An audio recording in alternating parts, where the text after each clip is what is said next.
നമസ്തേ, പുത്തൻപുലരിയിലേക്ക് എല്ലാ പ്രിയപ്പെട്ട പ്രേക്ഷകർക്കും സ്വാഗതം. ഞാൻ വീണ പ്രസാദ്. ഞാൻ MK വിനോദ്. ആദ്യം നമുക്ക് നോക്കാം പ്രധാന വാർത്തകൾ.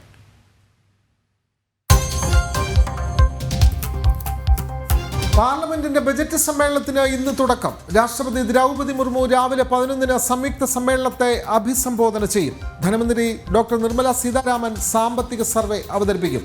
മൂന്നാം നരേന്ദ്രമോദി സർക്കാരിന്റെ രണ്ടാമത്തെ ബജറ്റ് നാളെ.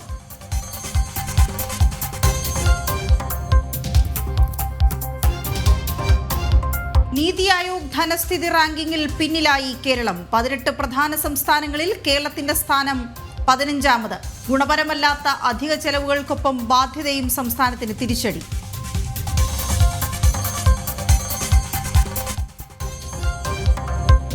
ബാലരാമപുരത്ത് 2 വയസ്സുകാരിയുടെ കൊലപാതകത്തിൽ അന്വേഷണം ഊർജിതം. പ്രതിയായ അമ്മാവൻ ഹരികുമാറിനെയും അമ്മ ശ്രീധുവിനെയും ചോദ്യം ചെയ്യൽ തുടരും.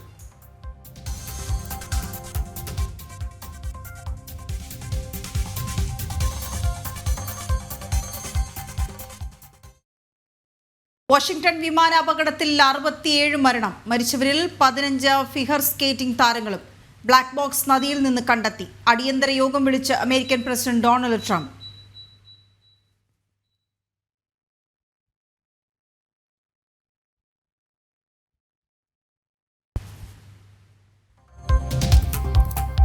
അയിരൂർ ചെറുകോൽപ്പുഴ ഹിന്ദുമത പരിഷത്തിലേക്കുള്ള ചട്ടമ്പിസ്വാമികളുടെ ഛായാചിത്ര ഘോഷയാത്രയ്ക്ക് ഇന്ന് തുടക്കം. പത്തനംതിട്ട എഴുമറ്റൂർ പരമഭട്ടാരക ആശ്രമത്തിൽ നിന്നുള്ള യാത്ര അല്പസമയത്തിനകം പുറപ്പെടും. പരിഷത്ത് ഫെബ്രുവരി 2 മുതൽ 9 വരെ പമ്പ മണപ്പുറത്ത്. RSS സർസംഘചാലക് ഡോക്ടർ മോഹൻ ഭാഗവത് പങ്കെടുക്കുക ഫെബ്രുവരി 5-ന്.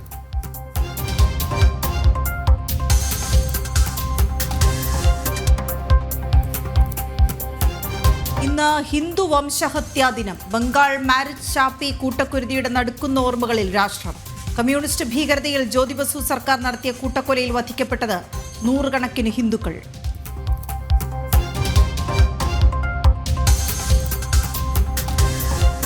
ബഹിരാകാശത്ത് ഏറ്റവും കൂടുതൽ സമയം നടന്ന വനിത എന്ന റെക്കോർഡ് ഇനി സുനിത വില്യംസിന്. ഇന്നലെ ബഹിരാകാശത്ത് ചെലവഴിച്ചത് 5 മണിക്കൂർ 26 മിനിറ്റ്. തിരുത്തിയത് 2017-ൽ നാസയുടെ പെഗ്ഗി വിറ്റ്സന്റെ റെക്കോർഡ്.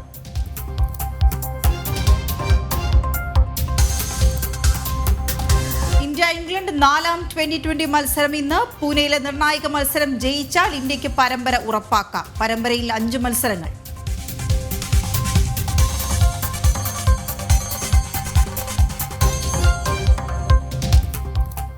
ഇന്നും നാളെയും സുപ്രധാന ദിവസങ്ങൾ അല്ലേ? അതെ, വളരെ പ്രധാനപ്പെട്ട വാർത്തയാണ്. അതായത് ബജറ്റ് സമ്മേളനത്തിന് തുടക്കമാവുകയാണ്. ഇന്ന് പാർലമെന്റിൽ ഇന്ന് ബജറ്റ് സമ്മേളനം തുടങ്ങുന്നു.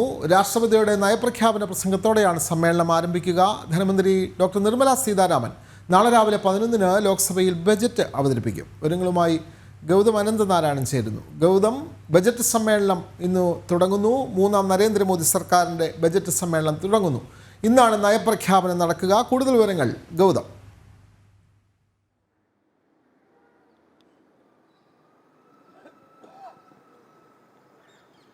വിനോദ്, രാഷ്ട്രപതി ദ്രൗപദി മുർമു പാർലമെന്റിന്റെ ഇരുസഭകളെയും ഇന്ന് സംയുക്തമായി അഭിസംബോധന ചെയ്യുന്നതോടുകൂടി 2 ഘട്ടമായി നടക്കുന്ന പാർലമെന്റിന്റെ വളരെ സുപ്രധാനമായ ബജറ്റ് സമ്മേളനത്തിന് തുടക്കം കുറിക്കുകയാണ്. 2025 പുതിയ വർഷത്തിലെ ആദ്യത്തെ സമ്മേളനമാണ്. സ്വാഭാവികമായും പാർലമെന്റിന്റെ കീഴ്വഴക്കം എന്നത് ഒരു വർഷത്തെ ആദ്യത്തെ സമ്മേളനം, 3 സമ്മേളനങ്ങളാണ് പ്രധാനമായും നടക്കുന്നത്. നമുക്കറിയാം, ബജറ്റ് സമ്മേളനവും പിന്നീട് മഴക്കാല സമ്മേളനവും അതിനുശേഷം വർഷാവസാനം നടക്കുന്ന ശൈത്യകാല സമ്മേളനം, അതിനുശേഷം പുതിയ വർഷത്തിലെ ആദ്യ സമ്മേളനം എന്ന നിലയിലാണ് ഇന്നിപ്പോൾ രാഷ്ട്രപതി പാർലമെന്റിന്റെ ഇരുസഭകളെയും സംയുക്തമായി അഭിസംബോധന ചെയ്ത് സംസാരിക്കുക. കേന്ദ്ര സർക്കാർ വരുന്ന സാമ്പത്തിക വർഷത്തിൽ 2025-26 വർഷത്തിൽ നടപ്പാക്കാൻ പോകുന്ന കാര്യങ്ങൾ, പ്രത്യേകിച്ച് 2047-ലെ വികസിത ഭാരതവുമായി ബന്ധപ്പെട്ടുള്ള പ്രഖ്യാപനങ്ങൾ, അതോടൊപ്പം തന്നെ കടന്നു വന്ന വഴികളിൽ പ്രത്യേകിച്ച് 1-2 നരേന്ദ്രമോദി സർക്കാരുകൾ, പിന്നീട് ഇപ്പോൾ തുടർ ഭരണത്തിലൂടെ അധികാരത്തിലേറിയ 3ാം നരേന്ദ്രമോദി സർക്കാർ ഇത്രയും കാലം നടപ്പാക്കിയിട്ടുള്ള പ്രവർത്തനങ്ങൾ സംബന്ധിച്ച് ഇതെല്ലാം ഇന്ന് നയപ്രഖ്യാപന പ്രസംഗത്തിനിടയിൽ രാഷ്ട്രപതി ദ്രൗപദി മുർമു വിശദീകരിക്കും എന്നതാണ് വളരെ ശ്രദ്ധേയമാകുന്നത്. നാളെയാണ് 3ാം നരേന്ദ്രമോദി സർക്കാരിൻ്റെ രണ്ടാമത്തെ സമ്പൂർണ്ണ ബജറ്റ് കേന്ദ്ര ധനമന്ത്രി നിർമ്മല സീതാരാമൻ സീതാരാമൻ അവതരിപ്പിക്കാൻ പോകുന്നത്. നമുക്കറിയാം കേന്ദ്ര ബജറ്റിൽ വലിയ പ്രതീക്ഷ പൊതുസമൂഹം വെച്ച് പുലർത്തുന്നു. പ്രത്യേകിച്ച് ഓരോ ബജറ്റുകളിലും വലിയ പ്രഖ്യാപനങ്ങൾ നിർമ്മലാ സീതാരാമനും മോദി സർക്കാരും നടത്താറുണ്ട്. ഏതായാലും ഈ തവണ മൂന്നാമത് തുടർഭരണം ലഭിച്ചതിന് ശേഷം കഴിഞ്ഞ ജൂലൈ മാസത്തിൽ ഒരു സമ്പൂർണ്ണ ബജറ്റ് ധനമന്ത്രി നിർമ്മലാ സീതാരാമൻ അവതരിപ്പിച്ചു. പക്ഷേ അത് തെരഞ്ഞെടുപ്പിന് ശേഷം ഉള്ള ഒരു ബജറ്റായിരുന്നു. അതിനാൽ തന്നെ ഇന്നിപ്പോൾ നാളെ അവതരിപ്പിക്കാൻ പോകുന്ന ബജറ്റിനെ സംബന്ധിച്ച് അധികാരത്തിൽ മൂന്നാം തവണയും വലിയ വിജയത്തോടുകൂടി എത്തിയതിന് ശേഷമുള്ള ഫെബ്രുവരി മാസത്തിലെ സമ്പൂർണ്ണമായ ഒരു ബജറ്റ് അവതരണം എന്ന ഒരു സവിശേഷത കൂടിയുണ്ട്. എന്തായാലും എന്തൊക്കെ കരുതി വച്ചിരിക്കുന്നു, പ്രത്യേകിച്ച് കാർഷിക മേഖലയ്ക്കും അതോടൊപ്പം തന്നെ നികുതിദായകർക്കുമൊക്കെ ഏതൊക്കെ ആശ്വാസമായ പ്രഖ്യാപനങ്ങൾ ധനമന്ത്രി നടത്തുമെന്നതാണ് ഇപ്പോൾ രാജ്യം ഉറ്റുനോക്കുന്നത്. വിനോദ്. അതെ, വളരെ പ്രധാനപ്പെട്ട ബജറ്റ് സമ്മേളനത്തിന് ഇന്ന് തുടക്കമാവുകയാണ്. രാഷ്ട്രപതി ദ്രൗപദി മുർമുവാണ് സംയുക്ത പാർലമെന്റിനെ അഭിസംബോധന ചെയ്യുക. നമുക്കിനി നമ്മൾ എന്തൊക്കെ പ്രതീക്ഷിക്കുന്നു? ബജറ്റ് വരുമ്പോൾ ചർച്ചകൾ പലപ്പോഴും അതാണല്ലോ, പ്രതീക്ഷകൾ നമുക്കെന്ത് കിട്ടും എന്ന ചോദ്യം തീർച്ചയായും അത് മുന്നിട്ട് നിൽക്കുന്ന കാര്യം തന്നെയാണ്. അപ്പോൾ വയനാടിനുള്ള സാമ്പത്തിക പാക്കേജ് ഉൾപ്പെടെയാണ് ഇത്തവണത്തെ ബജറ്റിൽ കേരളത്തിന്റെ പ്രതീക്ഷ. ഹൈവേ വികസനത്തിലും വന്യജീവി ആക്രമണങ്ങൾ പ്രതിരോധിക്കുന്നതിലും സഹായം സംസ്ഥാനം പ്രതീക്ഷിക്കുന്നുണ്ട്. വിഴിഞ്ഞം തുറമുഖ പദ്ധതിക്ക് പ്രത്യേക സഹായവും കേരളത്തിൻ്റെ പ്രതീക്ഷയിലുള്ളതാണ്. വിനീഷ് ചേരുന്ന വിവരങ്ങളുമായി. വിനീഷ്, നമുക്ക് ആവശ്യങ്ങൾ ഒരുപാടുണ്ടാകും അല്ലേ? പക്ഷെ എല്ലാം നിയമങ്ങൾക്കനുസരിച്ചും നയങ്ങൾക്കനുസരിച്ചും കിട്ടേണ്ടിയിരിക്കുന്നു. അതിൽ തന്നെ നമുക്ക് പ്രിഫറൻസുകളുണ്ട്. ഏറ്റവും പ്രധാനമായി നമുക്ക് വേണ്ടത് എന്താണ്? വയനാട് പാക്കേജ് തന്നെയാണ് നമ്മൾ ഏറ്റവും കാര്യമായി പ്രതീക്ഷിക്കുന്നത്. കാരണം നമ്മളെ സംബന്ധിച്ച് അമ്പേ തകർന്നു പോയ ഒരു ജില്ല എന്ന് വേണമെങ്കിൽ പറയാം. അതെ, രണ്ട് തരത്തിലാണ് വീണ. ഒന്ന്, വയനാട് ഉണ്ടായ പ്രകൃതി ദുരന്തം, നമുക്ക് കേരളത്തെ കൊണ്ട് മാത്രം അത് പുനരാവിഷ്കരിക്കാൻ അല്ലെങ്കിൽ ഒരു പുനർപ്രക്രിയ സാധ്യമല്ല. കേന്ദ്രത്തിന് സഹായം വേണം. അതോടൊപ്പം തന്നെ ഇപ്പോൾ ഏറ്റവും സജീവമായിട്ടിരിക്കുന്നത് ആ മേഖലയിൽ തന്നെയാണ് വന്യജീവി ആക്രമണം. അതെ, ഈ രണ്ട് കാര്യങ്ങളാണ്. ഒന്ന് പ്രകൃതി ദുരന്തം, അതേപോലെ തന്നെ വന്യജീവി ആക്രമണം. ഇത് രണ്ടും തടയുന്ന കാര്യത്തിൽ അല്ലെങ്കിൽ ഇത് പ്രതിരോധിക്കാൻ കേന്ദ്രം ഏത് തരത്തിൽ നമ്മളെ സഹായിക്കും, അല്ലെങ്കിൽ കേരളം ഏത് സമീപനമാണ് കേന്ദ്രവുമായി ഇക്കാര്യത്തിലൊക്കെ ഉണ്ടാക്കുന്നത് തുടങ്ങിയ കാര്യങ്ങളൊക്കെ നമുക്ക് അറിയേണ്ടതുണ്ട്.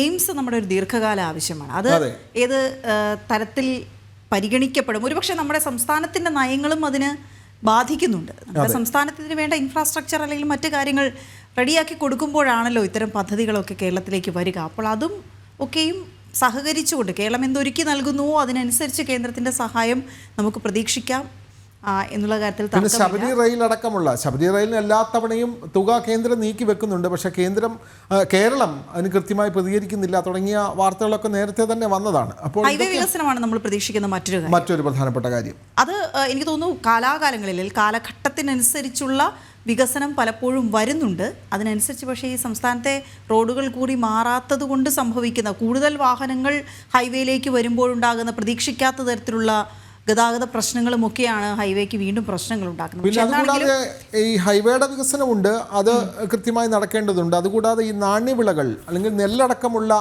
ഈ നമ്മുടെ പ്രകൃതി വിഭവങ്ങൾ, അതിൻ്റെ വില അത് കൃത്യമായി കേന്ദ്രം വർദ്ധിപ്പിക്കുന്നുണ്ടെങ്കിലും അത് കർഷകരിലേക്ക് എത്തുന്നില്ല. നെൽകർഷകരൊക്കെ എത്രയോ തവണയായി സമരങ്ങളും അവരുടെ പരാതികളൊക്കെ ഉന്നയിക്കുന്നുണ്ട്. പക്ഷേ അവർക്ക് ഈ അടിസ്ഥാന വില, ഈ നാണ്യവിളകളുടെ വില വർദ്ധിപ്പിക്കുമ്പോഴും അവർക്ക് ഇതിന്റെ വിലകളൊന്നും കിട്ടുന്നില്ല എന്നുള്ള ഒരു വസ്തുത കൂടിയുണ്ട്. വിനീഷ് എഴുതുന്നുണ്ട് വിവരങ്ങളുമായി. അതെ വിനീഷ്, എന്തായാലും ഈ സമയത്ത് ഈ ബജറ്റിന് മുൻപായി എംപിമാർ സംസ്ഥാനത്ത് നിന്ന് ആവശ്യങ്ങൾ ഉന്നയിച്ചുകൊണ്ട് നിവേദനങ്ങളൊക്കെ സമർപ്പിക്കാറുണ്ടല്ലോ. കേരളത്തിനെ സംബന്ധിച്ച് നമുക്കറിയാം, ജനങ്ങൾ ഒന്നാകെ ആഗ്രഹിക്കുന്ന പ്രധാനപ്പെട്ട കാര്യങ്ങളാണെന്ന് വയനാട്ടിലെ കാര്യവും മറ്റൊന്ന് വന്യജീവി ആക്രമണത്തിൽ നിന്നുള്ള സുരക്ഷയും.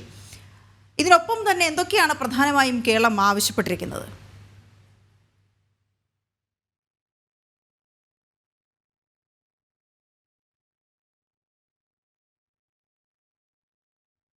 അപ്പോൾ കേരളത്തിൻ്റെ ആവശ്യങ്ങൾ നേരത്തെ വിനീഷിലേക്ക് വരാം. നേരത്തെ വീണ പറഞ്ഞ പോലെ തന്നെ കേരളത്തിന് പറഞ്ഞാൽ തീരാത്തത്ര ആവശ്യമാണ്. എന്തെല്ലാം കാര്യങ്ങളിലാണ് കേരളം ആവശ്യം ഉന്നയിച്ചുകൊണ്ടിരിക്കുന്നത്. ഇതൊക്കെ കൃത്യമായി നടപ്പാക്കാൻ കൂടി സംസ്ഥാന സർക്കാരിന് കഴിയണം. കേന്ദ്രം ഏതൊക്കെ തരത്തിൽ സഹായിച്ചാലും അക്കാര്യത്തിൽ കേരളത്തിൻ്റെ ഒരു സഹകരണം വളരെ പ്രധാനപ്പെട്ട കാര്യമാണ്. ഇപ്പോൾ നമ്മൾ നേരത്തെ സൂചിപ്പിച്ച ഈ ശബരി റെയിൽ, അത് കൃത്യമായി കേരളം അതിൻ്റെ വിഹിതം നൽകണം എന്നുള്ള കാര്യം കൃത്യമായി കേന്ദ്രം ഇപ്പോൾ മൂന്നാം നരേന്ദ്രമോദി സർക്കാരാണ്. ആദ്യത്തെ നരേന്ദ്രമോദി സർക്കാർ വന്നപ്പോൾ മുതൽ ഒരു വലിയ തുക കേന്ദ്രം നൽകുന്നുണ്ട്, പക്ഷേ കൃത്യമായി കേരളത്തിൻ്റെ വിഹിതം നൽകാത്തത് കൊണ്ട്, അല്ലെങ്കിൽ അതിനുവേണ്ടി സ്ഥലമെടുപ്പ് കൃത്യമായി പൂർത്തിയാക്കാൻ കഴിയാത്തത് കൊണ്ടാണ് ആ പദ്ധതി നീണ്ടുപോകുന്നത്. വിനീഷ് ചേരുന്നുണ്ട്. വിനീഷ്, നേരത്തെ വീണ സൂചിപ്പിച്ചതുപോലെ തന്നെ വിഴിഞ്ഞം തുറമുഖം അടക്കം നിരവധി കാര്യങ്ങളിൽ വലിയ പ്രതീക്ഷയോടെയാണ് കേരളം കേന്ദ്ര ബജറ്റിനെ കാത്തിരിക്കുന്നത്.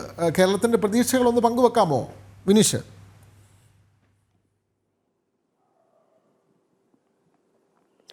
തീർച്ചയായിട്ടും വലിയ പ്രതീക്ഷ തന്നെയാണ് സംസ്ഥാനത്തിന് ഉള്ളത് എന്ന കാര്യത്തിൽ സംശയമില്ല. കാരണം വയനാട് ദുരന്തം നിലനിന്ന സാഹചര്യം മുതൽ സംസ്ഥാന സർക്കാർ വലിയ തോതിൽ സർക്കാർ കേന്ദ്രത്തിനോട് ആവശ്യപ്പെടുന്നത് ഒരു പ്രത്യേക പാക്കേജാണ്. ഏകദേശം 24,000 കോടി രൂപയുടെ പ്രത്യേക പാക്കേജാണ് സംസ്ഥാനത്തിന് വേണ്ടതെന്ന് കേന്ദ്രത്തെ അറിയിക്കാൻ ധനവകുപ്പ് മന്ത്രി നേരത്തെ തന്നെ കേന്ദ്ര ധനകാര്യ വകുപ്പുമായി ബന്ധപ്പെടുന്ന സാഹചര്യമുണ്ടായി. ഒപ്പം തന്നെ ഈ കടമെടുക്കൽ പരിധി പല ഘട്ടങ്ങളിലായി രാഷ്ട്രീയമായി തന്നെ ഇടതുപക്ഷ സർക്കാർ കേന്ദ്രത്തെ വിമർശിക്കുന്ന സാഹചര്യങ്ങളൊക്കെ ഉണ്ടായിരുന്നു. ആ കടമെടുക്കൽ പരിധി 3% നിന്ന് 3.5% ഉയർത്തി നൽകണമെന്ന ആവശ്യം നേരത്തെ സംസ്ഥാനം കേന്ദ്രത്തിനോട് ആവശ്യപ്പെട്ടിരുന്നു. ആ ഘട്ടത്തിൽ ഈ കടമെടുക്കൽ പരിധി ഉയർത്തണമെന്ന ഒരു ആവശ്യവും കേന്ദ്രത്തിന് ഉണ്ട്. പ്രത്യേകിച്ച് വലിയ സാമ്പത്തിക പ്രതിസന്ധി സംസ്ഥാനത്ത് നേരിടുന്ന ഘട്ടത്തിൽ ഈ കടമെടുക്കൽ പരിധി കൂടുതലായി ഉയർത്തി തരണം. ഒപ്പം GST നഷ്ടപരിഹാരം കൂടുതലായി തുടരണം. GST നഷ്ടപരിഹാരം നൽകുന്നില്ല എന്ന് കേന്ദ്രത്തിനെതിരെ പല ഘട്ടങ്ങളിലും സംസ്ഥാന സർക്കാർ വിമർശനമുയർത്തുന്നു. ധനകാര്യ വകുപ്പ് മന്ത്രി തന്നെ നേരിട്ട് വിമർശനമുയർത്തുന്ന സാഹചര്യം. അതുകൊണ്ട് തന്നെ GST നഷ്ടപരിഹാരം തുടരണം എന്ന ഒരു പ്രതീക്ഷയും സംസ്ഥാനത്തിനുണ്ട്. ഒപ്പം തന്നെ കാലാവസ്ഥാ വ്യതിയാനം നേരിടാൻ പ്രത്യേകിച്ച് ഒരു 4,500 കോടി രൂപയുടെ അനുമതി വേണം എന്നത് സംബന്ധിച്ചുള്ള വിവരങ്ങൾ, സംസ്ഥാനത്ത് അടിക്കടി ഉണ്ടാകുന്ന ദുരന്തങ്ങൾ, ആ ദുരന്തങ്ങളെ പ്രതിരോധിക്കാനും അത് മുൻകൂട്ടി അറിയാനുള്ള സംവിധാനങ്ങൾ ഒരുക്കാനുമുള്ള ഒരു കേന്ദ്ര വിഹിതം സംസ്ഥാനത്തിന് ഈ കേന്ദ്രത്തിന്റെ കാലാവസ്ഥാ വ്യതിയാനങ്ങൾ സംബന്ധിച്ചുള്ള വിവരങ്ങൾ നൽകുന്നത് പ്രത്യേകിച്ച് മനസ്സിലാക്കാൻ സാധിക്കുന്നത് കേന്ദ്രം തന്നെയാണ്. ആ കേന്ദ്ര നിരീക്ഷണത്തിനപ്പുറം സംസ്ഥാനത്തിന് സ്വയം പര്യാപ്തതയിൽ എത്തുക എന്ന ലക്ഷ്യവും കൂടി സംസ്ഥാനം മുന്നോട്ട് വയ്ക്കുന്നുണ്ട്. അതിനു വേണ്ടിയിട്ടുള്ള ആവശ്യവും കേന്ദ്രം മുന്നോട്ട് വയ്ക്കുന്നു. അതിനൊരു പ്രത്യേക സാമ്പത്തിക സഹായം. ഇങ്ങനെ വിഴിഞ്ഞത്തെ സംബന്ധിച്ചിടത്തോളം സംസ്ഥാനം ഏറ്റവും കൂടുതൽ ഉറ്റുനോക്കുന്നത് വിഴിഞ്ഞം പദ്ധതിയുമായി ബന്ധപ്പെട്ട കാര്യങ്ങൾ തന്നെയാണ്. ഈ വിഴിഞ്ഞം പദ്ധതിയിൽ കൂടുതൽ പണം അല്ലെങ്കിൽ അത്തരത്തിലുള്ള സഹായങ്ങൾ, കൂടുതൽ പദ്ധതികൾ, കൂടുതൽ ജോലികൾ നൽകുന്ന കേന്ദ്ര സഹായ വിഹിതങ്ങൾ, അങ്ങനെയുള്ള എല്ലാ കാര്യങ്ങളും പ്രത്യേകിച്ച് ഒരു വിഴിഞ്ഞത്തിന് തന്നെ ഒരു മാസ്റ്റർ പ്ലാൻ വേണം. വിഴിഞ്ഞം പദ്ധതിയുമായി മുന്നോട്ട് പോകുമ്പോൾ ആ പദ്ധതിക്ക് വേണ്ടിയിട്ടുള്ള കോടിക്കണക്കിന് രൂപയുടെ ഒരു അധിക ധനസഹായവും സംസ്ഥാനം ആവശ്യപ്പെടുന്നുണ്ട്. ഒപ്പം തന്നെ നെല്ലിനും കൊപ്രയ്ക്കും MSP വർദ്ധിപ്പിക്കാനുള്ള ഒരു നിർദ്ദേശം അത് നേരത്തെ തന്നെ കേന്ദ്രത്തിനോട് ആവശ്യപ്പെട്ടിരുന്നു. നിലവിൽ അങ്ങനെ വലിയ പ്രതീക്ഷ തന്നെയാണ് ഈ കേന്ദ്ര ബഡ്ജറ്റിൽ സംസ്ഥാനത്തിന് ഉള്ളത് എന്ന കാര്യത്തിൽ സംശയമില്ല. കാരണം സംസ്ഥാനത്തെ സംബന്ധിച്ചിടത്തോളം ഈ കടമെടുപ്പ് പരിധി കൂട്ടിയാൽ മാത്രമേ കൂടുതൽ പിടിച്ചു നിൽക്കാൻ സാധിക്കുകയുള്ളൂ.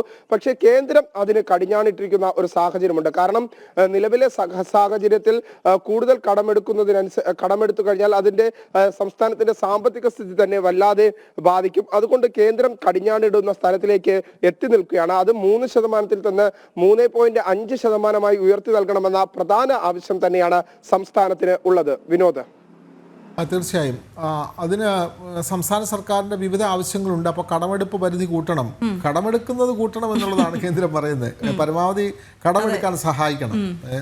കേരളത്തിന് സ്വന്തമായി വിഭവ സമാഹരണമൊന്നുമില്ല. കടമെടുക്കാൻ കഴിയാതെ മുന്നോട്ട് പോകാൻ ഒരു ദിവസം പോലും പറ്റില്ല എന്ന് പറയുന്ന സാഹചര്യത്തിൽ തന്നെയാണ് സംസ്ഥാനം നിൽക്കുന്നത്. അപ്പോൾ എന്തെങ്കിലും പദ്ധതികൾ ഉണ്ടായി അതിൽ നിന്ന് ഇങ്ങോട്ട് എന്തെങ്കിലും വരുമാനം കിട്ടണമെങ്കിൽ ആ പദ്ധതികൾക്കായി പണം വേണം. പക്ഷെ സംസ്ഥാനത്തിൻ്റെ കയ്യിൽ അതില്ല. ശമ്പളം കൊടുക്കാനോ പെൻഷൻ കൊടുക്കാനോ പോലും പണമില്ല. അടിസ്ഥാന സൗകര്യ വികസനത്തിന് ഒട്ടും പണമില്ല എന്ന് പറയുന്നൊരു സാഹചര്യത്തിൽ നിൽക്കുകയാണ്. നമ്മൾ ഇന്നലെ ഞെട്ടിച്ച ഒരു സംഭവമാണ് ബാലരാമപുരത്തുണ്ടായത്. ഇന്നലെ ഏതാണ്ട് ഈ സമയത്ത് ആ വാർത്ത നമ്മൾ വളരെ സജീവമായി ചർച്ച ചെയ്യുകയായിരുന്നു. ബാലരാമപുരത്ത് 2 വയസ്സുകാരിയുടെ കൊലപാതകത്തിൽ അന്വേഷണം ഊർജിതമാക്കിയിട്ടുണ്ട്. പ്രതി അമ്മാവൻ ഹരികുമാറിൻ്റെയും അമ്മ ശ്രീധുവിൻ്റെയും ചോദ്യം ചെയ്യൽ തുടരും. കൊലപാതക കാരണം കൂടുതൽ ചോദ്യം ചെയ്യലിന് ശേഷമേ വ്യക്തമാകൂ എന്നാണ് പോലീസ് പറഞ്ഞത്. ടിൻഡു ദാസ് നമുക്ക് വിവരങ്ങളുമായി ചേരുന്നുണ്ട്. ടിൻഡു, ഈ സംഭവം ഉണ്ടായതിന് തൊട്ടു പിന്നാലെ ഈ വീട്ടിലുള്ളവരെ ചോദ്യം ചെയ്യുമ്പോൾ തന്നെ മൊഴികളിൽ വലിയ വൈരുദ്ധ്യമുണ്ടായിരുന്നു. പിന്നീട് അമ്മാവൻ ഈ കുറ്റം ഏറ്റെടുക്കുമ്പോൾ എന്നുകൂടിയാണ് ചില വിവരങ്ങൾ ലഭിക്കുന്നത്. ഏറ്റെടുക്കുകയായിരുന്നോ എന്ന സംശയം പോലീസിലുണ്ട്. ഇതെന്തിന് ഈ കൊല നടത്തി എന്നുള്ളത് സംബന്ധിച്ച് ഇപ്പോഴും അവ്യക്തത തുടരുന്നു എന്നുള്ളതാണ് ഏറ്റവും പ്രധാനപ്പെട്ട കാര്യം. അല്ല, അതുകൊണ്ടാവാം അമ്മാവനെ ഇതുവരെയും കോടതിയിൽ ഹാജരാക്കിയിട്ടില്ല. കൂടുതൽ ചോദ്യം ചെയ്ത് ഇന്ന് ഹാജരാക്കണം. അതിന് ഇത്ര മണിക്കൂറിനകം പോലീസ് ഇങ്ങനെ കസ്റ്റഡിയിൽ വെക്കാനും പറ്റില്ലല്ലോ. അതെ അതെ. അപ്പോൾ എന്താണ് ടിൻഡു ഇന്നത്തെ കാര്യങ്ങൾ? ഇന്ന് ഇപ്പോൾ ഈ ചോദ്യം ചെയ്യൽ രാവിലെ ഉണ്ടാകുമോ, അതിനുശേഷമാണോ കോടതിയിൽ ഹാജരാക്കുക? പോലീസിന്റെ നടപടി ഇനി എങ്ങനെയാകും ഇന്ന്?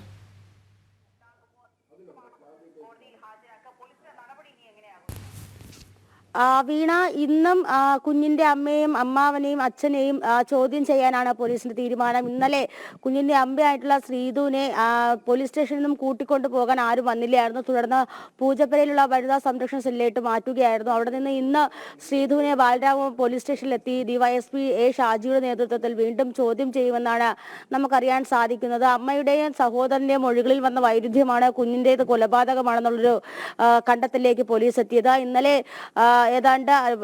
പുലർച്ചെ 5 മണിയോടുകൂടിയാണ് ബാലരാമ പോലീസ് സ്റ്റേഷനിലെ കുഞ്ഞ് 2 വയസ്സുകാരിയുടെ കുഞ്ഞിനെ കാണാനില്ല എന്ന് പറഞ്ഞൊരു പരാതി വരുന്നത്. തുടർന്ന് പോലീസ് നടത്തിയ പരിശോധനയിലും അന്വേഷണങ്ങൾക്കിടയിലുമാണ് കുട്ടി ഏതാണ്ട് 8 മണിയോടുകൂടി വീട്ടിനടുത്തുള്ള കിണറ്റിൽ നിന്നും കിട്ടിയത്. ഈ കിണറിന്റെ തുണി മാറിക്കിടന്നതാണ് പോലീസിന് സംശയമുണ്ടായത്. അങ്ങനെയാണ് പോലീസ് ഫയർഫോഴ്സിനെ വിളിച്ചു വരുത്തുന്നതും ഫയർഫോഴ്സ് എത്തി പരിശോധനയിൽ കുഞ്ഞിന്റെ മൃതദേഹം കണ്ടെത്തുന്നതും കുഞ്ഞിന്റെ മുതിർന്ന കുഞ്ഞ് അതായത് 5 വയസ്സുകാരിയോട് ഉള്ളൊരു ചോദ്യം ചെയ്യലാണ് ഇത്തരത്തിലൊരു കൊലപാതകം ആ വീട്ടിൽ തന്നെയാണ് നടന്നത് എന്ന രീതിയിലേക്ക് പോലീസ് എത്തുന്നത്. അമ്മയുടെയും അച്ഛൻ്റെയും മുത്തശ്ശിയുടെയും അതോടൊപ്പം തന്നെ അമ്മാവന്റെ മൊഴികളിൽ വന്ന വൈരുദ്ധ്യം, അതോടൊപ്പം തന്നെ അമ്മയുടെ ഒരു കൂസലുമില്ലാതെ ഉള്ള ഒരു ആറ്റിറ്റ്യൂഡ്, അതൊക്കെയാണ് ഇത്തരത്തിൽ കുട്ടിയെ കൊലപ്പെടുത്തിയതാണ് എന്നൊരു നിഗമനത്തിലേക്ക് പോലീസ് എത്തുന്നത്. വീട്ടിലുള്ളവർ തന്നെയാണ് കൊലപ്പെടുത്തിയത്. പക്ഷേ അത് എന്ത് കാരണത്താലാണെന്നാണ് കണ്ടെത്താൻ പോലീസിന് സാധിക്കാത്തത്. കുഞ്ഞിന്റെ അമ്മാവനാണ് കുട്ടിയെ കിണറ്റിലെറിഞ്ഞ് കൊന്നത് എന്നാണ് പോലീസ് കണ്ടെത്തിയിട്ടുള്ളത്. പക്ഷെ എന്ത് കാരണം, കുഞ്ഞിനെ കിണറ്റിലെറിഞ്ഞ് കൊല്ലാൻ മാത്രമുള്ള ഒരു കാരണം എന്താണെന്ന് ഇതുവരെ കണ്ടെത്തിയിട്ടില്ല. അമ്മാവൻ ഹരികുമാറിന് പലതരത്തിലുള്ള വഴിവിട്ട ബന്ധങ്ങളും ഉണ്ടായിരുന്നു. ചില പ്രശ്നങ്ങളിലൊക്കെ പരിഹാരം ഉണ്ടാക്കിയത് സഹോദരി ശ്രീധുവാണ്. പക്ഷെ പിന്നീട് സഹോദരി ശ്രീധുവിനോടും മോശമായിട്ട് പെരുമാറാൻ തുടങ്ങിയിരുന്നു എന്നൊരു നിഗമനത്തിലേക്കാണ് പോലീസ് എത്തുന്നത്. അങ്ങനെയെങ്കിൽ അമ്മാവന് ഈ കുഞ്ഞ് ഒരു പ്രശ്നമായി തീർന്നുവെന്നും ഒരു വാദമുണ്ട്. അങ്ങനെ ആ ഒരു പ്രശ്നമാണ് ഒരുപക്ഷെ കുഞ്ഞിന്റെ കൊലപാതകത്തിലേക്ക് നയിച്ചത് എന്നൊരു കാര്യമുണ്ട്. പിന്നെ മറ്റൊരു കാര്യം എന്ന് പറയുന്നത്, ഈ കുഞ്ഞിനെ കാണാതായതിനു ശേഷം ഹരികുമാറിന്റെ മുറിക്കുള്ളിലെ കത്തി നശിക്കുന്നു. അതോടൊപ്പം തന്നെ സമീപത്തെ മുറിയിലെ 3 കുരുക്കിട്ട കയറുകൾ, ഇതൊക്കെ ആത്മഹത്യക്ക് ശ്രമിച്ചിരുന്നു എന്നൊരു വാദത്തിലേക്ക് എത്തിക്കാനായിരുന്നു എന്നൊരു സംശയമുണ്ട്. പോലീസ് നടത്തിയ ചോദ്യം ചെയ്യലിൽ 3 പേരുടെയും മൊഴികളിൽ വൈരുദ്ധ്യമുണ്ട്. ഈ കുഞ്ഞിന്റെ അച്ഛനും അമ്മയും പിരിഞ്ഞാണ് താമസിക്കുന്നത്. കുഞ്ഞിന്റെ മുത്തച്ഛന്റെ അടിയന്തര ചടങ്ങുകൾക്ക് അച്ഛൻ തലേ ദിവസം എത്തിയിരുന്നു. അപ്പോൾ അവിടെ നടന്നത് എന്താണ്? അവിടെ നടന്ന പ്രശ്നം, വീട്ടുകാർക്കുള്ളിലെ പ്രശ്നം സാമ്പത്തിക ബാധ്യതകളാണോ അതേ മറ്റെന്തെങ്കിലും പ്രശ്നമാണോ എന്നുള്ള കാര്യത്തിനാണ് പോലീസിന് ഇപ്പോൾ സംശയമുള്ളത്.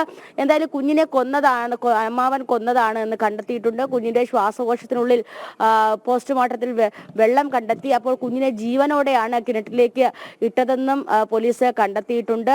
ആദ്യം ഈ അമ്മാവൻ ഹരികുമാർ പറയുന്നത്, നിങ്ങൾക്ക് പോലീസ് കണ്ടെത്താമെങ്കിൽ കണ്ടെത്തൂ, നിങ്ങൾക്കല്ലേ കുഞ്ഞിനെ കണ്ടെത്താനുള്ള ബാധ്യത എന്ന തരത്തിലുള്ള മറുപടിയാണ് പറഞ്ഞത്. പിന്നീട് അമ്മയെയും അതോടൊപ്പം തന്നെ സഹോദരനെ 2 മുറിയിലിരുത്തി ഒരേ സമയം ഒരേ ചോദ്യം ചെയ്യലായിരുന്നു, ഒരേ രീതിയിലുള്ള ചോദ്യങ്ങളായിരുന്നു. ഈ ചോദ്യങ്ങളിലെ മൊഴികളിലെ വൈരുദ്ധ്യമാണ് ഇത്തരത്തിലൊരു കുഞ്ഞിനെ കൊന്നതാണ് എന്ന രീതിയിലേക്ക് പോലീസ് എത്തുന്നത്. അപ്പൊ എന്തായാലും ഇന്ന് നേരത്തെ വിനോദ് സൂചിപ്പിച്ചതുപോലെ തന്നെ ഇന്ന് പോലീസ് പ്രതിയെ കോടതിയിൽ ഹാജരാക്കേണ്ടതായിട്ടുണ്ട്. പക്ഷേ അപ്പോഴും എന്താണ് ഈ കുഞ്ഞിനെ കൊല്ലാനുള്ള മരണകാരണമെന്ന് കണ്ടെത്താൻ കഴിയുന്നില്ല. 2 വയസ്സുകാരിയായ പിഞ്ചു കുഞ്ഞിനെ ജീവനോടെ കിണറ്റിലേക്ക് എറിയാൻ മാത്രമുള്ള പ്രശ്നം അല്ലെങ്കിൽ അത്തരത്തിലുള്ള ഒരു വൈരാഗ്യം എന്താണെന്ന് കണ്ടെത്താനാണ് പോലീസിന് കഴിയാത്തത്. പോലീസ് ഈ അമ്മയ്ക്ക് ഇതിൽ ബന്ധമുണ്ടോ എന്നുള്ള കാര്യത്തിൽ പോലീസിന് സംശയമുണ്ട്. അപ്പോൾ പോലീസിന് ഈ പ്രശ്നത്തിൽ ഒരു ആശയക്കുഴപ്പത്തിലാണ് നിൽക്കുന്നത്. ഒരു യഥാർത്ഥ ഒരു നിഗമനത്തിലേക്ക് എത്തിച്ചേരാൻ സാധിക്കുന്നില്ല. അപ്പൊ ഇന്നെന്തായാലും ആ ചോദ്യം ചെയ്യൽ അതൊക്കെ ദൂരീകരിക്കാൻ കഴിയുമെന്നാണ് വിശ്വസിക്കുന്നത്. ഇന്നലെ കുഞ്ഞിന്റെ മൃതദേഹം വീട്ടുവളപ്പിൽ സംസ്കരിച്ചു. അപ്പോൾ കുഞ്ഞിന്റെ പോസ്റ്റ്മോർട്ടത്തിന് ശേഷമാണ് വീട്ടുവളപ്പിൽ എത്തിച്ച് സംസ്കരിക്കുന്നത്. പക്ഷെ അമ്മയുടെ മുഖത്ത് ആ സമയത്ത് പോലും കുഞ്ഞ് മരിച്ചതായിട്ടുള്ള ഒരു വിഷമമോ അല്ലെങ്കിൽ ഒരു ദുഃഖമോ കാണാൻ സാധിച്ചില്ല. അപ്പോൾ ഇതൊക്കെയാണ് പോലീസിന് അമ്മയ്ക്ക് ഇതിൽ പങ്കുണ്ടോ എന്നുള്ള കാര്യത്തിൽ സംശയം ഉണ്ടായിരിക്കുന്നത്. എന്തായാലും ഇന്ന് ഹരികുമാറിനെ അതോടൊപ്പം തന്നെ അമ്മ ശ്രീധുവിനെ ഒരു ദിവസം ഒന്നുകൂടി പോലീസ് ചോദ്യം ചെയ്യും. ഇന്ന് ബാലരാമപുരം പോലീസ് സ്റ്റേഷനിൽ ഇരുവരെയും വിളിച്ചു വരുത്തിയാണ് ചോദ്യം ചെയ്യുക. വീണ. ഓക്കെ, ടിൻഡു വിവരങ്ങൾ നൽകുകയായിരുന്നു. ഇനി ഇപ്പോൾ അവിടെ നിന്ന് പോലീസ് സ്റ്റേഷനിൽ നിന്ന് മാറ്റിയിട്ടുണ്ട്. ഇന്നലെ കൂട്ടിക്കൊണ്ടു പോകാൻ ആരും വന്നില്ല എന്നാണ് പറഞ്ഞത് ശ്രീധുവിനെയൊക്കെ. അപ്പോൾ അവിടെ നിന്ന് വീണ്ടും പോലീസ് സ്റ്റേഷനിൽ എത്തിച്ച് ചോദ്യം ചെയ്യൽ തുടരും എന്നുള്ളതാണ്. കാരണം അവ്യക്തതകൾ ഒരുപാട് നിലനിൽക്കുന്നുണ്ട്. അതെ, ഈ വാർത്തകൾ പറയുമ്പോഴും നമുക്കും അവ്യക്തതയാണ്. ഇതെന്താണ് ഇങ്ങനെയൊക്കെ സംഭവിക്കുന്നത് എന്നുള്ളതാണ്. ഇതൊന്നും മനസ്സിലാകാത്ത തരത്തിലാണ് ഈ കേസ് മുന്നോട്ട് പോകുന്നത്. ഏതായാലും നോക്കാം, ഇന്ന് മുന്നോട്ട് പോകുന്ന സമയത്ത് നമുക്ക് ഇതുമായി ബന്ധപ്പെട്ട് കൂടുതൽ വാർത്തകൾ വരുമ്പോൾ അറിയാൻ കഴിയും എന്ന് പ്രതീക്ഷിക്കുന്നു എന്താണ് സംഭവിച്ചത്. എന്നാലും പോലീസ് അന്വേഷിക്കുന്നുണ്ട് കാര്യക്ഷമമായി തന്നെ എന്നുള്ളതാണ് നമുക്ക് ഇപ്പോൾ ആശ്വാസം എന്ന് പറയാവുന്നത്. തീർച്ചയായും. നമുക്ക് മറ്റൊരു വാർത്തയിലേക്ക് പോകാം. ഇന്ന് ഹിന്ദു വംശഹത്യാ ദിനം. മാരിച്ചാപ്പിയിൽ ഹിന്ദു വംശഹത്യയുടെ നടുക്കുന്ന ഓർമ്മകളിലാണ് രാഷ്ട്രം. ബംഗാളിൽ കമ്മ്യൂണിസ്റ്റ് ഭീകരതയിൽ ജ്യോതി ബസു സർക്കാർ നടത്തിയ കൂട്ടക്കൊലയിൽ കൊല്ലപ്പെട്ടത് നൂറുകണക്കിന് ഹിന്ദുക്കളാണ്. ഇവങ്ങളുമായി ഗൗതം അനന്തനാരായണൻ ചേരുന്നു. ഗൗതം, വർഷം എത്ര കഴിഞ്ഞാലും ഈ ഹിന്ദു വംശഹത്യാ ദിനം അത് ഭാരതത്തിലുള്ളവരെ സംബന്ധിച്ച് ആ ദിനം മറക്കാൻ കഴിയില്ല. മാരിച്ചാപ്പിയിലാണ് ഹിന്ദു വംശഹത്യ നടന്നതിൻ്റെ നടുക്കുന്ന ഓർമ്മകൾ ഉള്ളത്. ബംഗാളിൽ കമ്മ്യൂണിസ്റ്റ് സർക്കാർ ഭരിക്കുമ്പോൾ ജ്യോതി ബസു സർക്കാരിൻ്റെ കാലത്താണ് ഈ കൂട്ടക്കൊല നടന്നത്. അതിൻ്റെ ഓർമ്മകളിലേക്ക് ഗൗതം.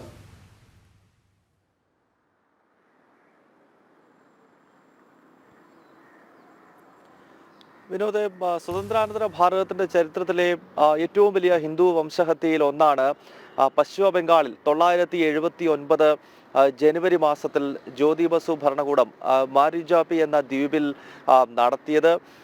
ഇതിൻ്റെ 46ാമത്തെ ഈ വംശഹത്യയുടെ വാർഷികമാണ് കടന്നു പോകുന്നത്. 1979 ജനുവരി മാസം 24-ന് തുടങ്ങിയ സംഘർഷം പിന്നീട് ഇന്നത്തെ ദിവസം ജനുവരി 31-ലേക്ക് എത്തുമ്പോൾ ബംഗ്ലാദേശിൽ നിന്നും അഭയാർത്ഥികളായി പശ്ചിമ ബംഗാളിലേക്ക് എത്തിയ നൂറുകണക്കിന് ഹിന്ദുക്കൾക്ക് ആ ദ്വീപിൽ ജീവൻ നഷ്ടപ്പെടുകയും അവരുടെ ഭവനങ്ങളും മറ്റും അഗ്നിക്കിരയാവുകയും ഒക്കെ ചെയ്ത സംഭവമുണ്ടായി. ഇതിൻ്റെ ചരിത്രപരമായ കാരണങ്ങളിലേക്ക് നമ്മൾ തിരിഞ്ഞു നോക്കുമ്പോൾ ബംഗ്ലാദേശിൽ നിന്നുള്ള ഹിന്ദുക്കളുടെ ഈ ഭാരതത്തിലേക്കുള്ള ഒഴുക്ക് നമുക്കറിയാം. ബംഗ്ലാദേശ് ഒരു ഇസ്ലാമിക രാജ്യമാണ്. അക്കാലത്ത് കിഴക്കൻ പാകിസ്ഥാനായി അറിയപ്പെടുന്ന അവിടെ നിന്നും ഇസ്ലാമിസ്റ്റുകളുടെ കൊടിയ പീഡനത്തെ തുടർന്നാണ് പിന്നോക്ക വിഭാഗത്തിൽപ്പെടുന്ന ദളിത് ഹിന്ദുക്കൾ ഈ ഭാരതത്തിൻ്റെ വിവിധ ഭാഗങ്ങളിലേക്ക്, പ്രത്യേകിച്ച് ഇന്നത്തെ ദണ്ഡകാരുണ്യ വനമേഖലയിലേക്ക് ഇവരെത്തിയത്. അങ്ങനെ ഈ ബംഗ്ലാദേശിൽ നിന്നും അഭയാർത്ഥികളായി ഭാരതത്തിലേക്ക് എത്തിയ ഈ ഹൈന്ദവ സമൂഹത്തിന് വലിയ പ്രതീക്ഷ നൽകിയത് പശ്ചിമ ബംഗാളിൽ ജ്യോതി ബസു അന്ന് ആദ്യഘട്ടത്തിൽ അവർക്ക് അധികാരം എത്തുന്നതിന് മുൻപ് ഇത്തരത്തിൽ ബംഗ്ലാദേശിൽ നിന്നും അഭയാർത്ഥികളായി വന്ന ഹിന്ദുക്കളെ മുഴുവൻ കമ്മ്യൂണിസ്റ്റ് സർക്കാർ പശ്ചിമ ബംഗാളിൽ അധികാരത്തിലേറുകയാണെങ്കിൽ അവർക്ക് സംരക്ഷണം നൽകാം, മോരിജാപ്പി എന്ന സുന്ദർബൻ വനമേഖലയിലെ ദ്വീപിലേക്ക് ഇവരെല്ലാം അക്കോമഡേറ്റ് ചെയ്യും എന്നത് സംബന്ധിച്ചുള്ള ഒരു വലിയ വാഗ്ദാനം ജ്യോതി ബസുവും അന്നത്തെ കമ്മ്യൂണിസ്റ്റ് നേതാക്കളും നൽകിയിരുന്നു. പിന്നീട് 977 കമ്മ്യൂണിസ്റ്റ് ഭരണകൂടം പശ്ചിമ ബംഗാളിൽ അധികാരത്തിലേറി. ജ്യോതി ബസു അവിടെ മുഖ്യമന്ത്രിയായി. പക്ഷേ ഈ വാക്ക് പാലിക്കാൻ ജ്യോതി ബസു തയ്യാറായിരുന്നില്ല. പക്ഷേ വലിയ പ്രതീക്ഷയോടുകൂടി ജ്യോതി ബസുവിനെ പോലുള്ള നേതാക്കളുടെ വാക്ക് കേട്ട് ഈ ഭാരതത്തിന്റെ വിവിധ ഭാഗങ്ങളിൽ, പ്രത്യേകിച്ച് ഇന്നത്തെ ഛത്തീസ്ഗഡിലൂടെയൊക്കെ കടന്നു പോകുന്ന ദണ്ഡകാരുണ്യ വനമേഖലയുടെ വിവിധ ഭാഗങ്ങളിലേക്ക് എത്തിയ ഹിന്ദുക്കൾ പശ്ചിമ ബംഗാളിലെ സുന്ദർബൻ ദ്വീപിലുള്ള മാരിജാപ്പി എന്ന ഈ മേഖലയിലേക്ക് എത്തുകയായിരുന്നു. പക്ഷേ അതിനെതിരെ ആദ്യഘട്ടത്തിൽ അധികാരത്തിലെത്തുന്നതിന് മുൻപ് അവിടെ ഹിന്ദുക്കൾക്ക് അഭയം നൽകാമെന്ന് പ്രഖ്യാപിച്ചിരുന്ന ജ്യോതി ബസുവും ഭരണകൂടവും അധികാരം കിട്ടിയതിന് ശേഷം തങ്ങളുടെ നിലപാട് തിരുത്തുകയും അവിടെ ഒരു കാരണവശാലും ആളുകളെ പാർക്കാൻ അനുവദിക്കില്ല എന്നൊരു എടുത്തു. അതേ തുടർന്നാണ് പിന്നീട് ഈ അഭയാർത്ഥികളായി എത്തിയ ഹൈന്ദവ സമൂഹവും പശ്ചിമ ബംഗാളിലെ ഭരണകൂടവും തമ്മിലൊരു സംഘർഷം രൂപപ്പെടുന്നത്. ആ സംഘർഷത്തിന്റെ ഒടുവിൽ ഈ ദ്വീപിൽ സ്ത്രീകളും കൊച്ചുകുട്ടികളും ഉൾപ്പെടെ നൂറുകണക്കിന് ഹിന്ദുക്കളെ, ബംഗ്ലാദേശി ഹിന്ദുക്കളെ കമ്മ്യൂണിസ്റ്റ് ഭരണകൂടം ചുട്ടുകൊല്ലുകയും മറ്റ് വിവിധ മാർഗങ്ങളിൽ കൊലപ്പെടുത്തുകയും ചെയ്തിരുന്നു. അങ്ങനെ മനുഷ്യ മനസാക്ഷിയെ ഞെട്ടിച്ച വലിയൊരു വംശഹത്യയ്ക്ക് നമ്മുടെ രാജ്യത്ത്, പ്രത്യേകിച്ച് സുന്ദർബനിലെ വനമേഖല സാക്ഷിയായി എന്നതാണ് മോറിജാപ്പി വംശഹത്യയുടെ ചരിത്രം. എന്തായാലും 46 വർഷങ്ങൾക്ക് മുമ്പ് ഈ ദിവസമാണ് കമ്മ്യൂണിസ്റ്റ് ഗുണ്ടകളും അതോടൊപ്പം തന്നെ അന്നത്തെ പശ്ചിമ ബംഗാൾ ഭരണകൂടത്തിന്റെ ഒത്താശയോടുകൂടി പോലീസും ചേർന്ന് ഈ ദ്വീപിൽ വലിയ തോതിലുള്ള കൂട്ടക്കുരുതി നടത്തിയത്. വിനോദ്. ഹിന്ദു വംശഹത്യാ ദിനമാണ്. മാരിച്ചാപ്പിയിലാണ് ഹിന്ദു വംശഹത്യയുടെ നടുക്കുന്ന ഓർമ്മകളുള്ളത്. ബംഗാൾ കമ്മ്യൂണിസ്റ്റ് ഭീകരതയിൽ ജ്യോതി ബസു സർക്കാർ നടത്തിയ കൂട്ടക്കൊലയിൽ അന്ന് കൊല്ലപ്പെട്ടത് 100 കണക്കിന് ഹിന്ദുക്കളാണ്. വിവരങ്ങൾ നൽകുകയായിരുന്നു ഗൗതം അനന്തനാരായണൻ. ഇനി ഹരിയാന സർക്കാർ യമുനാ നദിയിൽ വിഷം കലർത്തിയെന്ന ആരോപണം. അതിൽ മുൻ ഡൽഹി മുഖ്യമന്ത്രി അരവിന്ദ് കെജ്രിവാൾ ആകെ വെട്ടിലായിരിക്കുകയാണ്. തെളിവുകൾ ഹാജരാക്കാൻ ഇന്ന് രാവിലെ 11 മണിവരെ സമയമാണ് തെരഞ്ഞെടുപ്പ് കമ്മീഷൻ കെജ്രിവാളിന് നൽകിയത്. തെരഞ്ഞെടുപ്പ് കമ്മീഷന്റെ വിമർശനത്തിന് പുറമെ BJP ഉൾപ്പെടെയുള്ള പാർട്ടികളും കെജ്രിവാളിനെതിരെ രംഗത്തെത്തിയിട്ടുണ്ട്. ഗൗതം തുടരുന്നുണ്ട് വിവരങ്ങൾ നൽകുന്നതിനായി. ഗൗതം, ഇത് വല്ലാത്തൊരു രാഷ്ട്രീയ അനിശ്ചിതത്വത്തിലേക്ക് കൂടി കെജ്രിവാളിനെ കൊണ്ടെത്തിച്ചിരിക്കുകയാണ്. കാരണം അല്ലെങ്കിൽ തന്നെ അഴിമതികളിൽ ഒക്കെ മുങ്ങി വല്ലാത്ത പ്രശ്നത്തിൽ നിൽക്കുന്ന ഒരാൾ കൂടിയാണ്. ഈ പരാമർശത്തിൽ ഇനിയിപ്പോൾ തെളിവുകൾ നിരത്തിയത് വെറുതെ അങ്ങ് പറഞ്ഞു പോവുകയല്ല, തെളിവുകൾ കൃത്യമായി ഹാജരാക്കണമെന്ന് ആവശ്യപ്പെട്ടിരിക്കുകയാണെന്ന് മാത്രമല്ല BJP അടക്കം ഈ ആവശ്യവുമായി ശക്തമായി രംഗത്തുണ്ട് താനും. എങ്ങനെയായിരിക്കും ഇനിയിപ്പോൾ കെജ്രിവാളിൻ്റെ നടപടി?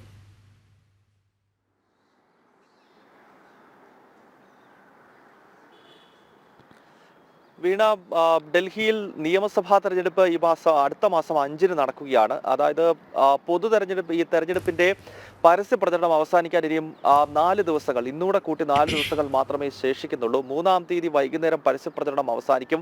അങ്ങനെ തെരഞ്ഞെടുപ്പ് പടിവാതിക്കൽ എത്തി നിൽക്കുന്ന ഘട്ടത്തിലാണ് ഡൽഹി മുൻ മുഖ്യമന്ത്രി അരവിന്ദ് കെജ്രിവാൾ വലിയൊരു വിവാദ പ്രസ്താവന അടുത്തിടെ നടത്തിയത്. അതായത് ഡൽഹിയിലെ ഏറ്റവും പ്രധാനപ്പെട്ട ജലസ്രോതസ്സായ യമുനാ നദിയിൽ തൊട്ടടുത്ത് കിടക്കുന്ന ഹരിയാനയിലെ BJP സർക്കാർ വിഷം കലർത്തുന്നു. അങ്ങനെ ഡൽഹിയിൽ ഒരു വലിയ കൂട്ടക്കുരുതി നടത്താൻ ഹരിയാന സർക്കാർ ശ്രമം നടത്തി എന്ന ഒരു പ്രസ്താവന ഡൽഹി മുൻ മുഖ്യമന്ത്രിയും ആം ആദ്മി പാർട്ടിയുടെ ദേശീയ കൺവീനറുമായ അരവിന്ദ് കെജ്രിവാൾ നടത്തുകയായിരുന്നു. ഇത് നമുക്കറിയാം, ഹരിയാന ഡൽഹിയോട് ചേർന്ന് കിടക്കുന്ന ഭാരതത്തിന്റെ തന്നെ മറ്റൊരു സംസ്ഥാനമാണ്. അങ്ങനെ ആളുകൾക്കിടയിൽ സ്പർദ്ധയുണ്ടാക്കാനും 2 പ്രദേശങ്ങൾ തമ്മിൽ, പ്രത്യേകിച്ച് ഭാരതത്തിന്റെ യൂണിയനകത്ത് വരുന്ന അടുത്ത് കിടക്കുന്ന 2 പ്രദേശങ്ങളിലെ ജനങ്ങൾക്കിടയിൽ അനാവശ്യമായ സ്പർദ്ധയുണ്ടാക്കുവാനും അവിശ്വാസമുണ്ടാക്കുവാനും വഴിവെക്കുന്ന രീതിയിലുള്ളൊരു പ്രസ്താവന മുൻ മുഖ്യമന്ത്രിയുടെയും, പ്രത്യേകിച്ച് ആം ആദ്മി പാർട്ടി പോലെ ഡൽഹിയിൽ അധികാരത്തിലിരിക്കുന്ന ഒരു പാർട്ടിയുടെ ഏറ്റവും പ്രധാനപ്പെട്ട ഫേസായ വ്യക്തിയുടെ ഭാഗത്ത് നിന്നുണ്ടായി എന്നതാണ് ഈ വിഷയത്തിന്റെ ഏറ്റവും ഗൗരവകരമായ സംഭവം എന്നത്. എന്തായാലും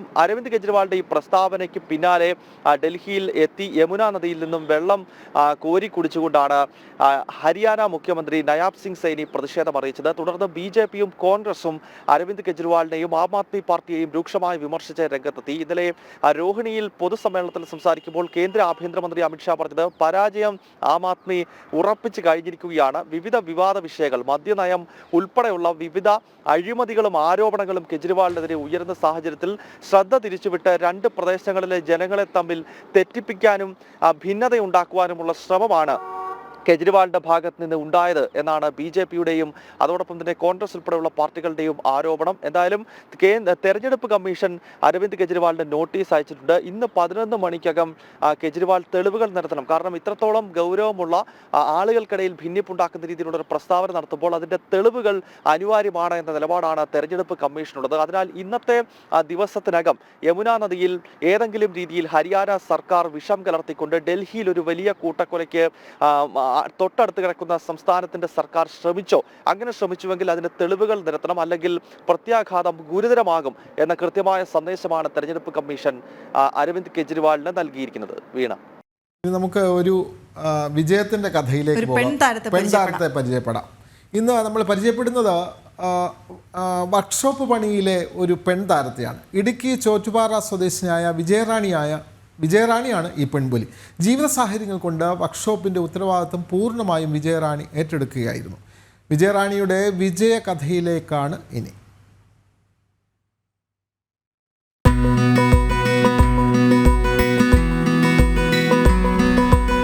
ഇടുക്കി ജില്ലയിലെ കുമളിയിലും വണ്ടിപ്പെരിയാറ്റിലും കുന്നും മലയുമൊക്കെ കയറി ചീറിപ്പായുന്ന മിക്ക ജീപ്പുകളുടെയും ഓട്ടോറിക്ഷകളുടെയും ഒക്കെ അറ്റകുറ്റപ്പണികൾ നടത്തുന്നത് വിജയറാണി ചേച്ചിയാണ്. എത്ര പൊളിഞ്ഞ വാഹനമാണെങ്കിലും വിജയറാണി കൈവച്ചാൽ അത് പുതുപുത്തനാകും.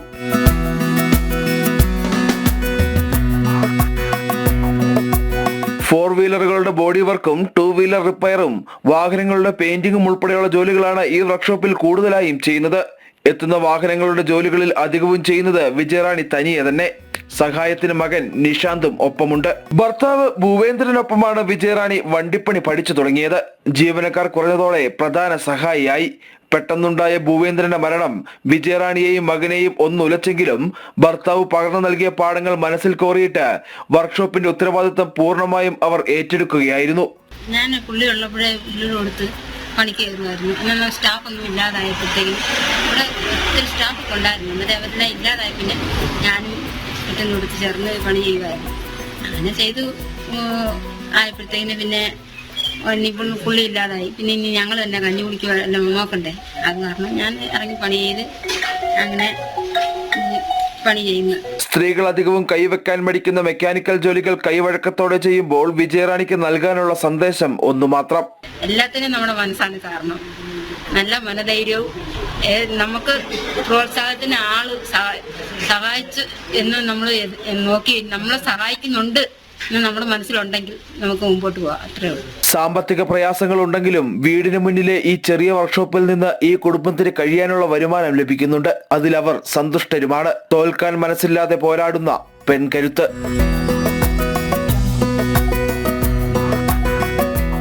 സുബിൻ തോമസ്, ജനം, ഇടുക്കി.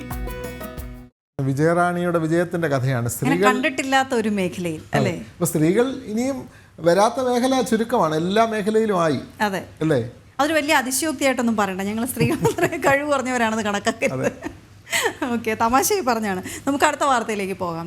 പാർലമെന്റ് സമ്മേളനത്തിന് മുന്നോടിയായി NDA യോഗം ഇന്ന് ചേരും. BJP ദേശീയ അധ്യക്ഷൻ JP നഡ്ഡയുടെ അധ്യക്ഷതയിലാണ് യോഗം. വഖഫ് ഭേദഗതി ബിൽ ഉൾപ്പെടെയുള്ള വിഷയങ്ങൾ NDA നേതാക്കൾ ചർച്ച ചെയ്യും.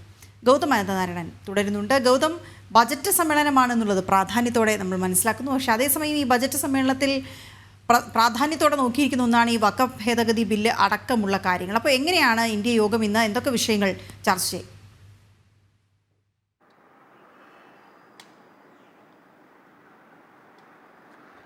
വീണ, ഇന്നിപ്പോൾ ഉച്ചയ്ക്ക് 1:30 NDA യോഗം നിശ്ചയിച്ചിരിക്കുന്നത്. NDA മുന്നണിയിലെ പ്രധാനപ്പെട്ട ഘടകകക്ഷികളുടെ എല്ലാം നേതാക്കൾ ഇന്നത്തെ യോഗത്തിൽ പങ്കെടുക്കും. ഇന്നിപ്പോൾ ബജറ്റ് സമ്മേളനം തുടങ്ങുകയാണ്. 2 ഘട്ടമായി. ആദ്യത്തേത് ഫെബ്രുവരി 10 വരെയും അതിനുശേഷം പിന്നീട് മാർച്ച് മാസത്തിൻ്റെ 2ാമത്തെ ആഴ്ചയിൽ തുടങ്ങി ഏപ്രിൽ 13 വരെയുമാണ് ബജറ്റ് സമ്മേളനം നിശ്ചയിച്ചിരിക്കുന്നത്. ഈ ഒരു സാഹചര്യത്തിൽ ഈ സമ്മേളനത്തിൽ എടുക്കേണ്ട തീരുമാനങ്ങൾ, കൈക്കൊള്ളേണ്ട സ്ട്രാറ്റജികൾ, ഇതൊക്കെ ചർച്ച ചെയ്യുന്നതിന് വേണ്ടിയാണ് NDAയുടെ യോഗം BJP ദേശീയ അധ്യക്ഷൻ JP നഡ്ഡയുടെ നേതൃത്വത്തിൽ നടക്കുന്നത്. ഒപ്പം വിവിധ സുപ്രധാനമായ ബില്ലുകൾ കൂടി ഈ ബജറ്റ് സമ്മേളനത്തിന്റെ ഭാഗമായി വരുന്നുണ്ട്. നേരത്തെ വീണ സൂചിപ്പിച്ചതുപോലെ തന്നെ വഖഫ് ഭേദഗതി നിയമമാണ് ഇതിൽ ഏറ്റവും പ്രധാനമായിട്ടുള്ളത്. കഴിഞ്ഞ 6 മാസമായി JPC ഈ വിഷയം പരിഗണിക്കുകയും അതിപ്പോൾ പാർലമെന്റിൽ വെക്കുകയും ചെയ്യുന്നു. ഈ ഒരു സാഹചര്യത്തിൽ വഖഫ് ഭേദഗതി നിയമം ഉൾപ്പെടെയുള്ള വിഷയങ്ങളിൽ എടുക്കേണ്ട തീരുമാനങ്ങൾ കൂടി ഇന്നത്തെ NDA യോഗത്തിൽ ചർച്ചയാകും. ഇന്നത്തെ NDA യോഗം വളരെ പ്രധാനപ്പെട്ട കാര്യമാണ്. നിരവധി ആളുകൾ നമ്മുടെ സമൂഹ മാധ്യമങ്ങളിൽ ഗുഡ് മോർണിംഗും നമസ്തയും ഒക്കെ പറഞ്ഞുണ്ട്. അവരെയൊക്കെ നമ്മൾ കാണുന്നുണ്ട്. ഈ പേരുകളെല്ലാം വായിക്കണമെങ്കിൽ കുറേ സമയം ചോദിക്കും, എന്തുകൊണ്ട് നിങ്ങൾ കമന്റ് ബോക്സ് ഓഫ് ചെയ്തിട്ടിരിക്കുകയാണോ, നിങ്ങൾ നോക്കാറില്ലേ? പക്ഷേ ഞങ്ങൾ നോക്കുന്നുണ്ട്. വളരെ പ്രധാനപ്പെട്ട കാര്യങ്ങളൊക്കെ നമ്മൾ പറയാറുണ്ട്. എല്ലാവർക്കും ഗുഡ് മോർണിംഗ് നമസ്തയൊക്കെ നമ്മളിതെല്ലാം കാണുന്നുണ്ട്. ഇതെല്ലാ പേരുകളും വായിക്കുമ്പോൾ നമുക്ക് വാർത്ത പറയാനുള്ള സമയം കുറഞ്ഞു വരും. അതുകൊണ്ടാണ്. നമുക്ക് മറ്റ് ഒരു വാർത്തയിലേക്ക് പോകാം. ബ്രൂവറിയിൽ ഇടതുമുന്നണിയിൽ എതിർപ്പ് രൂക്ഷമാകുമ്പോഴും LDF യോഗം വിളിക്കുന്നത് അനിശ്ചിതമായി നീളുന്നു. ഉടൻ മുന്നണി യോഗം ചേരണമെന്ന ആവശ്യം CPI ശക്തമാക്കിയേക്കും. ഏകപക്ഷീയ തീരുമാനങ്ങളിൽ അതൃപ്തി അറിയിക്കാൻ JDS-ഉം RJD-യും രംഗത്തുണ്ട്. ഒരുങ്ങളുമായി പ്രജിത് മോഹൻ ചേരുന്നു. പ്രജിത്ത്, ഈ കാര്യത്തിൽ ബ്രൂവറിയുടെ വിഷയത്തിൽ ഇപ്പോൾ CPI അതേപോലെ തന്നെ RJD, JDS എന്നീ കക്ഷികളാണ് പ്രധാനമായും എതിർപ്പ് അറിയിച്ചിട്ടുള്ളത്. മാണി വിഭാഗത്തിൻ്റെ പ്രതികരണമൊന്നും ഇതുവരെയും കണ്ടില്ല. അവരുടെ അഭിപ്രായം എന്താണെന്ന് ഇനി അറിയേണ്ടിയിരിക്കുന്നു. എന്തായാലും LDF യോഗം ചേരുന്നത് തന്നെ നീട്ടിവെച്ചിരിക്കുകയാണ്. അപ്പോൾ ഈ ഒരു തർക്കങ്ങൾ കാരണം തന്നെയാണോ ഈ മുന്നണി യോഗം ചേരാതിരിക്കുന്നത്? പ്രജിത്ത്.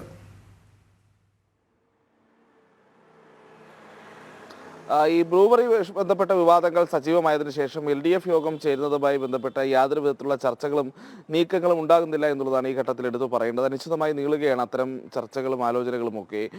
പ്രത്യേകിച്ച് ബ്രൂവറി വിഷയത്തിൽ ബ്രൂവറി വേണ്ട എന്നൊരു നിലപാടിലേക്ക് CPI പോയിരിക്കുന്നു. JDS ആകട്ടെ ഇത് മുന്നണിയിൽ ചർച്ച ചെയ്ത് നടപ്പിലാക്കാത്തത് അനുചിതമായി പോയി എന്നൊരു നിലപാട് സ്വീകരിക്കുന്നു.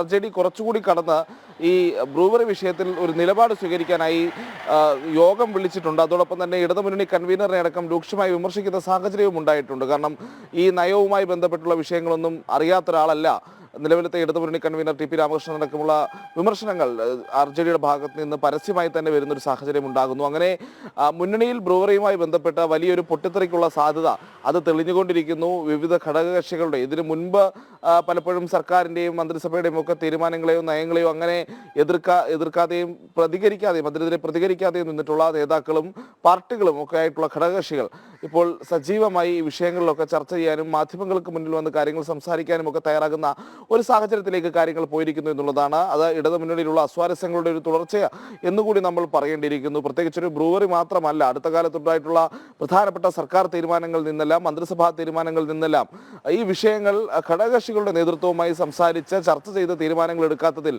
വലിയ അതൃപ്തി മുന്നണിയിലുണ്ട്. ആ അതൃപ്തി തന്നെയാണ് ഇപ്പോൾ ബ്രൂവറി വിവാദത്തിലും കൂടുതൽ സജീവമായി രംഗത്ത് വരുന്നത് എന്നുള്ളതാണ്. എന്തായാലും ഉടൻ LDF യോഗം വിളിക്കാൻ CPI ആവശ്യപ്പെടുമെന്നുള്ളതാണ് നമുക്ക് മനസ്സിലാക്കാൻ കഴിയുന്നത്. അതോടൊപ്പം തന്നെയാണ് RJD അടക്കമുള്ളവരും JDSഉം ഈ വിഷയം ഇടതുമുന്നണി കൺവീനറുടെ മുന്നിലും CPM സംസ്ഥാന സെക്രട്ടറി MV ഗോവിന്ദന്റെ മുന്നിലും വെക്കുമെന്നുള്ള കാര്യത്തിലും തർക്കമില്ല. എന്തായാലും വരും ദിവസങ്ങളിലും വിഷയം ചർച്ചയാകും. ഞായറാഴ്ചയാണ് RJDയുടെ യോഗം തിരുവനന്തപുരത്ത് ചേരുക.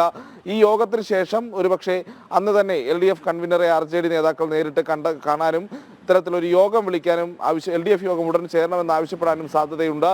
എന്തായാലും ഈ ഘടകകക്ഷികളെ അടക്കം വിശ്വാസത്തിലെടുത്തുകൊണ്ട് മാത്രമേ ഈ പദ്ധതിയുമായി മുന്നോട്ട് പോകൂ എന്നുള്ളത് CPM സംസ്ഥാന സെക്രട്ടറി MV ഗോവിന്ദൻ വ്യക്തമാക്കിയിട്ടുണ്ട്. അപ്പോഴും ഉയരുന്നൊരു പ്രധാനപ്പെട്ട ചോദ്യം എന്ന് പറയുന്നത് LDF യോഗം ചേരാതെ എങ്ങനെയാണ് ഈ ഘടകകക്ഷികളെയൊക്കെ വിശ്വാസത്തിലെടുക്കുക, ഇക്കാര്യങ്ങൾ വിശദീകരിക്കുക എന്നുള്ളതാണ്. നേരത്തെ കഴിഞ്ഞ ദിവസം ബ്രൂവറിയുമായി ബന്ധപ്പെട്ട വിഷയത്തിൽ ഘടകകക്ഷികളുടെയൊക്കെ എതിർപ്പ് ചൂണ്ടിക്കാട്ടിയ സമയത്ത് മന്ത്രി MB രാജേഷ് പറഞ്ഞത് ഘടകകക്ഷികളുടെ കാര്യമൊക്കെ ഞങ്ങൾ നോക്കിക്കൊള്ളാം എന്നുള്ളതാണ്. പക്ഷേ അവരുടെ അഭിപ്രായങ്ങൾ, അവരുടെ നിലപാടുകൾ കേൾക്കാനുള്ള ഒരു അവസരം പോലും ഇത്തരം തീരുമാനങ്ങളിൽ ഉണ്ടാകുന്നില്ല എന്നുള്ളൊരു വിഷയം ഇടതുമുന്നണിയിൽ സജീവ ചർച്ചയാകും. ഇത് മാത്രമല്ല, നേരത്തെ എടുത്ത പല തീരുമാനങ്ങളും ഞാൻ സൂചിപ്പിച്ചതുപോലെയുള്ള പല തീരുമാനങ്ങളും ഇത്തരം ചർച്ചകൾക്ക് LDF യോഗത്തിൽ വഴിവെക്കും. എന്തായാലും ബ്രൂവറിയുമായി ബന്ധപ്പെട്ട സജീവമായി നിലനിൽക്കുന്ന വിഷയം മറ്റ് വകുപ്പുകളുമായി അടക്കമുള്ള ആലോചനകൾ ഉണ്ടായിട്ടില്ല എന്നടക്കമുള്ള ആരോപണങ്ങളുണ്ട്. ഇതെല്ലാം വരുന്ന LDF യോഗത്തിൽ ചർച്ചയാകും. പക്ഷേ അപ്പോഴും LDF യോഗം എന്ന് ചേരുമെന്ന ചോദ്യം മാത്രം ഇങ്ങനെ ബാക്കിയായി നിൽക്കുന്നു. വിനോദ്, അതെ, LDF യോഗം എന്ന് ചേരുമെന്നുള്ള കാര്യത്തിൽ ഇപ്പോഴും അനിശ്ചിതത്വം തുടരുകയാണ്. ഈ തർക്കങ്ങൾ തന്നെയാണ്, ബ്രൂവറിയിലുള്ള തർക്കങ്ങൾ തന്നെയാണ് ഇതിന്റെ പ്രധാനപ്പെട്ട കാരണം. പ്രതിരോധിക്കാനുള്ള മാർഗങ്ങൾ നോക്കി വെക്കേണ്ടതുണ്ട് CPMന്. അതേസമയം കടുത്ത എതിർപ്പിൽ തന്നെയാണ് CPI ഉള്ളത്. അത് വ്യക്തമാക്കുകയും ചെയ്യുന്നു, CPMനും അറിയാം. അതെ, അപ്പോൾ ഈ കമന്റ് ബോക്സുകളുടെ കാര്യം പറഞ്ഞപ്പോൾ ഗണേഷ് കുമാർ എന്ന് പറയുന്ന ഒരു പ്രേക്ഷകൻ പറഞ്ഞേക്കുന്നത് ഗണേശനെ തൊട്ട് തുടങ്ങിയാൽ മതി. അങ്ങനെയാണല്ലോ, ഗണപതിയെ തൊട്ടാണല്ലോ എല്ലാം തുടങ്ങുന്നത്. അപ്പോൾ ആ പേരെങ്ങനെ ഉള്ളതുകൊണ്ട് അദ്ദേഹത്തിന് അത് പറയാം. നമുക്ക് ഒരു ഇടവേള കഴിഞ്ഞ് മടങ്ങി വരാം.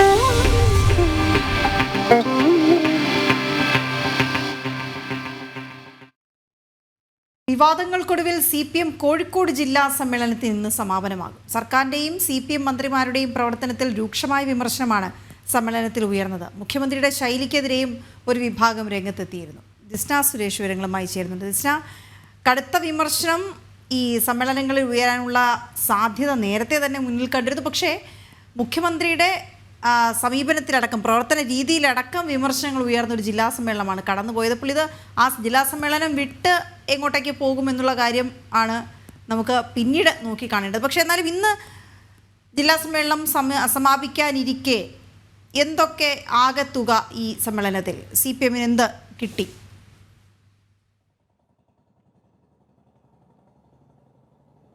വീണ സൂചിപ്പിച്ചതുപോലെ തന്നെ വലിയ വിമർശനങ്ങൾക്കൊടുവിൽ ഇന്ന് ജില്ലാ സമ്മേളനം അവസാനിക്കുകയാണ്. എന്തായാലും മുഖ്യമന്ത്രിയുടെ ശൈലിക്കെതിരെയൊക്കെ ഒരു വിഭാഗം വലിയ രീതിയിലുള്ള വിമർശനങ്ങൾ ഉന്നയിച്ചൊരു സാഹചര്യമുണ്ട്. പ്രധാനമായും നമുക്കറിയാൻ സാധിച്ചിട്ടുള്ളത് പി മോഹനൻ സ്ഥാനം ഒഴിയുന്നു, കൂടാതെ ആരാണ് ഈ നിരയിലേക്ക് വരിക എന്നതിനെ ചൊല്ലിയൊക്കെ തന്നെയും കുറെ ആളുകളുടെ പേര് ഉയർന്നു വരുന്നു എന്നത് തന്നെയാണ്. ജില്ലാ സെക്രട്ടേറിയറ്റ് അംഗങ്ങളായ K Dineshan, M Mehboob, A Pradeep Kumar എന്നിവരുടെ പേരുകൾ പ്രധാനമായും ഉയർന്നു വരുന്നു. കൂടാതെ തന്നെ വലിയ രീതിയിലുള്ള വിമർശനങ്ങൾക്കാണ് CPM ജില്ലാ സമ്മേളനം വഴിവെച്ചിരിക്കുന്നത് എന്ന് തന്നെയാണ്. പ്രധാനമായും കോഴിക്കോട് ജില്ലയെ സംബന്ധിച്ചിടത്തോളം PSC കോഴ ആരോപണമൊക്കെ തന്നെയും പാർട്ടിയിൽ വലിയ രീതിയിലുള്ള അവമതിപ്പുണ്ടാക്കി എന്നതാണ് പ്രധാനമായും ഒന്നാമതായി എടുത്തു പറഞ്ഞിട്ടുള്ളത്. കൂടാതെ തന്നെ തിരുവമ്പാടി MLA സംരക്ഷിക്കുന്ന ഒരു നിലപാടൊക്കെ തന്നെയും പാർട്ടിക്കുള്ളിൽ ഉണ്ടായിരുന്നു എന്നൊരു കാര്യവും വളരെ വ്യക്തമായി തന്നെ ഈ ജില്ലാ സമ്മേളനത്തിൽ വ്യക്തമാക്കിയിട്ടുണ്ട്. കൂടാതെ വലിയ രീതിയിലുള്ള ആരോപണം തന്നെയാണ് ഈ സമ്മേളനങ്ങളിൽ ഉയർന്നു വന്നിട്ടുള്ളത്. എന്തായാലും മിക്സവിനെ കുറിച്ചുള്ള ചോദ്യങ്ങൾക്കൊക്കെ തന്നെ വലിയ രീതിയിലുള്ള മറുപടി ഒന്നും തന്നെ ഈ സമ്മേളനത്തിൽ ഉണ്ടായിരുന്നില്ല എന്നതും ഏറെ ശ്രദ്ധേയമാണ്. എന്തായാലും കഴിഞ്ഞ കുറച്ച് കാലഘട്ടങ്ങളിലായി കോഴിക്കോട് ജില്ലയിൽ നടന്ന പ്രധാന സംഭവങ്ങളൊക്കെ തന്നെയും വലിയ രീതിയിൽ ഈ സമ്മേളനത്തിൽ ചർച്ചയായിട്ടുണ്ട്. കൂടാതെ ഈ പെൻഷൻ മുടങ്ങിയത് ജനങ്ങൾക്കിടയിൽ, സാധാരണക്കാരായ ജനങ്ങൾക്കിടയിൽ വലിയ രീതിയിലുള്ള അവമതിപ്പുണ്ടാക്കി എന്നതും ജില്ലാ സമ്മേളനത്തിൽ ചർച്ചയായ ഒരു വിഷയം തന്നെയാണ്. അത്തരത്തിൽ എടുത്തു പറയുകയാണെങ്കിൽ കഴിഞ്ഞ കുറെ കാലഘട്ടങ്ങളിൽ നടന്ന പ്രധാന പ്രശ്നങ്ങളൊക്കെ തന്നെയും ചൂണ്ടിക്കാട്ടി തന്നെയായിരുന്നു ഈ 2 ദിവസത്തെ സമ്മേളനം കഴിഞ്ഞിരിക്കുന്നത് എന്ന് തന്നെ പറയേണ്ടതുണ്ട്. ഒന്നാമതായി PSC കോഴ ആരോപണത്തിലെ ഇടപെടലും തിരുവമ്പാടി MLA സംരക്ഷിക്കുന്ന നിലപാടും പിന്നെ ഈ പെൻഷൻ മുടങ്ങിയതൊക്കെ തന്നെയും വലിയ രീതിയിൽ ചർച്ചയായിട്ടുണ്ട് എന്ന് തന്നെയാണ് നമുക്കറിയാൻ സാധിച്ചിട്ടുള്ളത്. കൂടാതെ തന്നെ പല സ്ഥലങ്ങളിലും അല്ലെങ്കിൽ പല സംഭവങ്ങളിലും മുഖ്യമന്ത്രിയുടെ പെരുമാറ്റത്തെ സംബന്ധിച്ചും ഒരു വിഭാഗം വലിയ രീതിയിൽ ചർച്ച ചെയ്തിട്ടുണ്ട്. കൂടാതെ തന്നെ ഇന്നലെ നടന്ന വിശദീകരണ യോഗത്തിലൊക്കെ തന്നെ ഇതിൽ വലിയ രീതിയിലുള്ള മറുപടിയും ഉണ്ടായിരുന്നു. അതിൽ പ്രധാനമായും X7-ൽ പി മോഹനന്റെ നിലപാട് ചർച്ചയായെങ്കിലും അതിന് മറുപടി പറയാൻ നേതാക്കൾ തയ്യാറായിരുന്നില്ല എന്നതും ഒരു സവിശേഷമായ ഒരു സംഭവമാണ്. നമുക്കറിയാം X7-നെ സംബന്ധിച്ചിടത്തോളം വലിയ രീതിയിലുള്ള ഒരു വിവാദം ഉയർന്നു വന്നൊരു സാഹചര്യം ഉണ്ടായിരുന്നു. മെക്സവിനെതിരെ പി മോഹനൻ രംഗത്ത് വരികയും പിന്നീട് ആ നിലപാട് മാറ്റി പറയുകയും ചെയ്യുന്ന ഒരു സാഹചര്യം ഒക്കെ തന്നെയും നമ്മൾ കണ്ടതാണ്. എന്നാൽ ഇതൊക്കെ തന്നെയും ജില്ലാ സമ്മേളനത്തിൽ ചർച്ചയായപ്പോഴും യാതൊരു തരത്തിലുള്ള മറുപടിയും ഈ വിഷയങ്ങളെ സംബന്ധിച്ച് ഉണ്ടായിരുന്നില്ല എന്നതും ഏറെ ശ്രദ്ധേയമാണ്. എന്തായാലും 3 ടൈം പൂർത്തിയാക്കിയ മോഹനന് ശേഷം ആരാണ് ആ സ്ഥാനത്തേക്ക് വരിക എന്നതും ഇന്ന് അറിയാൻ സാധിക്കും. എന്തായാലും നമുക്കറിയാൻ സാധിച്ചിട്ടുള്ളത് പ്രധാനമായും പെൻഷൻ വിതരണവുമായി ബന്ധപ്പെട്ട് പെൻഷൻ വിതരണം വൈകുന്നതുമായി ബന്ധപ്പെട്ട് ജനങ്ങൾക്കിടയിൽ വലിയ രീതിയിലുള്ള അവമതിപ്പുണ്ടാക്കുന്നു. കൂടാതെ PSC കോഴ ആരോപണത്തിലെ ഇടപെടലുകളൊക്കെ തന്നെയും വലിയ രീതിയിൽ ജനങ്ങൾക്കിടയിൽ വിമർശനം ഉണ്ടാക്കി എന്നൊരു കാര്യവും ചർച്ച ചെയ്യപ്പെട്ടിട്ടുണ്ട്. അത്തരത്തിൽ എല്ലാ കാര്യങ്ങളെ പറ്റിയും വലിയ രീതിയിലുള്ള ഒരു ചർച്ചയും വിമർശനവും ഒക്കെ തന്നെയാണ് CPM ജില്ലാ സമ്മേളനത്തിൽ നടന്നിട്ടുള്ളത്. അതോടൊപ്പം നമുക്കറിയാൻ സാധിച്ചിട്ടുള്ളത് വിവിധ സ്ഥലങ്ങളിൽ, അതായത് ഈ മലബാർ മേഖലകളിലൊക്കെ തന്നെയും വോട്ട് വിഹിതം വളരെയധികം കുറഞ്ഞു വരുന്നൊരു സാഹചര്യമുണ്ട്. എന്തുകൊണ്ടാണ് അത്തരത്തിൽ വോട്ട് വിഹിതം കുറഞ്ഞു വരുന്നത് എന്ന കാര്യങ്ങളൊക്കെ തന്നെയും വളരെ വ്യക്തമായി ഈ സമ്മേളനത്തിൽ ചർച്ച ചെയ്തിട്ടുണ്ട് എന്ന് തന്നെയാണ് നമുക്ക് നിലവിൽ അറിയാൻ സാധിച്ചിട്ടുള്ളത്. കൂടാതെ തന്നെ വിവിധ മേഖലകളിൽ അല്ലെങ്കിൽ വിവിധ വേദികളിൽ മുഖ്യമന്ത്രി പിണറായി വിജയന്റെ പെരുമാറ്റത്തെ സംബന്ധിച്ചിടത്തോളം ഒരു വിഭാഗം ആളുകൾ വലിയ രീതിയിൽ ഈ സമ്മേളനത്തിൽ ചർച്ച ചെയ്തിട്ടുണ്ട് എന്ന് തന്നെയാണ് വീണ നമുക്ക് അറിയാൻ സാധിച്ചിട്ടുള്ളത്. അതെ, ആ ഒരു തരത്തിൽ തന്നെയാണ് കോഴിക്കോട് ജില്ലാ സമ്മേളനം സമാപിക്കുമ്പോൾ ഇനി ആരാണ് പുതിയ ജില്ലാ സെക്രട്ടറി? അവിടെ മോഹനൻ മാറുന്നു. അപ്പോൾ എ പ്രദീപ് കുമാർ അടക്കമുള്ള നേതാക്കളുണ്ട്. പക്ഷേ ഈ നേരത്തെ ദിവസം സൂചിപ്പിച്ച പോലെ മെക്സവനെ പോലുള്ള വിഷയങ്ങളിൽ വിവാദ പരാമർശം നടത്തിയതുകൊണ്ട് ന്യൂനപക്ഷങ്ങൾക്കിടയിൽ ഒരു വലിയ വോട്ട് ചോർച്ച ഉണ്ടാകുന്നു എന്ന് CPM വിലയിരുത്തലാണ്. അപ്പോൾ അതിന് ന്യൂനപക്ഷ വിഭാഗത്തിൽ നിന്ന് ഒരാൾ സെക്രട്ടറി ആകുമോ തുടങ്ങിയ കാര്യങ്ങളൊക്കെ ഇന്ന് അറിയാൻ കഴിയും അല്ലേ? ജിസ്നയാണ് വിവരങ്ങൾ നൽകിയത്. ഇനി കേരളത്തിൻ്റെ ധനസ്ഥിതിയിലേക്ക് വന്നാൽ, ധനസ്ഥിതി താരതമ്യത്തിലെ നീതി ആയോഗ് റാങ്കിങ്ങിൽ കേരളം വളരെ പിന്നിലാണ്. 18 പ്രധാന സംസ്ഥാനങ്ങളിൽ കേരളത്തിൻ്റെ സ്ഥാനം 15ാമതാണ്. ഗുണപരമല്ലാത്ത ചെലവുകൾക്കൊപ്പം സംസ്ഥാനത്തിന് കൂടുതൽ ബാധ്യതയുണ്ട്. വിവരങ്ങളുമായി പ്രജിത്ത് മോഹൻ ചേരുന്നു. പ്രജിത്ത്, നീതി ആയോഗിൻ്റെ കണക്കിൽ കേരളത്തിൻ്റെ ധനസ്ഥിതി വളരെ പരിതാപകരമാണ്. 18 സംസ്ഥാനങ്ങൾ എടുത്താൽ അതിൽ 15ാമതാണ് കേരളത്തിൻ്റെ സ്ഥാനം. കൂടുതൽ വിവരങ്ങൾ പ്രജിത്ത്.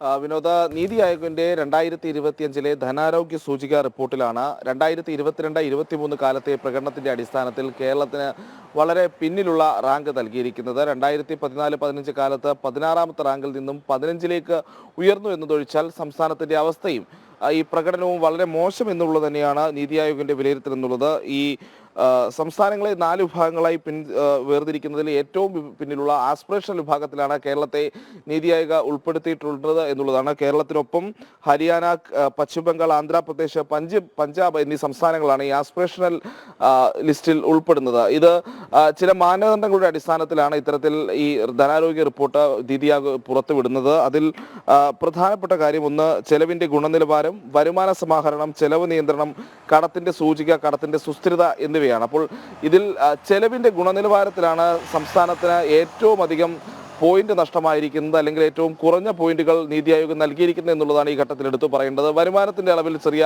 വർധനവുണ്ട്, പക്ഷേ അപ്പോഴും ചെലവുകളുമായി ബന്ധപ്പെട്ടിട്ടുള്ള പ്രശ്നങ്ങൾ വലിയ രീതിയിൽ കേരളത്തെ ഇത്തരം റാങ്കിങ്ങുകളിൽ പിന്നോട്ടടിക്കുന്നു എന്നുള്ളതാണ് നീതി ആയോഗ് ചൂണ്ടിക്കാട്ടുന്നത്. അതിൻ്റെ ഒരു ഏകദേശ രൂപം ഇങ്ങനെയാണ്. അതായത് സംസ്ഥാനത്തിന്റെ ശമ്പളം, പെൻഷൻ, പലിശ തുടങ്ങിയിട്ടുള്ള ഒഴിവാക്കാനാകാത്ത ചെലവുകൾ, അതാകെയുള്ള ചെലവിന്റെ 63.9% ആണ് എന്നുള്ളതാണ് ഇതിൽ ഏറ്റവും എടുത്തു പറയേണ്ടത്. അതായത് ശമ്പളവും പെൻഷനും ഒക്കെ നൽകാനാണ് സംസ്ഥാനത്തിന്റെ വരുമാനത്തിന്റെ നല്ലൊരു ശതമാനവും ചെലവഴിക്കുന്നത്. അതേസമയം മറ്റ് ചെലവുകൾ, ഇപ്പോൾ വികസന ചെലവ് പോലെയുള്ള കാര്യങ്ങൾ, വിദ്യാഭ്യാസ മേഖലയിലുള്ള കാര്യങ്ങൾ, ആരോഗ്യരംഗത്തുള്ള മേഖലയിൽ, അങ്ങനെ അതിനൊക്കെ ചെലവഴിക്കുന്നതിൽ മറ്റ് സംസ്ഥാനങ്ങളുടെയും ഒക്കെ ഏറെ പിന്നിലാണ് കേരളം എന്നുള്ളതാണ് ഈ ഘട്ടത്തിൽ എടുത്തു പറയേണ്ടത്. അതിൽ കണക്കുകളിലേക്ക് വരുമ്പോൾ വികസന ചെലവിന്റെ കാര്യത്തിൽ മറ്റ് സംസ്ഥാനങ്ങളുടെ ശരാശരി വികസന ചെലവ് 15.2% നിൽക്കുമ്പോൾ കേരളത്തിൽ അത് വെറും 8.8% എന്നുള്ളതാണ്. അപ്പോൾ ആ ഒരു വലിയ അന്തരം തന്നെ ഈ സംസ്ഥാനം ചെലവഴിക്കുന്ന പണം, അല്ലെങ്കിൽ സംസ്ഥാനത്തിന്റെ വരുമാനത്തിലുണ്ടാകുന്ന പണം എങ്ങോട്ട് പോകുന്നു എന്നുള്ളൊരു കൃത്യമായ ധാരണ കൂടി നമുക്ക് നൽകുന്നുണ്ട്. ഇപ്പോൾ കുടുംബക്ഷേമ ചെലവ് വരുമ്പോൾ കേരളത്തിൽ അത് 6.4% മാത്രമാണ്. അത് മറ്റ് സംസ്ഥാനങ്ങളിലേക്ക് പോകുമ്പോൾ 5.5%, അതിനു മുകളിലേക്ക് പോകുന്നു എന്നുള്ളതാണ് നീതി ആയോഗ് പറയുന്നത്. വിദ്യാഭ്യാസ ചെലവിലും മറ്റ് സംസ്ഥാനങ്ങളെക്കാളും കുറഞ്ഞ നിരക്കിൽ കേരളം നിൽക്കുന്നു എന്നുള്ളത് ഈ ഘട്ടത്തിൽ പറയേണ്ടതുണ്ട്. എന്തായാലും ഈ നിലവിലത്തെ സാഹചര്യത്തിൽ ഈ കടവും ബാധ്യതയും എല്ലാം കുറയ്ക്കാതെ കേരളത്തിന് മുന്നോട്ട് പോകാൻ കഴിയില്ല എന്നുള്ള കാര്യവും നീതി ആയോഗ് കൃത്യമായി ചൂണ്ടിക്കാട്ടുന്നുണ്ട്. റവന്യൂ വരുമാനത്തിന്റെ 19% ഈ കടത്തിന്റെയൊക്കെ പലിശ കൊടുക്കാനാണ് കേരളത്തിൽ നിന്ന് ചെലവഴിക്കുന്നത് എന്നതടക്കമുള്ള കാര്യങ്ങൾ ചൂണ്ടിക്കാട്ടിക്കൊണ്ടാണ് ഈ ധനാരോഗ്യ റിപ്പോർട്ടിൽ റാങ്കിങ്ങിൽ കേരളത്തിന് 15ാം സ്ഥാനം നൽകിക്കൊണ്ട് 18 പ്രമുഖമായ സംസ്ഥാനങ്ങളെയാണ് പരിഗണിച്ചത്. അതിൽ 15ാം റാങ്കാണ് കേരളത്തിന് ഉള്ളത് എന്ന് പറയുമ്പോൾ 3 സംസ്ഥാനങ്ങൾ മാത്രമാണ് കേരളത്തിന് പിന്നിലുള്ളത് എന്ന് കൂടി ഈ ഘട്ടത്തിൽ എടുത്തു പറയേണ്ടതുണ്ട്. വിനോദ്. അതെ, കേരളത്തിൻ്റെ സ്ഥാനം വളരെ പിന്നിലാണ്. 18 സംസ്ഥാനങ്ങൾ, നീതി ആയോഗിൻ്റെ കണക്കിൽ 18 സംസ്ഥാനങ്ങൾ 15ാമതാണ് കേരളത്തിൻ്റെ സ്ഥാനം. ധനസ്ഥിതി വളരെ മോശമാണ് എന്ന് റിപ്പോർട്ട് ചെയ്യുകയാണ് പ്രജിത്ത്. കോഴിക്കോട് ആമക്കോട്ട് വയൽ അംഗനവാടിയിലെ 7ഓളം കുട്ടികൾക്ക് ഭക്ഷ്യവിഷബാധയേറ്റതായി സൂചന. അംഗനവാടിയിൽ ആഹാരം കഴിച്ചതിന് ശേഷമാണ് കുട്ടികൾക്ക് ഛർദി ഉണ്ടായത്. ഇന്നലെ തന്നെ കുട്ടികളെ ആശുപത്രിയിൽ പ്രവേശിപ്പിച്ചിരുന്നു. ദിസ്ന സുരേഷ് ചേരുന്ന വിവരങ്ങളുമായി. ദിസ്ന, ആദ്യം അറിയേണ്ടത് കുട്ടികളുടെ ഇപ്പോഴത്തെ ആരോഗ്യസ്ഥിതി എന്താണ് എന്നുള്ളതാണ്. മറ്റൊന്ന്, ഈ അംഗനവാടിയിൽ നിന്നുള്ള ഭക്ഷണം കഴിച്ചതിന് ശേഷം, കാരണം അംഗനവാടിയിലെ കുട്ടികൾക്കാണല്ലോ ഈ ഭക്ഷ്യവിഷബാധ ഉണ്ടായിരിക്കുന്നത്. അപ്പോൾ 7ഓളം കുട്ടികളെന്ന് പറയുമ്പോൾ ബാക്കി കുട്ടികളുടെ അവസ്ഥ എന്താണ്? ഈ അന്വേഷണത്തിൽ നിന്ന് എന്താണ് മനസ്സിലായത്?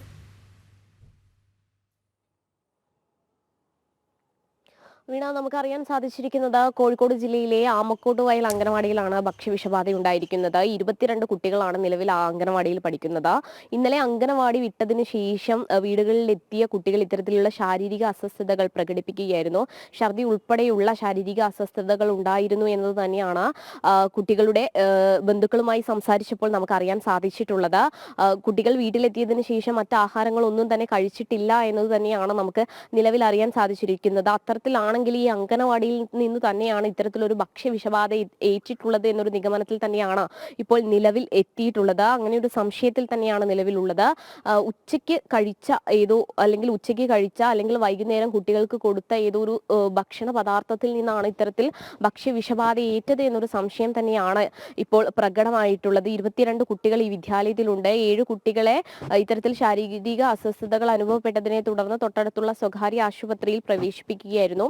അവിടുന്ന് 2 കുട്ടികളെ മറ്റൊരു സ്വകാര്യ ആശുപത്രിയിലേക്ക് മാറ്റിയിട്ടുണ്ട് എന്ന് തന്നെയാണ് നമുക്ക് നിലവിൽ അറിയാൻ സാധിച്ചിട്ടുള്ളത്. പ്രാഥമിക ചികിത്സയ്ക്ക് ശേഷം കുട്ടികളൊക്കെ തന്നെയും തിരിച്ച് അവരവരുടെ വീടുകളിൽ എത്തി എന്നൊരു വിവരം തന്നെയാണ് നിലവിൽ അറിയാൻ സാധിച്ചത്. നമ്മൾ ഈ അവിടുത്തെ അധ്യാപകരൊക്കെയായി സംസാരിച്ചിരുന്നു. അപ്പോൾ അറിയാൻ സാധിച്ചത് എവിടെ നിന്നാണ് ഈ ഭക്ഷ്യവിഷബാധ ഏറ്റത് എന്നതിനെ സംബന്ധിച്ച് വ്യക്തതയില്ല. പക്ഷേ കുട്ടികളുടെ മാതാപിതാക്കളുമായി സംസാരിച്ചപ്പോൾ നിലവിൽ അറിയാൻ കഴിഞ്ഞിട്ടുള്ളത് അങ്കനവാടിയിൽ നിന്നുള്ള ഭക്ഷണ പദാർത്ഥങ്ങൾ മാത്രമേ കുട്ടികൾ കഴിച്ചിട്ടുള്ളൂ.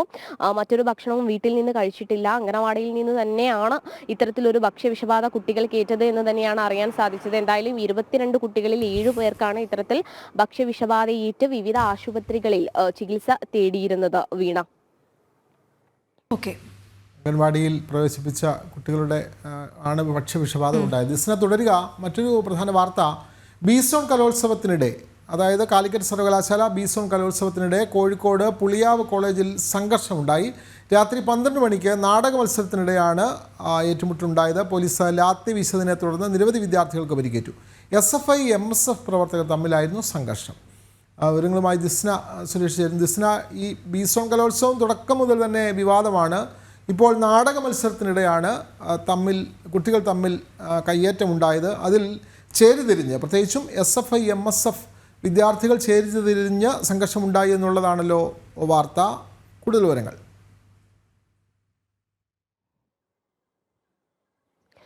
വിനോദ് സൂചിപ്പിച്ചതുപോലെ ഈ കലോത്സവത്തിലെ സംഘർഷം ഇപ്പോൾ വലിയ രീതിയിൽ വാർത്താ പ്രാധാന്യം നേടിക്കൊണ്ടിരിക്കുന്ന ഒരു സംഭവം തന്നെയാണ്. നമുക്കറിയാം, കഴിഞ്ഞ ദിവസവും ഇത്തരത്തിൽ നാദാപുരത്ത് ഈ ബിസോൺ കലോത്സവത്തിൽ തന്നെ ഒരു സംഘർഷം ഉണ്ടായിരുന്നു എന്ന് തന്നെയാണ് നമുക്കറിയാൻ സാധിച്ചിട്ടുള്ളത്. അതിൽ അപ്പീൽ നൽകുന്നതുമായി, അതായത് നാടക മത്സരവുമായി ബന്ധപ്പെട്ട് തന്നെയാണ് അത്തരത്തിലൊരു സംഘർഷവും ഉണ്ടായിരിക്കുന്നത്. അതിന്റെ അപ്പീൽ നൽകുന്നതുമായി ബന്ധപ്പെട്ട വലിയ രീതിയിലൊരു സംഘർഷമുണ്ടായി. ഇന്നലെ ബിസോൺ കലോത്സവത്തിനിടെയാണ് കോഴിക്കോട് പുളിയാവ് കോളേജിൽ സംഘർഷം ഉണ്ടായിരിക്കുന്നത്. 12 മണിയോടുകൂടിയാണ് ഈ നാടക മത്സരം അവസാനിക്കുന്നതിന് മുൻപ് കർട്ടൻ ഇട്ടതുമായി ബന്ധപ്പെട്ട് ഈ സംഭവവുമായി ബന്ധപ്പെട്ട് ചോദ്യം ചെയ്യൽ നടക്കുകയും പിന്നീട് വിദ്യാർത്ഥികൾ തമ്മിൽ പരസ്പരം ഏറ്റുമുട്ടുകയുമായിരുന്നു. ഗുരുവായൂരപ്പൻ കോളേജിലെ വിദ്യാർത്ഥികളാണ് ഈ നാടക മത്സരം അവതരിപ്പിച്ചത്. ഈ നാടകം അവസാനിക്കുന്നതിന് മുൻപ് സ്റ്റേജിൽ ഉണ്ടായിരുന്ന ആളുകൾ കർട്ടൻ ഇട്ടു എന്നത് തന്നെയാണ് വലിയ രീതിയിൽ ഉയരുന്ന പ്രതിഷേധം. എന്തായാലും സംഭവ സ്ഥലത്ത് വലിയ രീതിയിൽ പ്രശ്നങ്ങൾ നടന്നു. വിദ്യാർത്ഥികൾ തമ്മിലടിച്ചായിരുന്നു ഇത്തരത്തിൽ പ്രതിഷേധം നടത്തിയത്. സംഭവത്തിൽ പോലീസ് ലാത്തി വീശിയിട്ടുണ്ട്. നിരവധി പേർക്ക് പരിക്കേറ്റിട്ടുണ്ട് എന്ന് തന്നെയാണ് നമുക്ക് നിലവിൽ അറിയാൻ സാധിച്ചിട്ടുള്ളത്. SFI MSF പ്രവർത്തകർ തമ്മിലായിരുന്നു ഇന്നലെ രാത്രി നടന്ന സംഘർഷം ഉണ്ടായിരിക്കുന്നത്. നേരത്തെ വിനോദ് സൂചിപ്പിച്ചതുപോലെ ഈ കലോത്സവ വേദിയിലെ സംഘർഷങ്ങൾ സാധാരണയായി ഇപ്പോൾ വേദിയിൽ നടക്കുന്ന മത്സരങ്ങളെക്കാൾ ഉപരി ഈ കലോത്സവ വേദിയിലാണ് ഇപ്പോൾ കലോത്സവ വേദിയിലെ മത്സര ഇനങ്ങളെ ചൊല്ലിയാണ് വലിയ രീതിയിലുള്ള സംഘർഷം ഉണ്ടായിരിക്കുന്നത് എന്ന് തന്നെയാണ് ഈ ബിസോൺ കലോത്സവത്തെ സംബന്ധിച്ച രണ്ടാമത്തെ ഇത്തരത്തിലുള്ള വാർത്തയാണ് റിപ്പോർട്ട് ചെയ്യപ്പെടുന്നത്. കഴിഞ്ഞ ദിവസവും സമാനമായ രീതിയിൽ നാടക മത്സരത്തെ ചൊല്ലി അതിന്റെ അപ്പീലുമായി ബന്ധപ്പെട്ട വലിയ രീതിയിലുള്ള സംഘർഷം ഉണ്ടായിരുന്നു. ഇന്നലെ ഗുരുവായൂരപ്പൻ കോളേജിലെ വിദ്യാർത്ഥികൾ നാടകം കളിക്കുന്നതിനിടയിൽ നാടകം കഴിയുന്നതിന്, അതായത് നാടകം അവസാനിക്കുന്നതിന് മുൻപ് കർട്ടൻ ഇട്ടു എന്നതിനെ ചൊല്ലി MSF SFI പ്രവർത്തകർ തമ്മിൽ ഏറ്റുമുട്ടുകയായിരുന്നു. പോലീസ് ലാത്തി വീശുകയും സ്ഥലത്ത് നിന്ന് വിദ്യാർത്ഥികളോട് ഒഴിഞ്ഞു പോവാൻ ആവശ്യപ്പെടുകയും ചെയ്തു എന്നാണ് നിലവിൽ നമുക്ക് അറിയാൻ സാധിച്ചിട്ടുള്ളത്. എന്തായാലും കലോത്സവ വേദികളിലൊക്കെ തന്നെയും വലിയ രീതിയിലുള്ള സംഘർഷങ്ങൾ തന്നെയാണ് നിലവിൽ നടന്നുകൊണ്ടിരിക്കുന്നത്. വിനോദ്, അതെ, മുരളീധരൻ P എന്നുള്ള പ്രേക്ഷകനും പറയുന്നു, ഈ കലാലയങ്ങളൊക്കെ തന്നെ ഇപ്പോൾ കലാപോത്സവങ്ങളായി മാറുന്നു. ഇക്കാര്യത്തിലും കേരളം ഇപ്പോൾ 1ാം സ്ഥാനത്താണ് എന്ന് പ്രേക്ഷകരും സാക്ഷ്യപ്പെടുത്തുകയാണ്. ഈ വാർത്തയും അത് തന്നെയാണ്. കാലിക്കറ്റ് സർവകലാശാല ഡിസോൺ കലോത്സവം, അതുമായി ബന്ധപ്പെട്ട സംഘർഷത്തിൽ 10 SFI പ്രവർത്തകർക്കെതിരെ കേസെടുത്തിട്ടുണ്ട്. KSU പ്രവർത്തകനായ ഷാജിയെ കമ്പി വടികൊണ്ട് അടിച്ചു പരിക്കേൽപ്പിച്ചതിനും സ്റ്റേജിൽ കയറി പെൺകുട്ടികളെ അസഭ്യം പറഞ്ഞ് സർവകലാശാല ചെയർപേഴ്സൺ നിത ഫാത്തിമയെ തള്ളിയിട്ടതിനുമാണ് കേസ്. ആനന്ദ് പുത്തൂർ ചേരുന്നു വിവരങ്ങളുമായി. ആനന്ദ്, നമ്മുടെ കലാലയത്തിൽ നിന്നുള്ളൊരു വാർത്തയാണ് ഇതെന്നുള്ളതാണ് ശ്രദ്ധിക്കേണ്ട കാര്യം. ഈ സംഘർഷത്തിനിടെ ഉണ്ടായത് എന്തൊക്കെയാണ് SFI പ്രവർത്തകർ കാണിച്ചു കൂട്ടിയത് എന്നുള്ളത്. ഏതായാലും ഇപ്പോൾ കേസെടുത്ത് മുന്നോട്ട് പോവുകയാണ്. എന്താണ് വിവരങ്ങൾ? ഒടുവിൽ എന്തായാലും ഈ കലോത്സവത്തിലെ സംഘർഷവുമായി ബന്ധപ്പെട്ട് SFI പ്രവർത്തകർക്കെതിരെയും കേസെടുത്തിരിക്കുന്നു. കഴിഞ്ഞ ദിവസങ്ങളെല്ലാം വലിയ വിമർശനം, കാരണം KSU പ്രവർത്തകർക്കെതിരെ മാത്രം എന്നുള്ളതിൽ വലിയ ആരോപണം ഉയർന്നിരുന്നു. എന്തായാലും ഇപ്പോൾ 10 SFI പ്രവർത്തകർക്കെതിരെയാണ് കേസെടുത്തിരിക്കുന്നത്. സംഘർഷവുമായി ബന്ധപ്പെട്ടുകൊണ്ട് പ്രത്യേകിച്ച് നിത ഫാത്തിമ അടക്കമുള്ള പെൺകുട്ടി പറഞ്ഞു എന്നുള്ള ഒരു വകുപ്പടക്കം ചേർത്തുകൊണ്ടാണ് കേസെടുത്തിരിക്കുന്നത്. ആശിഷ്, റിസ്വാൻ, മഹേഷ്, അഭിനന്ദ്, അതുൽ, അഷ്റഫ്, ഫിഡൽ കാസ്ട്രോ, അനുഷിക്, അനിരുദ്ധ്, വൈശാഖ് എന്നീ 10 SFI പ്രവർത്തകർക്കെതിരെയാണ് ഇപ്പോൾ പോലീസ് കേസെടുത്തിരിക്കുന്നത്. കഴിഞ്ഞ ദിവസം ഇതുമായി ബന്ധപ്പെട്ടുകൊണ്ട് തൃശൂർ ജില്ലാ പ്രസിഡന്റ് ഗോകുൽ ഗുരുവായൂരിനെ അടക്കമുള്ള ആളുകളെ റിമാൻഡ് ചെയ്തിരുന്നു. കൂടുതൽ ആളുകളിലേക്ക് കേസെടുക്കുമെന്ന് തന്നെയാണ് പോലീസ് അറിയിച്ചിട്ടുള്ളത്. SFI പ്രവർത്തകർക്കെതിരെ കേസെടുത്തിട്ടുണ്ട്. അവിടുത്തെ ചെയർപേഴ്സണെ അടക്കം തള്ളിയിട്ടു എന്നുള്ളതാണ് കേസ്. സർവകലാശാല ചെയർപേഴ്സൺ നിത ഫാത്തിമയെ തള്ളിയിട്ടതടക്കമുള്ള അതിക്രമങ്ങളാണ് അവിടെ ക്യാമ്പസിൽ അരങ്ങേറിയത്. വിവരങ്ങൾ നൽകുകയായിരുന്നു ആനന്ദ് പുതൂർ. നമുക്ക് ഇപ്പോൾ ലഭിച്ച ഒരു പ്രധാന വാർത്തയിലേക്ക് ഒന്ന് പോകാം. Kozhikode Riyadh air India express വിമാനം വൈകുന്നതിൽ പ്രതിഷേധവുമായി യാത്രക്കാർ. വിമാന കമ്പനി അധികൃതരും യാത്രക്കാരും തമ്മിൽ വാക്കേറ്റമുണ്ടായി. ഇന്നലെ രാത്രി 8-ന് പുറപ്പെടേണ്ട വിമാനമാണ് വൈകുന്നത്. പകരം സംവിധാനവും വിമാന കമ്പനി ഏർപ്പെടുത്തിയിട്ടില്ല. വിവരങ്ങളുമായി ദിസ്ന സുരേഷ് ചേരുന്നു. ദിസ്ന, പലപ്പോഴും വിമാനത്താവളങ്ങളിൽ ഇത്തരം തർക്കങ്ങൾ പതിവാണ്. അത് കോഴിക്കോട് മാത്രമല്ല, തിരുവനന്തപുരം, കണ്ണൂർ അടക്കമുള്ള വിമാനത്താവളങ്ങളിലും ഇത്തരത്തിൽ ഒരു മുന്നറിയിപ്പും കൂടാതെ വിമാനങ്ങൾ വൈകുന്നത് മൂലം മണിക്കൂറുകളാണ്, ചിലപ്പോൾ ദിവസങ്ങൾ പോലും യാത്രക്കാർക്ക് കാത്തിരിക്കേണ്ടി വരുന്നു. ഇതിൻ്റെ പ്രധാനപ്പെട്ട കാരണം ഇത് കൃത്യമായ അറിയിപ്പ് നൽകാതെ ഇരിക്കുന്നത് കൊണ്ടാണ് ഇത് യാത്രക്കാർ ഏറെ അസ്വസ്ഥരാകുന്നത്. അടിയന്തരമായി പെട്ടെന്ന് എന്തെങ്കിലും പ്രശ്നം ഉണ്ടായാൽ തന്നെ പകരം സംവിധാനം ഏർപ്പെടുത്തണമല്ലോ. ഇവിടെ അതും സംഭവിക്കുന്നില്ല. അപ്പോൾ ദിസ്നയോട് അത് ചോദിക്കാം. ദിസ്ന, എന്തുകൊണ്ടാണ് ഈ പകരം സംവിധാനം പോലും ഉണ്ടാക്കാൻ വിമാന കമ്പനി തയ്യാറാകാത്തത്? അവരെന്തെങ്കിലും ഇന്ന് രാവിലെ എന്തെങ്കിലും പറയുന്നുണ്ടോ?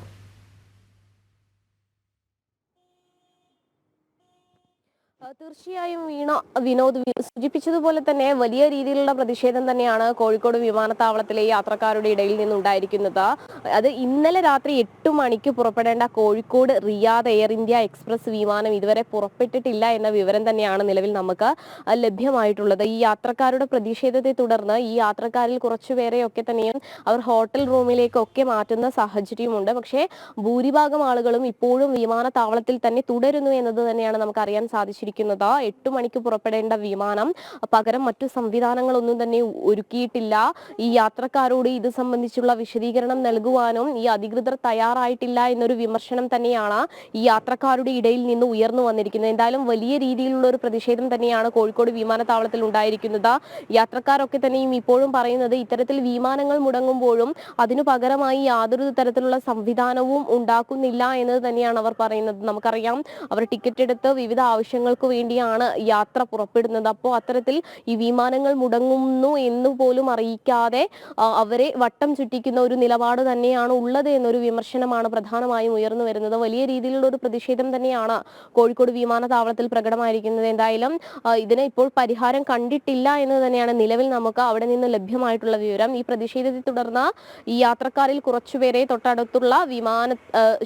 തൊട്ടടുത്തുള്ള ഹോട്ടൽ റൂമിലേക്ക് മാറ്റുകയായിരുന്നു ചെയ്തത് എന്നാണ് അറിയാൻ സാധിച്ചിരിക്കുന്നത്. എന്നാൽ ഭൂരിഭാഗം യാത്രക്കാരും ഇപ്പോഴും വിമാനത്താവളത്തിൽ തന്നെ തുടരുന്ന ഒരു അവസ്ഥയാണ് നിലവിലുള്ളത്. വീണ, ഓക്കെ, ശരി ദിസ്ന. ഏതായാലും ഭൂരിഭാഗം ആളുകളും ഇപ്പോഴും വിമാനത്താവളത്തിൽ തന്നെ തുടരുകയാണ്. അപ്പോൾ എങ്ങനെയാണ് ഇനി കൂടുതലായി എന്തെങ്കിലും വിവരം ഇവരെ അറിയിക്കുമോ? ഇവർക്ക് പകരം സംവിധാനം ഏർപ്പെടുത്തുമോ? പലരും ഈ അവധിക്കാലത്തിൻ്റെ അല്ലെങ്കിൽ അവരെടുത്ത് അവധിയെടുത്ത് വരുന്നതിൻ്റെ അവസാന ദിവസം വരെ ഇവിടെ നിൽക്കും. അവസാന മണിക്കൂറാണ് അവർ പോകുന്നത്. നേരെ പോയി ജോലിക്ക് കയറുക എന്നുള്ള രീതിയിൽ. പക്ഷേ അവിടെ അവസാന മണിക്കൂർ ജോലിക്ക് കയറാൻ പറ്റാതെ വന്ന് നിരവധി പേർക്ക് ജോലി നഷ്ടപ്പെട്ട സാഹചര്യങ്ങളും ഉണ്ടായിട്ടുണ്ട്. അതെ, ഓക്കെ. നമുക്കിനി മറ്റൊരു വാർത്തയിലേക്ക് പോവുകയാണെങ്കിൽ, കുഞ്ഞ് മൊഞ്ചത്തിമാർ ഇശൽ താളത്തിനൊപ്പം ചുവടുവെച്ചപ്പോൾ കാണികൾക്കത് വേറിട്ട അനുഭവമായി. കോഴിക്കോട് കാരശ്ശേരി കക്കാട് സ്കൂൾ വാർഷികത്തോടനുബന്ധിച്ച് നടന്ന മൈലാഞ്ചി മൊഞ്ച് എന്ന ഒപ്പന മത്സരമാണ് ആസ്വാദകർക്ക് ഹൃദ്യമായ അനുഭവം സമ്മാനിച്ചത്.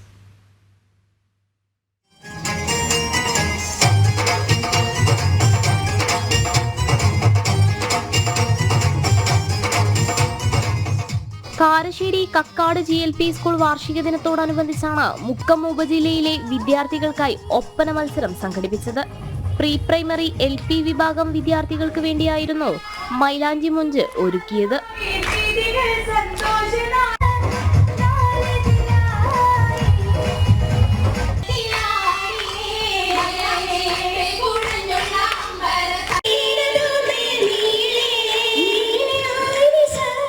മൈലാഞ്ചി ചോപ്പണിഞ്ഞ മൊഞ്ചത്തിമാരുടെ ഒപ്പന കാണാനായി നിരവധി പേരാണ് സ്കൂളിലേക്ക് ഒഴുകിയെത്തിയത്. ഇശൽമഴയിൽ മണവാട്ടിയും കൂട്ടുകാരികളും താളം പിടിച്ചപ്പോൾ കണ്ടുനിന്നവർക്കൊക്കെയും സന്തോഷം. ജനം, കോഴിക്കോട്. വിവാഹ വാർഷികം, വെഡിങ് ആനിവേഴ്സറി ഒക്കെ വേറിട്ട രീതിയിലാണ് ഇപ്പോൾ ആഘോഷിക്കുന്നത്. വെറുതെ കേക്ക് മുറിക്കുക, പിന്നെ സദ്യ ഉണ്ണുക, അല്ലെങ്കിൽ സിനിമ കാണാൻ പോകുക, അതൊന്നുമല്ല. വേറിട്ട ഒരു വാർത്ത കോഴിക്കോട് നിന്ന് വരുന്നുണ്ട്. ഫയർഫോഴ്സിൻ്റെ ദാഹമകറ്റി കോഴിക്കോട് ഒരു വിവാഹ വാർഷികം. വർഷങ്ങളായി കുടിവെള്ളം കിട്ടാതെ വലഞ്ഞിരുന്ന മുക്കം അഗ്നിശമന സേനയ്ക്ക് പമ്പും പൈപ്പും അടക്കം സ്ഥാപിച്ച് കുടിവെള്ളം എത്തിച്ചാണ് ദമ്പതികൾ വിവാഹ വാർഷികം ആഘോഷിച്ചത്. മുക്കം കുറ്റിപ്പാലയിലെ അനിൽകുമാർ അരുണ ദമ്പതികളാണ് തങ്ങളുടെ 25ാം വിവാഹ വാർഷികം വ്യത്യസ്തമായി ആഘോഷിച്ചത്. കഴിഞ്ഞ 8 വർഷമായി കുടിവെള്ളമില്ലാതെ പ്രയാസപ്പെടുകയാണ് അഗ്നിശമന സേന ജീവനക്കാർ. മുനിസിപ്പാലിറ്റിയുടെ കിണർ നവീകരിച്ചു നൽകിയാണ് കുടിവെള്ളത്തിനായി ഉപയോഗപ്പെടുത്തിയത്. മുൻവർഷങ്ങളിലും ഇവർ വിവാഹ വാർഷികത്തോടനുബന്ധിച്ച് അഗ്നിരക്ഷാ സേനയ്ക്ക് സ്ട്രെച്ചർ, റോപ്പ് എന്നിവ നൽകിയിരുന്നു. നാട്ടുകാരുടെ ജീവൻ രക്ഷിക്കാൻ സദാ പാടുപെടുന്ന ഈ ഫയർഫോഴ്സ് ജീവനക്കാർക്ക് അവർക്ക് കുടിവെള്ളം കൊടുക്കാൻ പറ്റി എന്ന് പറഞ്ഞാൽ അത് ഏറ്റവും വലിയൊരു സന്തോഷമായിട്ട് കാണുന്നു. അതും പ്രത്യേകിച്ചും ഞങ്ങളുടെ ഈ 25ാം വാർഷികം ആഘോഷിക്കുന്ന ഈ ദിവസം തന്നെ അത് ചെയ്യാൻ പറ്റിയാൽ വളരെ സന്തോഷം. കിണർ നവീകരണത്തിന്റെയും പമ്പിന്റെയും പൈപ്പിന്റെയും അടക്കം പൂർണ്ണ ചെലവും വഹിച്ചത് അനിലും അരുണയുമാണ്. കുടിവെള്ള പദ്ധതിയുടെ സ്വിച്ച് ഓൺ കർമ്മം നിർവഹിച്ചതും ഇവർ തന്നെ. ഏറെ നാളത്തെ കുടിവെള്ള പ്രശ്നത്തിന് പരിഹാരമായ സന്തോഷത്തിലാണ് അഗ്നിരക്ഷാ സേനയിലെ ഉദ്യോഗസ്ഥർ. പല രീതിയിലുള്ള ഇടപെടലുകൾ നടത്തിയതിന്റെ അടിസ്ഥാനത്തിലാണ് ഈ വർഷം 25ാം വിവാഹ വാർഷികം ആഘോഷിക്കുന്ന അനിലേട്ടനും അരുണ ടീച്ചറും ഈ ഒരു ഉദ്യമത്തിൽ നമ്മോട് പങ്കുചേർന്ന് അവർ പമ്പ് സെറ്റും ഇതെല്ലാം വെച്ച് തന്നു. മുക്കം ഫയർ സ്റ്റേഷനെ സംബന്ധിച്ചിടത്തോളം മലയോര മേഖലയിൽ രക്ഷാപ്രവർത്തനത്തിന് വളരെ സജീവമായി പങ്കെടുക്കുന്ന ഒരു സ്റ്റേഷനാണ്. അതോടൊപ്പം ഒരു റീജിയണൽ ട്രെയിനിങ് സെന്ററുമാണ്. വന്നു പോകുന്ന നമ്മുടെ ജീവനക്കാർക്ക് കുടിവെള്ളം ഒരുക്കുക എന്നുള്ള ഒരു മഹത്തായ കാര്യമാണ് അവർ ചെയ്തിട്ടുള്ളത്. അതിന് അവരുടെ മുക്കം ഫയർ സ്റ്റേഷന്റെ എല്ലാ നന്ദിയും അറിയിക്കും. കേക്ക് മുറിച്ചും മധുരം പങ്കുവച്ചും വന്നു ചേർന്നവരെല്ലാം വിവാഹ വാർഷികത്തിലും പങ്കാളികളായി. ചടങ്ങിൽ അഗ്നിശമന സേനാ ഉദ്യോഗസ്ഥർ, മുനിസിപ്പൽ കൗൺസിലർ, ക്ഷണിക്കപ്പെട്ട അതിഥികൾ, ദമ്പതികളുടെ ബന്ധുക്കൾ, സുഹൃത്തുക്കൾ തുടങ്ങിയവർ പങ്കെടുത്തു. ജനം, കോഴിക്കോട്. പറ്റുന്നവരൊക്കെ ഇങ്ങനെ വിവാഹ വാർഷികം ആഘോഷിച്ചാൽ അല്ലേ നാട്ടിലെ എത്രയോ പ്രശ്നങ്ങൾ പരിഹരിക്കപ്പെടും. തീർച്ചയായിട്ടും വ്യത്യസ്തമായിട്ടുള്ള മാർഗങ്ങൾ കണ്ടെത്തുമ്പോൾ ജനോപകാരപ്രദമായ മാർഗങ്ങളാണ് എങ്കിൽ തീർച്ചയായും അത് വലിയ അനുഗ്രഹമാകും അവർക്ക്. അതെ, പക്ഷെ ചിലരുടെ ആഘോഷം വലിയ ബാധ്യതയായി മാറി. വിവാഹത്തിനൊക്കെ JCBയുടെ മേളിൽ കയറി പോവുക, വെടിപൊട്ടിച്ച് നാട്ടുകാരുടെ കേൾവിശക്തിക്ക് പ്രശ്നങ്ങൾ ഉണ്ടാക്കുക, അങ്ങനെ എന്തെല്ലോ നടക്കാറുണ്ട്.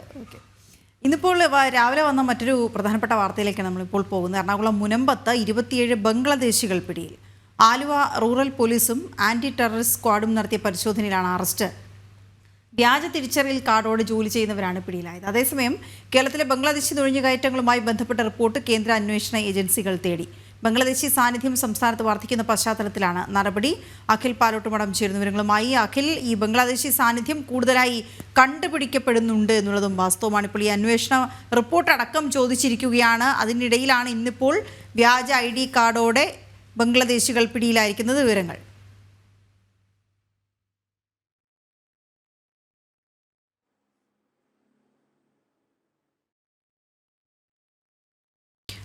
മുനമ്പത്ത് നിന്നാണ് ബംഗ്ലാദേശികൾ ഇപ്പോൾ പിടിയിലായിരിക്കുന്നത്. 27 പേർ പിടിയിലായിട്ടുണ്ട്. അവരുടെ കയ്യിൽ നിന്ന് പിടിച്ചെടുത്തതെല്ലാം വ്യാജ ID കാർഡുകളുമായിരുന്നു. ആലുവ റൂറൽ പോലീസ് നടത്തിയ പരിശോധന, ഒപ്പം ആന്റി ടെററിസ്റ്റ് സ്ക്വാഡും ഉണ്ടായിരുന്നു ഇവരോടൊപ്പം. നമുക്കറിയാം, ഈ സമീപ ദിവസങ്ങളിലെല്ലാം തന്നെ എറണാകുളം ജില്ലയുടെ പല ഭാഗത്തു നിന്നായി ബംഗ്ലാദേശികൾ ഇങ്ങനെ പിടിയിലാകുന്നൊരു സാഹചര്യം. അതായത് വ്യാജ തിരിച്ചറിയൽ കാർഡ് അടക്കം ആണ് ഇവർ പിടിയിലാകുന്നത്. ആ പശ്ചാത്തലത്തിൽ ബംഗ്ലാദേശി സാന്നിധ്യം കൂടുതലായി ഇവിടെ കണ്ടെത്തിയതിൻ്റെ കൂടി പശ്ചാത്തലത്തിലാണ് കേന്ദ്രം ഒരു അന്വേഷണ റിപ്പോർട്ട് തേടിയതും കൂടുതൽ ഇതുമായി ബന്ധപ്പെട്ടുള്ള പരിശോധനകൾ നടന്നതുമൊക്കെ ഈ ഒരു സാഹചര്യത്തിലാണ്. അഖിൽ വിവരങ്ങൾ നൽകും. അഖിൽ, ഇവരെപ്പോഴാണ് പിടിയിലായത്? ഈ വ്യാജ തിരിച്ചറിയൽ കാർഡുകളടക്കം 27 പേർ. വിവരങ്ങൾ.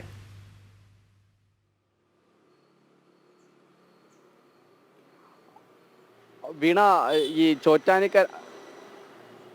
ഈ ബംഗ്ലാദേശികൾ 27 പേരാണ് ഇപ്പോൾ കൊച്ചിയിൽ മുനമ്പത്ത് നിന്ന് അറസ്റ്റിലായിരിക്കുന്നത്. അത് അവർ വ്യാജ തിരിച്ചറിയൽ രേഖകൾ നിർമ്മിച്ചു നൽകിക്കൊണ്ട് അവർ അത്തരത്തിൽ അനധികൃതമായി താമസിച്ചു വരികയായിരുന്നവരാണ് എന്നതാണ് ഇപ്പോൾ നമുക്ക് പോലീസിൽ നിന്ന് മനസ്സിലാക്കാൻ സാധിക്കുന്നത്. കാരണം ഈ സംസ്ഥാനത്ത് പിടിയിലാവുന്ന ബംഗ്ലാദേശികൾക്ക് തീവ്രവാദ സ്വഭാവമുള്ള സംഘടനകളുമായിട്ടൊക്കെ തന്നെ വലിയ ക്രിമിനൽ പശ്ചാത്തലമുള്ളവരുമായൊക്കെ തന്നെ ബന്ധമുണ്ട് എന്നുള്ള തരത്തിലുള്ള പോലീസ് സംശയത്തിൻ്റെ അടിസ്ഥാനത്തിലാണ് ജില്ലയിലുടനീളം പരിശോധനകൾ നടത്തുന്നത്. അത്തരത്തിൽ പരിശോധനയുടെ ഭാഗമായിട്ടാണ് ഇപ്പോൾ 27 പേരെ മുനമ്പത്ത് നിന്ന് അറസ്റ്റ് ചെയ്തിരിക്കുന്നത്. അവരിൽ കൃത്യമായ രേഖകളോ അല്ലെങ്കിൽ ആധാർ കാർഡുകളോ മറ്റു അവരുടെ തിരിച്ചറിയൽ രേഖകളോ ഒന്നും ഉണ്ടായിരുന്നില്ല എന്നതാണ് നമുക്ക് മനസ്സിലാക്കാൻ സാധിക്കുന്നത്. അതുപോലെ തന്നെ കേന്ദ്ര ഏജൻസികൾ അടക്കമുള്ളവ ഇവരെ നിരീക്ഷിക്കുന്നതിലേക്ക് വേണ്ടി, അതായത് സംസ്ഥാനത്തുണ്ടാകുന്ന ചില അക്രമങ്ങൾ, സംസ്ഥാനത്തുണ്ടാകുന്ന ചില ക്രമസമാധാന പ്രശ്നങ്ങളെല്ലാം തന്നെ മുൻനിർത്തി ഈ രാജ്യത്തേക്ക് മറ്റു രാജ്യങ്ങളിൽ നിന്നുള്ള നുഴഞ്ഞു കയറുന്നുണ്ടോ എന്നൊരു പരിശോധന കൂടി നടത്തുന്നുണ്ട്. NIA അടക്കമുള്ള IB അടക്കമുള്ള ചില സംഘടനകളാണ് ഇത്തരത്തിൽ, അല്ലെങ്കിൽ അത്തരത്തിലുള്ള കേന്ദ്ര ഏജൻസികളാണ് ഇവരുമായി ബന്ധപ്പെട്ട കാര്യങ്ങളൊക്കെ തന്നെ അന്വേഷിച്ചു വരുന്നത്. എന്തായാലും ഇപ്പോൾ 27 പേരെയാണ് മുനമ്പം പ്രദേശത്ത് നിന്ന്, അത് ആലുവ പോലീസ് ആൻഡ് റൂറൽ സ്ക്വാഡിന്റെ നേതൃത്വത്തിലുള്ള ഒരു പ്രത്യേക സംഘം അറസ്റ്റ് ചെയ്തിരിക്കുന്നത്. വീണ അതെ, അപ്പോൾ ഈ ബംഗ്ലാദേശികൾ, നമ്മുടെ പ്രേക്ഷകർ പറയുന്നത് 10,000-കണക്കിന് ബംഗ്ലാദേശികൾ കേരളത്തിലുള്ളപ്പോഴാണ് വെറും 27 പേരെ മാത്രം കസ്റ്റഡിയിലെടുക്കുന്നത്. അപ്പോൾ ഇവരുടെ തെരച്ചിൽ ഇവിടെ ജീവിക്കുന്ന അല്ലെങ്കിൽ ഇവിടെ തൊഴിലെടുത്ത് ജീവിക്കുന്ന ബംഗ്ലാദേശികളായിട്ടുള്ള ആളുകളുടെ എല്ലാം കൃത്യമായ രേഖകൾ പരിശോധിക്കുന്ന കാര്യത്തിൽ പോലീസ് ഇപ്പോഴല്ലേ ഒരു ജാഗ്രത വന്നത്? ഇതിനു മുമ്പ് ഇത്തരം കാര്യങ്ങളിൽ പരിശോധന കർശനമായിരുന്നില്ല എന്നുകൂടി പറയേണ്ടി വരില്ലേ അഖിൽ?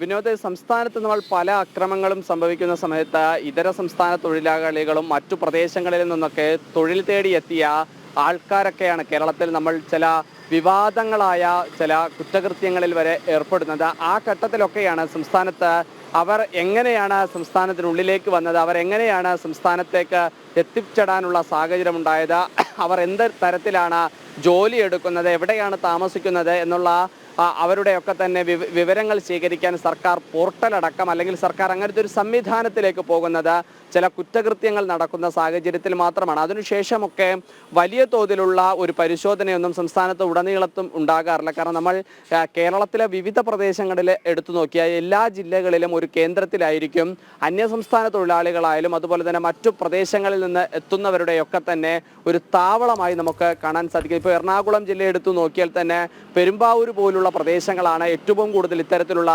പ്രദേശങ്ങളായി നിലനിൽക്കുന്നത്. അപ്പോൾ അവിടെയൊക്കെ തന്നെ കൂടുതൽ പരിശോധനകൾ ഉണ്ടാകേണ്ട ഒരു സാഹചര്യം ഉണ്ടാണ്. അതുകൊണ്ടാണ് വലിയ തോതിൽ ബംഗ്ലാദേശികളും അതുപോലെ തന്നെ മറ്റു പ്രദേശങ്ങളിൽ നിന്നുള്ളവരൊക്കെ തന്നെ സംസ്ഥാനത്ത് എത്തുമ്പോൾ പോലും അവർക്കൊന്നും തന്നെ വേണ്ടത്ര രീതിയിലുള്ള ഒരു ക്രമീകരണം അല്ലെങ്കിൽ അവരെത്തുമ്പോൾ ഉണ്ടാകേണ്ട മാനദണ്ഡങ്ങളൊന്നും സർക്കാരിൻ്റെ ഭാഗത്ത് നിന്ന് അല്ലെങ്കിൽ പോലീസ് സംവിധാനത്തിൻ്റെ ഭാഗത്തു നിന്നുള്ള പരിശോധനകൾ ഉണ്ടാകുന്നില്ല എന്നുള്ളത് വ്യക്തമാണ്. അതുകൊണ്ട് തന്നെയാണ് നമ്മളുടെ പ്രതികരിച്ച പ്രേക്ഷകനും അത്തരത്തിൽ പറയുന്നത്. ആയിരക്കണക്കിന് ബംഗ്ലാദേശികൾ അതുപോലെ തന്നെ മറ്റു ഇതര സംസ്ഥാനങ്ങളിൽ നിന്നുള്ളവരെല്ലാവരും തന്നെ ഈ സംസ്ഥാനത്തുണ്ട്. പക്ഷെ അവർ എങ്ങനെയാണ് വന്നത്, എന്തിനാണ് വന്നത്, എവിടെയാണ് താമസിക്കുന്നത്, എന്താണ് ചെയ്യുന്നത് എന്ന ചോദ്യങ്ങളൊക്കെ തന്നെ ഒരു ചോദ്യചിഹ്നമായി തുടരുന്നു എന്നതും യാഥാർത്ഥ്യമാണ് വിനോദ്. പക്ഷേ പോലീസ് സ്റ്റേഷനുകളിൽ നമ്മൾ മനസ്സിലാക്കുന്നത് ഇപ്പോൾ സംസ്ഥാനത്ത് നിലവിലുള്ള പോലീസ് സ്റ്റേഷനുകളിലൊക്കെ തന്നെ അതാത് സ്റ്റേഷൻ ഓഫീസർമാർ കൃത്യമായ വിവരങ്ങൾ ശേഖരിക്കണമെന്നുള്ള നിയമമുണ്ട്. കാരണം അന്യസംസ്ഥാന തൊഴിലാളികൾ എവിടെയൊക്കെ താമസിക്കുന്നു, അവരുടെ മേൽവിലാസം എന്താണ്, അവരുടെ ആധാർ നമ്പർ അടക്കം വാങ്ങുന്ന ഒരു സംവിധാനമുണ്ട്. നമ്മുടെയൊക്കെ നാട്ടിൽ അത്തരം പരിശോധനകൾ ഒക്കെ കണ്ടിട്ടുമുണ്ട്. പക്ഷേ ഈ തീവ്രവാദികളായിട്ടുള്ള ബംഗ്ലാദേശികൾ ഈ മുനമ്പം പോലുള്ള അല്ലെങ്കിൽ തുരുത്തു പോലുള്ള പ്രദേശങ്ങളിൽ താമസിക്കുന്നു എന്ന് പറയുമ്പോൾ കേരളത്തിൻ്റെ ക്രമസമാധാന നില പോലും തകരുന്ന തരത്തിലേക്ക് കാര്യങ്ങൾ പോകുന്നു എന്നുള്ളതാണ്. അപ്പോൾ ഇത് കൃത്യമായി രേഖകളൊക്കെ ഈ ഒരു കണക്കെടുപ്പ് നടത്തുന്നു എന്നുള്ളതല്ലാതെ ഇവരുടെ പശ്ചാത്തലം എന്താണ്, ഇവർ ക്രിമിനൽ കേസിൽ പെട്ടവരാണോ, ഇവർ ആ സ്ഥലങ്ങളിൽ നിന്ന് ഒളിച്ചോടി വന്നവരാണോ, അല്ലെങ്കിൽ ഇവിടെ താമസിക്കുന്നതിൽ ഇവർ എന്ത് തൊഴിലാണ് എടുക്കുന്നത്, എന്തിനു വേണ്ടിയാണ് ഇവർ ഇവിടെ തങ്ങുന്നത്, ഇവിടെ എന്തെങ്കിലും തീവ്രവാദ പ്രവർത്തനങ്ങൾ നടത്തുന്നുണ്ടോ, ഇവിടെ എന്തെങ്കിലും മയക്കുമരുന്ന് കള്ളക്കടത്ത് പോലെയുള്ള കാര്യങ്ങൾ ഇടനിലക്കാരാകുന്നുണ്ടോ, ഇത്തരം കാര്യങ്ങളിലേക്കൊന്നും അന്വേഷണം പോകുന്നു എന്ന് പറയാൻ കഴിയുമോ അഖിൽ?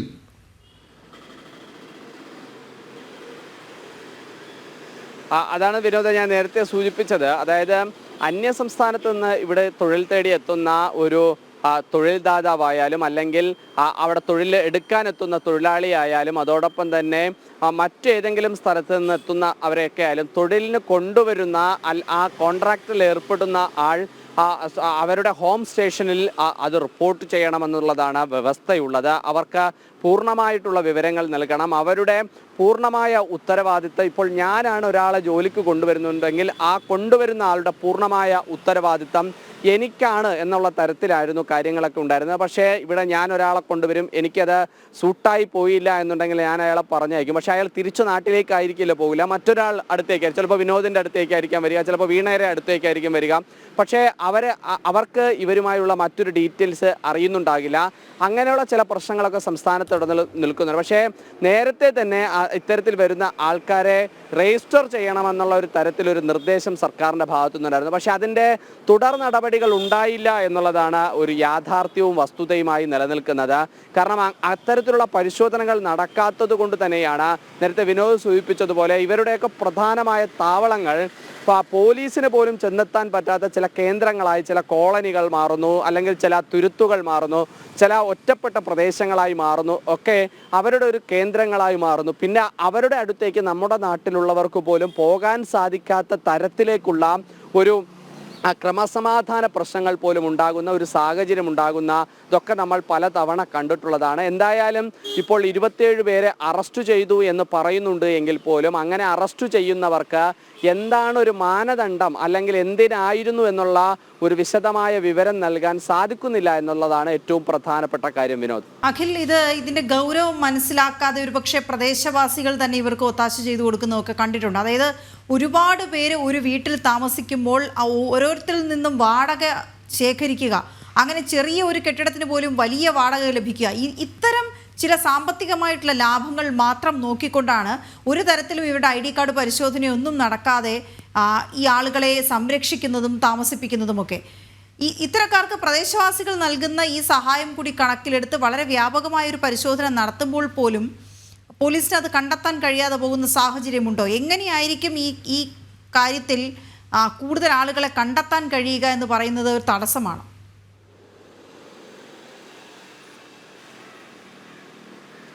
വീണ, അതിലൊരു ഞാൻ നേരത്തെ സൂചിപ്പിച്ചതിനൊരു തുടർച്ചയാണ്. കാരണം എന്ന് പറയുന്നത് ഇപ്പോൾ അവർ ജോലിക്കായി എത്തുന്ന ഒരു ബംഗ്ലാദേശ് അല്ലെങ്കിൽ ഒരു ഇതര സംസ്ഥാനത്ത് നിന്ന് എത്തുന്ന ഒരാളെ അവർക്ക് കുറഞ്ഞ കൂലി നൽകിയാൽ മതിയാകും, അവർക്ക് കുറഞ്ഞ ജീവിത നിലവാരം ഒരുക്കിയാൽ മതിയാകും. പക്ഷേ അവരിൽ നിന്നും ഈടാക്കുന്നത് ആണെന്നുണ്ടെങ്കിൽ ഇവിടുത്തെ വലിയ തുകയും തന്നെയാണ് വീണ സൂചിപ്പിച്ചതുപോലെ അവരിൽ നിന്നും ഈടാക്കുന്നത്. നമ്മൾ പലതവണ ഇതൊക്കെ ആവർത്തിച്ചു പറയുമ്പോഴും നമ്മൾ ഇതര സംസ്ഥാന തൊഴിലാളികൾ താമസിക്കുന്ന ചുറ്റുപാടുകളൊക്കെ തന്നെ നമ്മൾ കണ്ടിട്ടുണ്ടാകും. ഒറ്റ മുറിയായിരിക്കും, ഈ ശൗചാലയ സംവിധാനങ്ങൾ കുറവായിരിക്കും, അല്ലെങ്കിൽ അവരുടെ മറ്റു പ്രാഥമികമായ കർമ്മങ്ങൾ ചെയ്യുന്നതിലുണ്ട ബുദ്ധിമുട്ടുകൾ നമ്മൾ പലതവണ കണ്ടിട്ടുമുണ്ട്. അവരും മനുഷ്യരാണ് എന്നുള്ള ഒരു വിലയിരുത്തൽ നമുക്ക് ഉണ്ടാകണം, എന്ന ഒരു സത്യസന്ധമായ ഒരു ബോധം നമുക്ക് ഉണ്ടാകണം എന്നുള്ളതൊരു യാഥാർത്ഥ്യം തന്നെയാണ്. കാരണം പക്ഷേ നമ്മുടെയൊക്കെ ചില നാട്ടിൽ ചില ആൾക്കാർ അവരെയൊക്കെ തന്നെ ചൂഷണം ചെയ്ത് പണിയെടുപ്പിക്കുന്നു എന്നുള്ളതാണ് ഒരു വസ്തുതയായി നമുക്ക് പറയാനും സാധിക്കുന്ന ഒരു കാര്യം. കാരണം ഇതര സംസ്ഥാനത്ത് നിന്ന് എത്തുന്ന ഒരാൾക്ക് കൂലി കുറച്ചു നൽകി അവരെ തൊഴിലെടുപ്പിക്കുന്ന ഒരു സാഹചര്യം ഉണ്ടാകുമ്പോഴാണ് തന്നെയാണ് ഈ കൂലി കുറപ്പിച്ച് ജോലി എടുപ്പിക്കുക. അവരെ സംബന്ധിച്ച് അവർ ഗൾഫ് നാടുകളിലേക്ക് പോകുന്ന പോലെയാണ് ഇങ്ങോട്ട് വരുന്നത്. ഉഷ നെല്ലൂരിനെ പോലുള്ള പ്രേക്ഷകർ പറയുന്നത് നമ്മളെല്ലാവരെയും ബംഗാളികൾ എന്നാണ് പറയുന്നത്. ഇത് ബംഗാളിൽ നിന്ന് വന്നവരെയാണ് ബംഗാളി എന്ന് പറഞ്ഞത്. ഇപ്പൊ ബംഗ്ലാദേശുകാർ ഇവിടെ താമസിക്കുന്നു, അവരെ ബംഗാളികൾ. വ്യത്യാസം പലപ്പോഴും നമ്മുടെ നാട്ടുകാർക്ക് അറിയില്ല എന്നുള്ളൊരു വാസ്തവം കൂടിയുണ്ട്. ബംഗ്ലാദേശുകാരെയും അവർ ബംഗാളി എന്ന് വിളിക്കുന്നു. പിന്നെ വേറൊരു പ്രധാനപ്പെട്ട കാര്യം, വാസുദേവ് എന്ന് പറയുന്ന ഒരു പ്രേക്ഷകൻ പറഞ്ഞിരിക്കുന്നു ബംഗ്ലാദേശികൾ മാത്രമല്ല പാകിസ്ഥാനികളും ഉണ്ട് എന്നുള്ളത്. അത് വളരെ പ്രധാനപ്പെട്ട കാര്യമാണ്. പായിപ്ര എന്ന് പറയുന്നത്, എനിക്കൊന്ന് കോട്ടയത്താണെന്ന് തോന്നുന്നു പായിപ്ര എന്നുള്ള സ്ഥലം, അത് ഏത് പോലീസ് സ്റ്റേഷൻ പരിധിയിലാണ് എന്ന പ്രേക്ഷകൻ പറഞ്ഞാൽ അത്തരം കാര്യങ്ങൾ കൂടുതൽ അന്വേഷണം വാർത്ത എന്നുള്ള നിലയിൽ നമുക്കും നടത്താൻ കഴിയും. നമുക്ക് അഖിലേക്ക് തന്നെ വീണ്ടും പോകാം. വയനാട് ഉരുൾപൊട്ടൽ ദുരന്തവുമായി ബന്ധപ്പെട്ട് സ്വമേധയാ എടുത്ത കേസ് ഹൈക്കോടതി ഇന്ന് വീണ്ടും പരിഗണിക്കും. പുനരധിവാസ നടപടികളിൽ ആക്ഷേപമുണ്ടെങ്കിൽ അക്കാര്യം അമിക്കസ് ക്യൂറി ഹൈക്കോടതിയെ അറിയിക്കും. ജസ്റ്റിസ് AK ജയശങ്കരൻ നമ്പ്യാർ അധ്യക്ഷനായ ഡിവിഷൻ ബെഞ്ചാണ് കേസ് പരിഗണിക്കുന്നത്. അഖിൽ, കൂടുതൽ വിവരങ്ങൾ.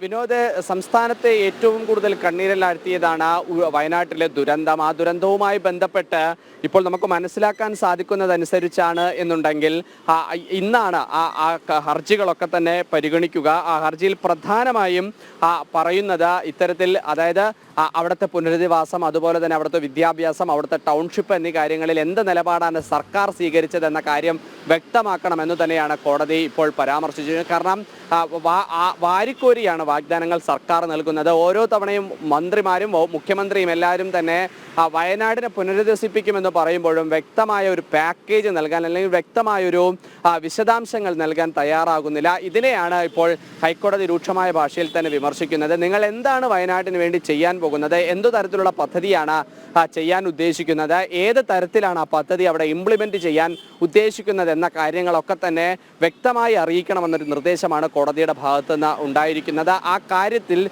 ആണ് ഇപ്പോൾ ഹൈക്കോടതി ഹർജി പരിഗണിക്കുന്നത്. വിനോദ്, തന്നെയാണ് ഹൈക്കോടതി വയനാട് ഉരുൾപൊട്ടൽ ദുരന്തവുമായി ബന്ധപ്പെട്ട സ്വമേധയാ എടുത്ത കേസ് ഇന്ന് പരിഗണിക്കുന്നു. വിവരങ്ങൾ നൽകിയായിരുന്നു അഖിൽ. വലിയ പ്രാധാന്യത്തോടെ അതെ, രാജ്യാന്തരം.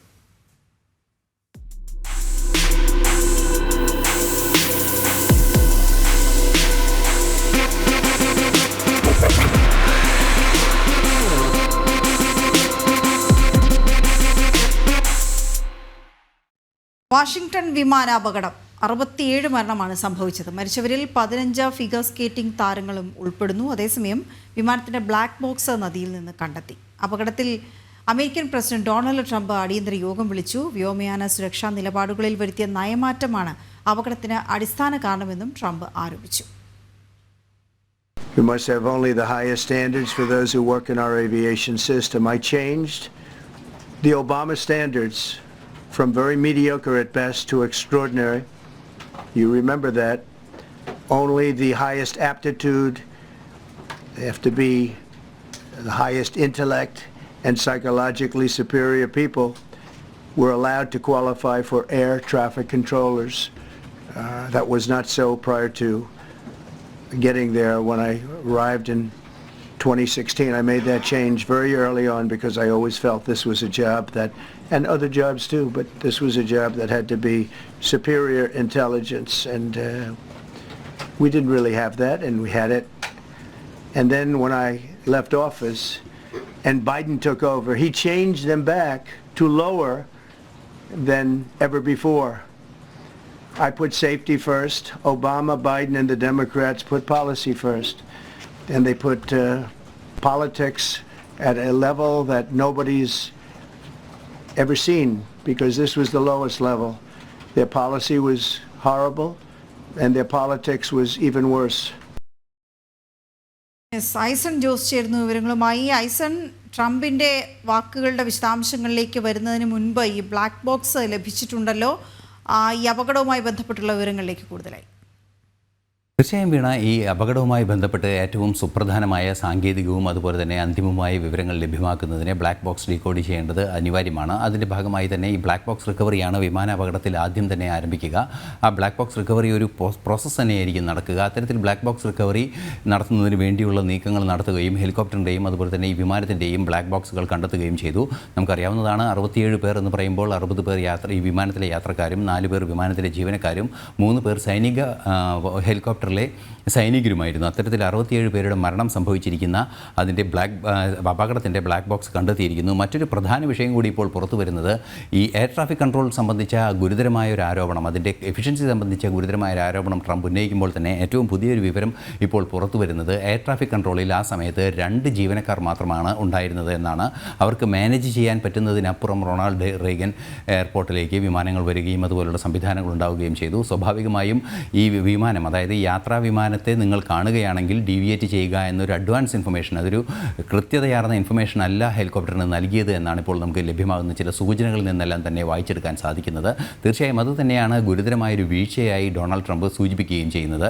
നമുക്കറിയാവുന്നതാണ്, അദ്ദേഹം ആദ്യകാലം ഉണ്ടായിരുന്നപ്പോൾ 2016 അദ്ദേഹം അധികാരത്തിലെത്തിയപ്പോൾ നേരത്തെ ഒബാമ നടത്തിവെച്ചിരുന്ന അല്ലെങ്കിൽ ഒബാമ നടപ്പാക്കിയിരുന്ന ചില രാഷ്ട്രീയ ലക്ഷ്യങ്ങളോടെയുള്ള ഈ സ്റ്റാഫിംഗ് പാറ്റേൺ അല്ലെങ്കിൽ അവിടെയുള്ള ഈ ജീവനക്കാരുടെ തെരഞ്ഞെടുപ്പ് സംബന്ധിച്ചുള്ള നടപടികളിലെല്ലാം നടപടികളെല്ലാം തന്നെ ചില താല്പര്യങ്ങൾ, അതായത് രാഷ്ട്രീയ താല്പര്യങ്ങൾ നടപ്പാക്കാൻ ശ്രമിച്ചതാണ് ജീവനക്കാരുടെ എഫിഷ്യൻസി കുറഞ്ഞത് എന്ന് വളരെ കൃത്യമായി ട്രംപ് പറയുന്നുണ്ട്. അത്തരത്തിൽ എഫിഷ്യൻസി കുറഞ്ഞൊരു സാഹചര്യത്തിൽ 2016 അധികാരത്തിൽ വന്നപ്പോൾ അതിനെതിരായ നടപടി കൃത്യമായി താൻ എടുക്കുകയും എന്നാൽ ആ നടപടികളെല്ലാം തന്നെ അട്ടിമറിക്കുന്നൊരു നീക്കം ബൈഡൻ്റെ ഭാഗത്തു നിന്നുണ്ടാവുകയും ചെയ്തു. അത്തരത്തിൽ ആ എയർ ട്രാഫിക് കൺട്രോളിലുള്ള എഫിഷ്യൻ്റായ സ്റ്റാഫിൻ്റെ ഒരു ഷോർട്ടേജ് അല്ലെങ്കിൽ കാര്യക്ഷമമായി പ്രവർത്തിക്കുന്ന നല്ല ബുദ്ധി സാമർഥ്യമുള്ള ജീവനക്കാരുടെ ഒരു പരിമിതിയാണ് ഇത്തരത്തിലൊരു പ്രശ്നത്തിന് കാരണമായിട്ടുള്ളത് എന്ന് അടിസ്ഥാനപരമായൊരു നയപ്രശ്നമാണ് അദ്ദേഹം മുന്നോട്ട് വെച്ചിരിക്കുന്നത്. ഇതിനെതിരായ നടപടികൾ കർശനമായി ഉണ്ടാകുമെന്ന നിലപാടും ട്രംപ് മുന്നോട്ട് വയ്ക്കുന്നുണ്ട്. നമുക്കറിയാവുന്നതാണ് JD വാൻസും അതുപോലെ തന്നെ എയർ ട്രാഫിക് ബന്ധവുമായി ബന്ധപ്പെട്ട സെക്രട്ടറിയും അതുപോലെ തന്നെ പ്രതിരോധ സെക്രട്ടറിയും ഇന്നലെ യോഗം ചേർന്നതിന് ശേഷമായിരുന്നു ഈ നിലപാടിലേക്ക് വന്നത്. കർശന നടപടികൾ ഇക്കാര്യത്തിൽ ഉണ്ടാകുമെന്ന നിലപാട് തന്നെയാണ് അദ്ദേഹം മുന്നോട്ട് വയ്ക്കുന്നത്. ഇത്തരത്തിൽ ഈ രാഷ്ട്രീയ ലക്ഷ്യങ്ങളോടെ ഈ സംവരണത്തിന് സമാനമായ ചില രീതികളിലുള്ള നീക്കങ്ങൾ നടത്തിയതാണ് ഈ സ്റ്റാഫ് എഫിഷ്യൻസി കുറയാൻ കാരണമെന്ന് അദ്ദേഹം വളരെ കൃത്യമായി പറയുന്നുണ്ട്.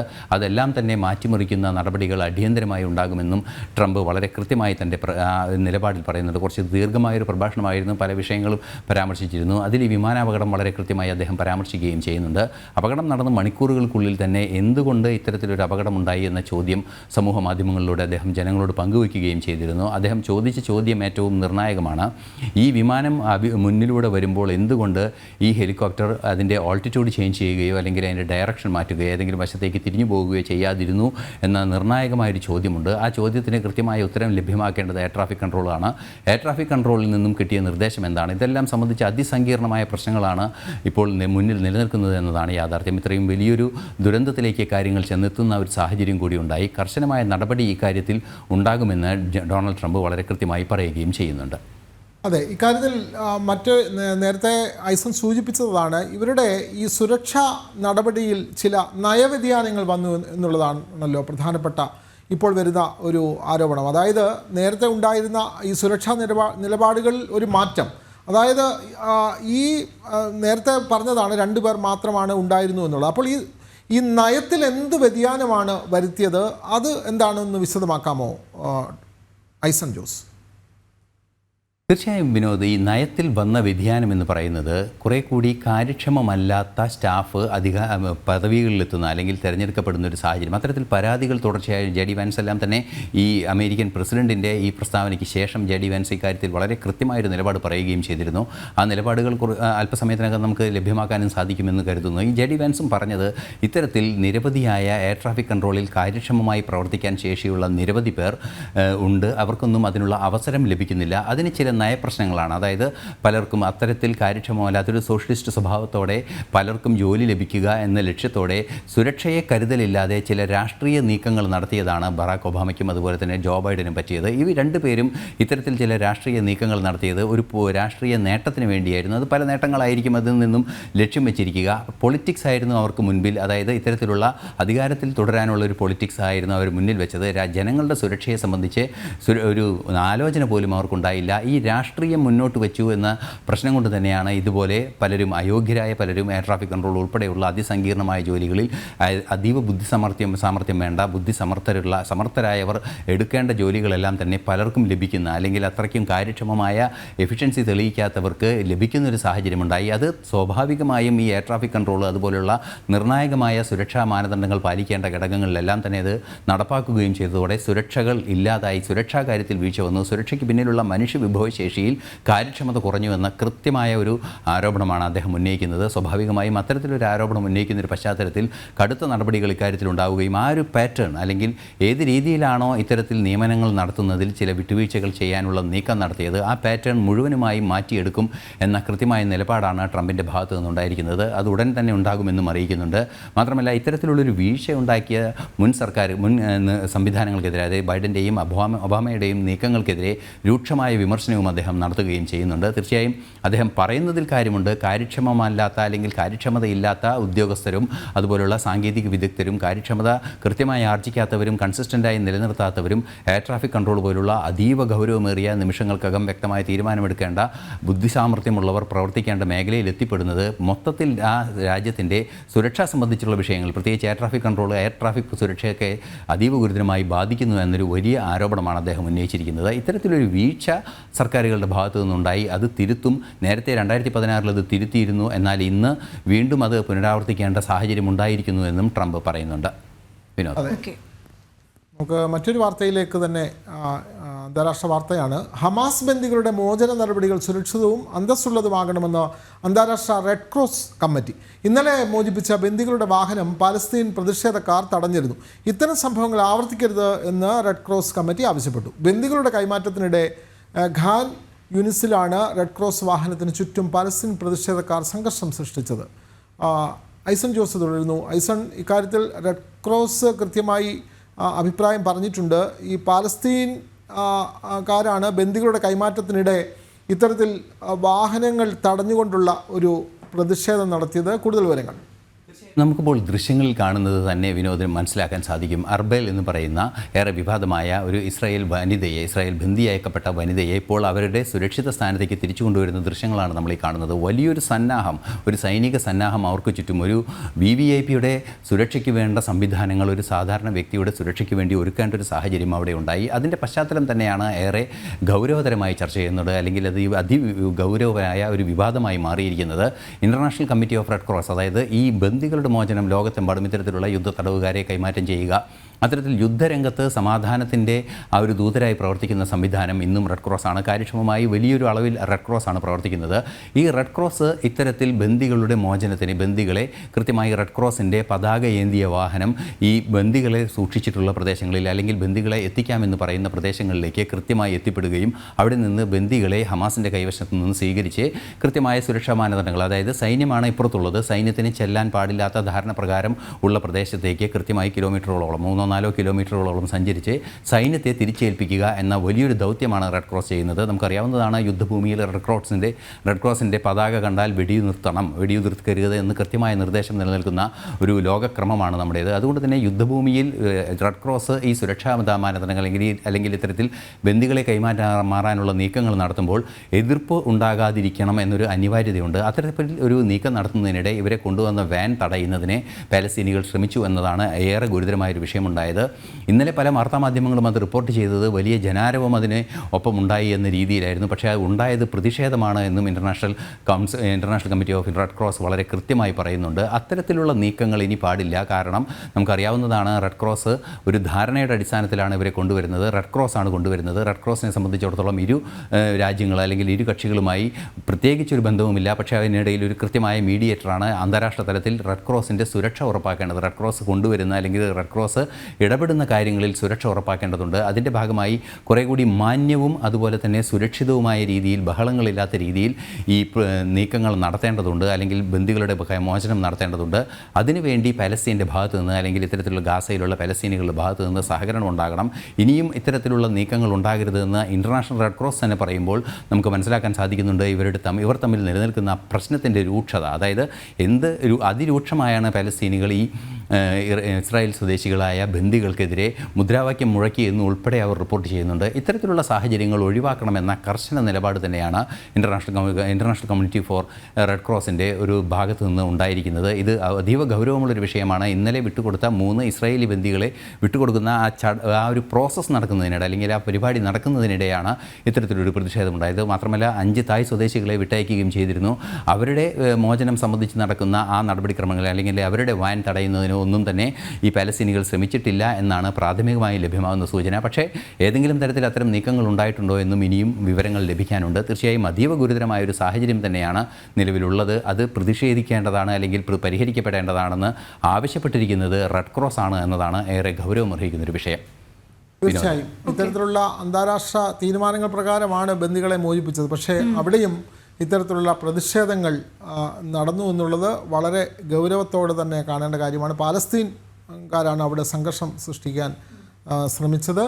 ആ വാർത്തയാണ് തെറ്റായ നിലയിൽ മാധ്യമങ്ങൾ റിപ്പോർട്ട് ചെയ്തത് എന്ന് ഐസൺ ജോസ് വ്യക്തമാക്കുന്നു. ഇനിയും പ്രേക്ഷക നിരവധി ചോദിക്കുന്നു കുംഭമേള വാർത്ത എവിടെ എന്നുള്ളത്. രാവിലെ വളരെ മഞ്ഞാണ്. രാവിലെ തന്നെ അത് നമുക്ക് ദൃശ്യങ്ങൾ കാണിക്കാൻ പ്രയാസമുണ്ട്. വെയിലൊക്കെ ഒന്ന് തെളിഞ്ഞു വന്നിട്ട് കൊടുക്കാം. അതുകൊണ്ടാണ് ഇത്രയും വൈകിയത്. സനാതനധർമ്മത്തിൻ്റെ വിരാട സംഗമം.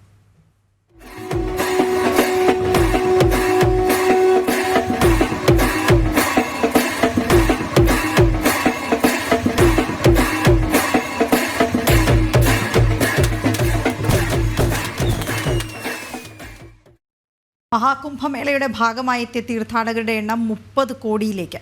ഇന്നലെ രാത്രി വരെയുള്ള കണക്കുകൾ പ്രകാരം 29.64 കോടി തീർത്ഥാടകർ സ്നാനത്തിന് വേണ്ടിയെത്തി.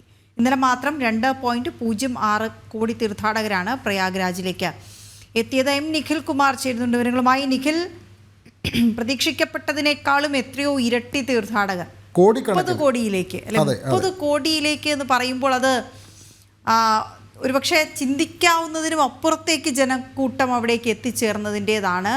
ഇന്നിപ്പോൾ എങ്ങനെയാണ്? ഇന്നലെയൊക്കെ രാവിലെ നല്ല മഞ്ഞായിരുന്നു, അപ്പോൾ അതുകൊണ്ട് തന്നെ ഈ സ്നാനത്തിനുമൊക്കെയും നിയന്ത്രണങ്ങൾ ഉണ്ടായിരുന്നു. ഇന്നും അങ്ങനെയൊക്കെ തന്നെയാണോ കാര്യങ്ങൾ? വീണ, ഇന്നിപ്പോൾ തീർത്ഥാടകരുടെ തിരക്ക് തുടരുന്നുണ്ട്. പക്ഷേ മഞ്ഞിൽ ചെറിയ കുറവുണ്ട്. ഇന്നലത്തെ അത്രയും ആ ഒരു മഞ്ഞ് ഇന്നില്ല. എന്തായാലും മഞ്ഞിൽ ഒരു നേരിയ കുറവ് എന്തായാലും ഇന്ന് ഉണ്ട്.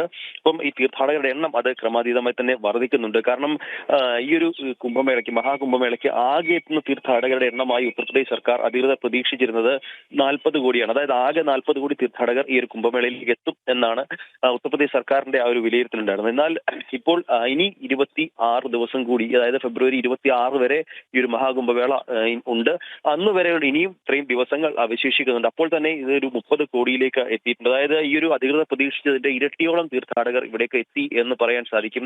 അതായത് ഒരു ദിവസം ശരാശരി 1 കോടിക്കടുത്ത് 1 കോടിയിൽ താഴെ തീർത്ഥാടകർ എന്നുള്ളതാണ്. ഒരു 75 ലക്ഷം മുതൽ 1 കോടി വരെ തീർത്ഥാടകരാണ് ഉത്തർപ്രദേശ് സർക്കാർ പ്രതീക്ഷിച്ചിരുന്നത്. എന്നാൽ അതിൽ നിന്ന് വ്യത്യസ്തമായി പല ദിവസങ്ങളിലും അത് 1 കോടിക്ക് മുകളിലേക്ക് എത്തുന്നു, 1.5 കോടിയിലേക്ക് എത്തുന്നു, 2 കോടിയിലേക്ക് വരെ എത്തിയിരുന്നു. ഇതിനിടയിൽ നടന്ന 2 ഷാഹി സ്നാനുകൾ, പ്രധാനപ്പെട്ട 2 അമൃത സ്നാൻ ദിവസങ്ങളിൽ അന്ന് തിരക്ക് ക്രമാതീതമായി കൂടുന്നു. ആദ്യത്തെ ഷാഹി സ്നാൻ നടന്ന ദിവസം 3.5 കോടിയോളം തീർത്ഥാടകർ എത്തി. രണ്ടാമത്തെ ഷാഹി സ്നാൻ കഴിഞ്ഞ ദിവസം നടന്ന ഈ രണ്ടാമത്തെ ഷാഹി സ്നാൻ ദിവസം 7.5 കോടിയോളം തീർത്ഥാടകരാണ് അവിടേക്ക് എത്തിയത്. അതുകൊണ്ട് തന്നെ തീർത്ഥാടകരുടെ ഒരു വലിയ തിരക്ക് ഇപ്പോഴും തുടരുന്നുണ്ട്. ഇന്നും 1.5 കോടിക്ക് മുകളിലേക്ക് തീർത്ഥാടകർ എത്തും എന്നാണ് രാവിലെ ലഭ്യമാകുന്ന, അല്ലെങ്കിൽ ഉത്തർപ്രദേശ് സർക്കാരുമായി ബന്ധപ്പെട്ട, പോലീസുമായി ബന്ധപ്പെട്ട അധികൃതർക്ക് നൽകുന്നത്. കാരണം വരുന്ന ട്രെയിൻ പലതും ട്രെയിനുകൾക്കും ബസ്സുകൾക്കും അടക്കം നിയന്ത്രണങ്ങൾ ഏർപ്പെടുത്തിയിട്ടുണ്ട്. ഇവിടേക്ക് വരുന്നതിന് തീർത്ഥാടകരുടെ എണ്ണം നിയന്ത്രിക്കുന്നതിന്റെ ഭാഗമായി ഇവിടേക്ക് വരുന്ന ട്രെയിനുകളുടെ എണ്ണം അടക്കം നിയന്ത്രിക്കുന്നു. ഒപ്പം തന്നെ സുരക്ഷ കർശനമാക്കിയിട്ടുണ്ട്. കാരണം ഇനി 3-ാം തീയതി പ്രധാനപ്പെട്ട ഒരു ഷാഹി സ്നാൻ നടക്കാനുണ്ട്. 3-ാം തീയതി മൂന്നാമത്തെ പ്രധാനപ്പെട്ട ഷാഹി സ്നാൻ നടക്കാനിരിക്കുന്നത് 3-ാം തീയതിയാണ്. അന്ന് തിരക്ക് വലിയ രീതിയിൽ കൂടാനുള്ള സാധ്യതയുണ്ട്. കാരണം അന്ന് വസന്ത പഞ്ചമിയാണ്. അന്ന് തിരക്ക് വലിയ രീതിയിൽ കൂടാനുള്ള ഒരു സാധ്യതയുണ്ട്. അത് മുന്നിൽ കണ്ട് ഇപ്പോൾ മുതൽ തന്നെ ഈ ഒരു അധികൃതർ ഭാഗത്തു നിന്ന് സുരക്ഷ അത് കർശനമാക്കുന്നുണ്ട്. അപ്പം മറ്റൊരു കാര്യം കൂടിയുണ്ട്. കഴിഞ്ഞ ദിവസം അത് നേരത്തെ തന്നെ 25-ാം തീയതി തന്നെ പ്രഖ്യാപിച്ചതാണ്. എന്നാൽ അത് കർശനമായി നടപ്പാക്കാൻ ഒരു തീരുമാനം കൂടി ഇപ്പോൾ എന്തായാലും ഉത്തർപ്രദേശ് സർക്കാർ ഏർപ്പെടുത്തിയിട്ടുണ്ട്. അതായത് ഈ കുംഭമേള നടക്കുന്ന ഏരിയ അത് തിരക്ക് കൂടുന്ന ദിവസം നോ വെഹിക്കിൾ സോൺ എന്ന രീതിയിലേക്ക് മാറ്റുന്നത്, വാഹനങ്ങൾക്ക് ഒട്ടും പ്രവേശനം നൽകാത്ത രീതിയിലേക്ക് മാറ്റുന്ന ഒരു നിർദ്ദേശം നേരത്തെ ഉത്തർപ്രദേശ് സർക്കാർ നൽകിയിരുന്നു. എന്നാൽ പിന്നീട് അതിൽ അത്ര ഒരു ക്രമീകരണം ശക്തമാക്കിയിരുന്നില്ല. പാസുകൾ, അതായത് VIP, VVIP പാസുകൾ, മീഡിയ പാസുകൾ അടക്കം നൽകിയിരുന്നു. ഈ ഒരു കുംഭമേള നടക്കുന്ന നഗരിക്കുള്ളിലേക്ക് വാഹനങ്ങൾ പ്രവേശിക്കണം. ഒപ്പം തന്നെ പ്രാദേശികമായ വാഹനങ്ങൾ, ഇരുചക്ര വാഹനങ്ങൾ, റിക്ഷ അടക്കമുള്ളവർക്ക് അനുമതി നൽകിയിരുന്നു. എന്നാൽ ഇപ്പോൾ ഈ തിരക്ക് കൂടുന്നത് പരിഗണിച്ചുകൊണ്ട് ഇതിനൊക്കെ നിയന്ത്രണം ഏർപ്പെടുത്തിയിട്ടുണ്ട്. ഈ കുംഭനഗരി പൂർണ്ണമായും നോ വെഹിക്കിൾ സോണിലേക്ക് മാറ്റിയിട്ടുണ്ട്. അതായത് പ്രാദേശികമായ ഇരുചക്ര വാഹനങ്ങൾ മാത്രമാണ് അടിയന്തരമായി പിന്നുള്ളത്. അടിയന്തര ഉപയോഗിക്കുന്ന എമർജൻസി വെഹിക്കിൾസ്, പോലീസിന്റെയും ആംബുലൻസും ഒപ്പം തന്നെ മറ്റ് അടിയന്തര വാഹനങ്ങൾ മാത്രമാണ് ഇപ്പോൾ ഈ ഒരു കുംഭനഗരിയിലേക്ക് പ്രവേശിക്കാൻ അനുമതി നൽകിയിട്ടുള്ളത്. പിന്നീട് അത്യാവശ്യമുണ്ടെങ്കിൽ മാത്രം പ്രാദേശികമായ ഇരുചക്ര വാഹനങ്ങൾ അതിനും ഉപയോഗിക്കാനുള്ള അനുമതി നൽകിയിട്ടുണ്ട്. പ്രത്യേക അനുമതി വാങ്ങേണ്ടതുണ്ട്. ബാക്കിയുള്ള ഒരു വാഹനങ്ങൾ ഈ കുംഭനഗരിയിലേക്ക് തിരക്ക് നിയന്ത്രിക്കുന്നതിന്റെ ഭാഗമായി കുംഭനഗരിയിലേക്ക് പ്രവേശിപ്പിക്കുന്നില്ല. നോ വെഹിക്കിൾ സോണായി പ്രഖ്യാപിച്ചിട്ടുണ്ട്. ഒപ്പം മറ്റൊരു കാര്യം കൂടിയുണ്ട്. നിയന്ത്രണങ്ങൾ തീർത്ഥാടകർ അകത്തേക്ക് എത്തുന്നതിനും പുറത്തേക്ക് പോകുന്നതിനും കൃത്യമായ നിയന്ത്രണങ്ങൾ ഏർപ്പെടുത്തിയിട്ടുണ്ട്. മുൻപ് പല സ്ഥലങ്ങളിലൂടെയും തീർത്ഥാടകർക്ക് ഈ കുംഭമേള നടക്കുന്ന നഗരിയിലേക്ക് പ്രവേശിക്കാമായിരുന്നെങ്കിൽ അതിൽ കൃത്യമായി നിയന്ത്രണം ഏർപ്പെടുത്തി കൃത്യമായി സജ്ജീകരിച്ച സ്ഥലങ്ങളിലൂടെ മാത്രം പുറത്തേക്ക് പോകാനും അകത്തേക്ക് കയറാനുള്ള നിയന്ത്രണം. നേരത്തെ അകത്തേക്ക് പോകുന്ന അതേ വഴിയിലൂടെ പുറത്തേക്ക് പോകാൻ കഴിയുന്ന സാഹചര്യം ഉണ്ടായിരുന്നു. ആ സമയത്ത് തിരക്കും ഉണ്ടാവാനുള്ള സാഹചര്യം ഉണ്ടായിരുന്നു. അത് ഒഴിവാക്കുന്നതിന് വേണ്ടിയാണ് ഇത്തരത്തിലുള്ള ക്രമീകരണങ്ങൾ നൽകിയിട്ടുള്ളത്. ഒപ്പം തന്നെ ഗംഗാ നദിയുടെ ഇരു കരകളെയും കണക്ട് ചെയ്യുന്ന താൽക്കാലിക പാലങ്ങളുണ്ട്. ആ പാലങ്ങളിലൊക്കെ നിയന്ത്രണങ്ങൾ ഏർപ്പെടുത്തിയിട്ടുണ്ട്. മുൻപ് ഇരുവശത്തേക്ക് ആളുകൾക്ക് സഞ്ചരിക്കാൻ കഴിയുന്നതാണെങ്കിൽ ഇപ്പോൾ അതിൽ നിന്ന് വ്യത്യസ്തമായി ഒരു വശത്തേക്ക് മാത്രം, തിരക്ക് എവിടെയാണോ ഉള്ളത് ആ തിരക്ക് കൺട്രോൾ ചെയ്യുന്നതിന്റെ ഭാഗമായി തിരക്ക് മറുകരയിൽ കുറവാണെങ്കിൽ ഇവിടെ നിന്ന് അവിടേക്ക് കടത്തിവിടുകയും ഇപ്പുറത്തെ കരയിൽ കൂടുതലാണെങ്കിൽ അവിടുന്ന് ആളുകളെ ഇങ്ങോട്ട് വിടാതിരിക്കുകയും ചെയ്യുന്ന രീതിയിലുള്ള ക്രമീകരണങ്ങളൊക്കെ അത് കർശനമാക്കിയും എന്തായാലും ഇപ്പോൾ നടപ്പാക്കിയിട്ടുണ്ട്. പറഞ്ഞതുപോലെ തീർത്ഥാടകരുടെ എണ്ണം അത് വലിയ രീതിയിൽ വർദ്ധിക്കുന്നുണ്ട്. വരും ദിവസങ്ങളിൽ ഇനി അടുത്ത ദിവസങ്ങൾ ഒക്കെ തിരക്ക് കൂടാനുള്ള സാഹചര്യമുണ്ട്. ഒപ്പം ഇവിടേക്ക് വരുന്ന ട്രെയിനുകൾ ഒപ്പം ബസ്സുകൾ അടക്കമുള്ളവയ്ക്ക് എന്തായാലും നിയന്ത്രണം ഏർപ്പെടുത്തിയിട്ടുണ്ട്. പല ട്രെയിനുകളും ഉത്തർപ്രദേശ് പ്രയാഗ്രാജ് ജംഗ്ഷനിൽ നിർത്തേണ്ട പല ട്രെയിനുകളും ഔട്ടർ സ്റ്റേഷനുകളിലേക്ക് ഇവിടെയുള്ള 3-4 സ്റ്റേഷനുകൾ ഔട്ടറിലുണ്ട്. ഔട്ടർ സ്റ്റേഷനിലേക്ക് പലതിലും ആ ഒരു ട്രെയിൻ മാറ്റി വിടുന്നുണ്ട്. അവിടെ ഇറങ്ങിയതിനു ശേഷമാണ് ആളുകൾക്ക് ഈ ഒരു ഇവിടേക്ക് എത്തേണ്ടത്. അതിനുള്ള സംവിധാനം ഒക്കെ ഏർപ്പെടുത്തിയിട്ടുണ്ട്. എന്തായാലും ഈ തിരക്ക് നിയന്ത്രിക്കുന്നതിന് വേണ്ടിയിട്ടുള്ള അല്ലെങ്കിൽ വരാനിരിക്കുന്ന ഷാഹി സ്റ്റാൻഡ് മുന്നോടിയായി ആ തിരക്ക് കൃത്യമായി കൺട്രോൾ ചെയ്യുന്നതിനുള്ള എല്ലാ സംവിധാനവും എന്തായാലും ഇപ്പോൾ ഉത്തർപ്രദേശ് സർക്കാരിന്റെ ഭാഗത്തു നിന്നും ഉണ്ടായിട്ടുണ്ട്. വീണ, എത്രയോ കോടിക്കണക്കിന് തീർത്ഥാടകരാണ് അങ്ങോട്ടേക്ക് എത്തുന്നത് അല്ലേ, 30 കോടിയിലേക്ക് എത്തുന്നു എന്നുള്ളതാണ്.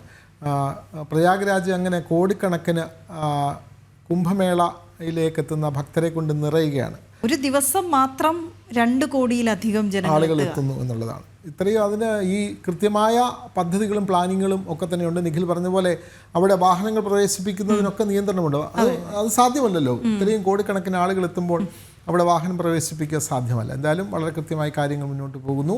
സദാനന്ദൻ നെടുനിലം എന്ന പ്രേക്ഷകൻ ചോദിക്കുന്നു, ഈ 2 മണിക്കൂർ നിൽക്കുമ്പോൾ എന്ത് കഴിച്ചിട്ടാണ് വരുന്നതെന്ന് ഇത്ര രാവിലെ?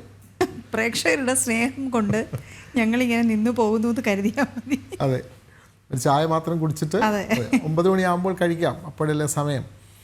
നമുക്ക് വാർത്തകളിലേക്ക് പോകാം. Devaswom board public relations officer തസ്തികയിലെ നിയമനവുമായി ബന്ധപ്പെട്ട വിവരങ്ങൾ പുറത്തുവിടണമെന്ന് വിവരാവകാശ കമ്മീഷൻ. വിവരാവകാശ പ്രകാരം നൽകിയ അപേക്ഷയിൽ ലഭിച്ച മറുപടി തൃപ്തികരമല്ലാത്തതിനെ തുടർന്ന് സമർപ്പിച്ച ഹർജിയിലാണ് ഉത്തരവ്. കേരള ദേവസ്വം റിക്രൂട്ട്മെന്റ് ബോർഡ് വിജ്ഞാപനം ചെയ്ത തിരുവിതാംകൂർ ദേവസ്വം ബോർഡിലെ പബ്ലിക് റിലേഷൻസ് ഓഫീസർ നിയമനവുമായി ബന്ധപ്പെട്ട വിവരങ്ങളും എഴുത്തു പരീക്ഷയുടെ വിവരങ്ങളും പുറത്തുവിടണമെന്നാണ് വിവരാവകാശ നിയമപ്രകാരം ആവശ്യപ്പെട്ടത്. Devaswom recruitment board state public information officer മുൻപാകെ സമർപ്പിച്ച അപേക്ഷയിൽ മറുപടി ലഭിച്ചത് തൃപ്തികരമല്ലാത്തതിനെ തുടർന്നാണ് ഹർജി സമർപ്പിച്ചത്. ഇതിന്റെ അടിസ്ഥാനത്തിലായിരുന്നു വിവരാവകാശ കമ്മീഷന്റെ ഉത്തരവ്. 15 ദിവസത്തിനുള്ളിൽ ഉത്തരക്കടലാസിന്റെ പകർപ്പ് ഹാജരാക്കണമെന്നാണ് ദേവസ്വം ബോർഡിന് നിർദ്ദേശം നൽകിയിരിക്കുന്നത്. വിവരാവകാശ നിയമപ്രകാരം പൊതുജനങ്ങൾക്ക് അർഹമായ വിവരങ്ങൾ നൽകേണ്ടിയിരിക്കെ ഉത്തരക്കടലാസുകൾക്കായി അപേക്ഷിച്ചിട്ടും മറുപടി ലഭിക്കാത്തതിൽ ദുരൂഹതയുണ്ടെന്നാണ് ആക്ഷേപം. ജനം, തിരുവനന്തപുരം. കേന്ദ്ര ഫണ്ട് ഉപയോഗിച്ച് പ്രവർത്തിക്കുന്ന ശിക്ഷക് സദനുകൾ പ്രവർത്തിക്കുന്നത് CPMന്റെ തീട്ടൂരത്തിനനുസരിച്ച് എന്ന ഗുരുതര ആരോപണവുമായി അധ്യാപകർ രംഗത്ത്. നിലവിൽ സർവീസിലുള്ള അധ്യാപകർക്കും വിരമിച്ച അധ്യാപകർക്കും തണലാവേണ്ട ശിക്ഷക് സദനുകളിൽ നടക്കുന്നത് വൻ അഴിമതിയെന്നും ആരോപണം. കേന്ദ്ര സർക്കാരിന്റെ ഫണ്ട് ഉപയോഗിച്ച് കേരളത്തിൽ പ്രവർത്തിക്കുന്ന ശിക്ഷക് സദനുകൾ പ്രവർത്തിക്കുന്നത് CPM പാർട്ടി ഓഫീസിന്റെ തിട്ടൂരത്തിനനുസരിച്ചാണെന്ന ഗുരുതര ആരോപണമാണ് ഉയരുന്നത്. ദേശീയ അധ്യാപക ക്ഷേമ ഫൗണ്ടേഷന് കീഴിൽ കേരളത്തിൽ പ്രവർത്തിക്കുന്ന ശിക്ഷക് സദനുകളുടെ നിയന്ത്രണം CPM അനുകൂല സംഘടനകൾ ഏറ്റെടുത്തിരിക്കുകയാണെന്ന ഗുരുതര ആരോപണമാണ് ഉയരുന്നത്. ശിക്ഷക് സദനിൽ വിളിച്ച റൂം അന്വേഷിക്കുന്ന അധ്യാപകർക്ക് കിട്ടുന്ന മറുപടി റൂം ഒഴിവില്ലെന്നാണ്, അല്ലെങ്കിൽ ഫോൺ എടുക്കാത്ത അവസ്ഥ. അവിടെയാണ് ഉയരുന്ന പ്രധാന ചോദ്യം, റൂം ആർക്കാണ് നൽകുന്നത്? അന്വേഷിക്കുമ്പോൾ അറിയാൻ സാധിച്ചത് CPM അനുകൂല അധ്യാപക സംഘടനയിലുള്ള അധ്യാപകർക്കും CPMനോട് ഏതെങ്കിലും വിധത്തിൽ ചേർന്ന് നിൽക്കുന്നവർക്കുമാണ് എന്നതാണ്. കേരളത്തിൽ പ്രവർത്തിച്ചു വരുന്ന ശിക്ഷക് സദനുകൾ അഴിമതിയുടെ കേന്ദ്രങ്ങളായി മാറുന്നു എന്നുള്ളതാണ് നിലവിലുള്ള അവസ്ഥ. ഒരധ്യാപകൻ 250 രൂപ എന്നുള്ള നിലയ്ക്ക് 2 ലക്ഷത്തോളം വരുന്ന അധ്യാപകർ 5 കോടി രൂപയാണ് പ്രതിവർഷം അധ്യാപക ക്ഷേമ ഫൗണ്ടേഷനിലേക്ക് സംഭാവനയായി നൽകുന്നത്. ശിക്ഷക് സദനുകളില് അധ്യാപകർക്ക് തലചായ്ക്കാൻ ഒരു റൂം പോലും ലഭ്യമാകുന്നില്ല. പാർട്ടി ഓഫീസുകളുടെ തിട്ടൂരത്തിനനുസരിച്ച് അവിടെ നിന്ന് കത്ത് ലഭിക്കുന്നവർക്ക് മാത്രമാണ് ഇത്തരം റൂമുകൾ അനുവദിക്കുന്നത് എന്നുള്ളത് തീരെ അനുവദനീയമല്ല. പൊതുവിദ്യാഭ്യാസ ഡയറക്ടറുടെ മേൽനോട്ടത്തിൽ പ്രവർത്തിക്കേണ്ട അധ്യാപക ഭവനുകൾ ഇടതുഭരണത്തിന്റെ പാർട്ടി ഓഫീസുകളായി മാറിയെന്ന ആരോപണവും അധ്യാപകർ ഉയർത്തുന്നുണ്ട്. കണ്ണൂരും കോഴിക്കോടും ശിക്ഷക് സദനുകളുടെ അറ്റകുറ്റപ്പണിക്കായി മുടക്കിയത് കോടികളാണ്. ഇവ രണ്ടിന്റെയും അറ്റകുറ്റപ്പണികൾ നടത്താൻ ഒരേ കോൺട്രാക്ടറാണ് നിശ്ചയിക്കപ്പെട്ടത് എന്നതും അഴിമതിയുടെ പുതിയ കഥ പുറത്തുകൊണ്ടുവരികയാണ്. ജനം, കോഴിക്കോട്. അനഘയുടെ വാർത്ത കൃത്യമായ വാർത്തയാണ്. തിരുവനന്തപുരത്തെ ശിക്ഷക് സദനും അങ്ങനെയാണ്. എല്ലാം KSTയുടെ കയ്യിലാണ്. അവർ ഇടതുപക്ഷ അധ്യാപകരുടെ മായി ബന്ധപ്പെട്ടവർക്ക് മാത്രമേ ആ മുറികൾ കിട്ടുകയുള്ളൂ. കേന്ദ്ര സർക്കാരിൻ്റെ ഫണ്ടിൽ പണിതതാണ് ശിക്ഷക് സദൻ. അത് അങ്ങനെയാണ് സംഭവങ്ങൾ. പാലക്കാട്ടെ അതിർത്തി പോസ്റ്റുകളിൽ വീണ്ടും വിജിലൻസ് പരിശോധന. വാളയാർ വേലന്താവളം RTO ചെക്ക് പോസ്റ്റുകളിലാണ് വിജിലൻസ് പരിശോധന നടത്തിയത്. 1.60 ലക്ഷം രൂപ പിടികൂടി. ഒരു മാസത്തിനിടെ 3-ാം തവണയാണ് പരിശോധന നടത്തുന്നത്. നിങ്ങളുമായി അരുൺ ആലത്തൂർ ചേരുന്നു. അരുൺ, ചെക്ക് പോസ്റ്റുകളിൽ വിജിലൻസ് പരിശോധന കർശനമാക്കുന്നു. വാളയാർ വേലന്താവളം RTO ചെക്ക് പോസ്റ്റിലാണല്ലോ ഇപ്പോൾ വിജിലൻസ് 1 ലക്ഷത്തിലധികം രൂപ പിടികൂടിയത്. കൂടുതൽ വിവരങ്ങൾ. വിനോദ്, പാലക്കാട് ഈ വിജിലൻസ് RTO ചെക്ക് പോസ്റ്റുകളിൽ നിന്ന് കൈക്കൂലി പണം പിടികൂടുന്നത് തുടർക്കഥയായി മാറുകയാണ്.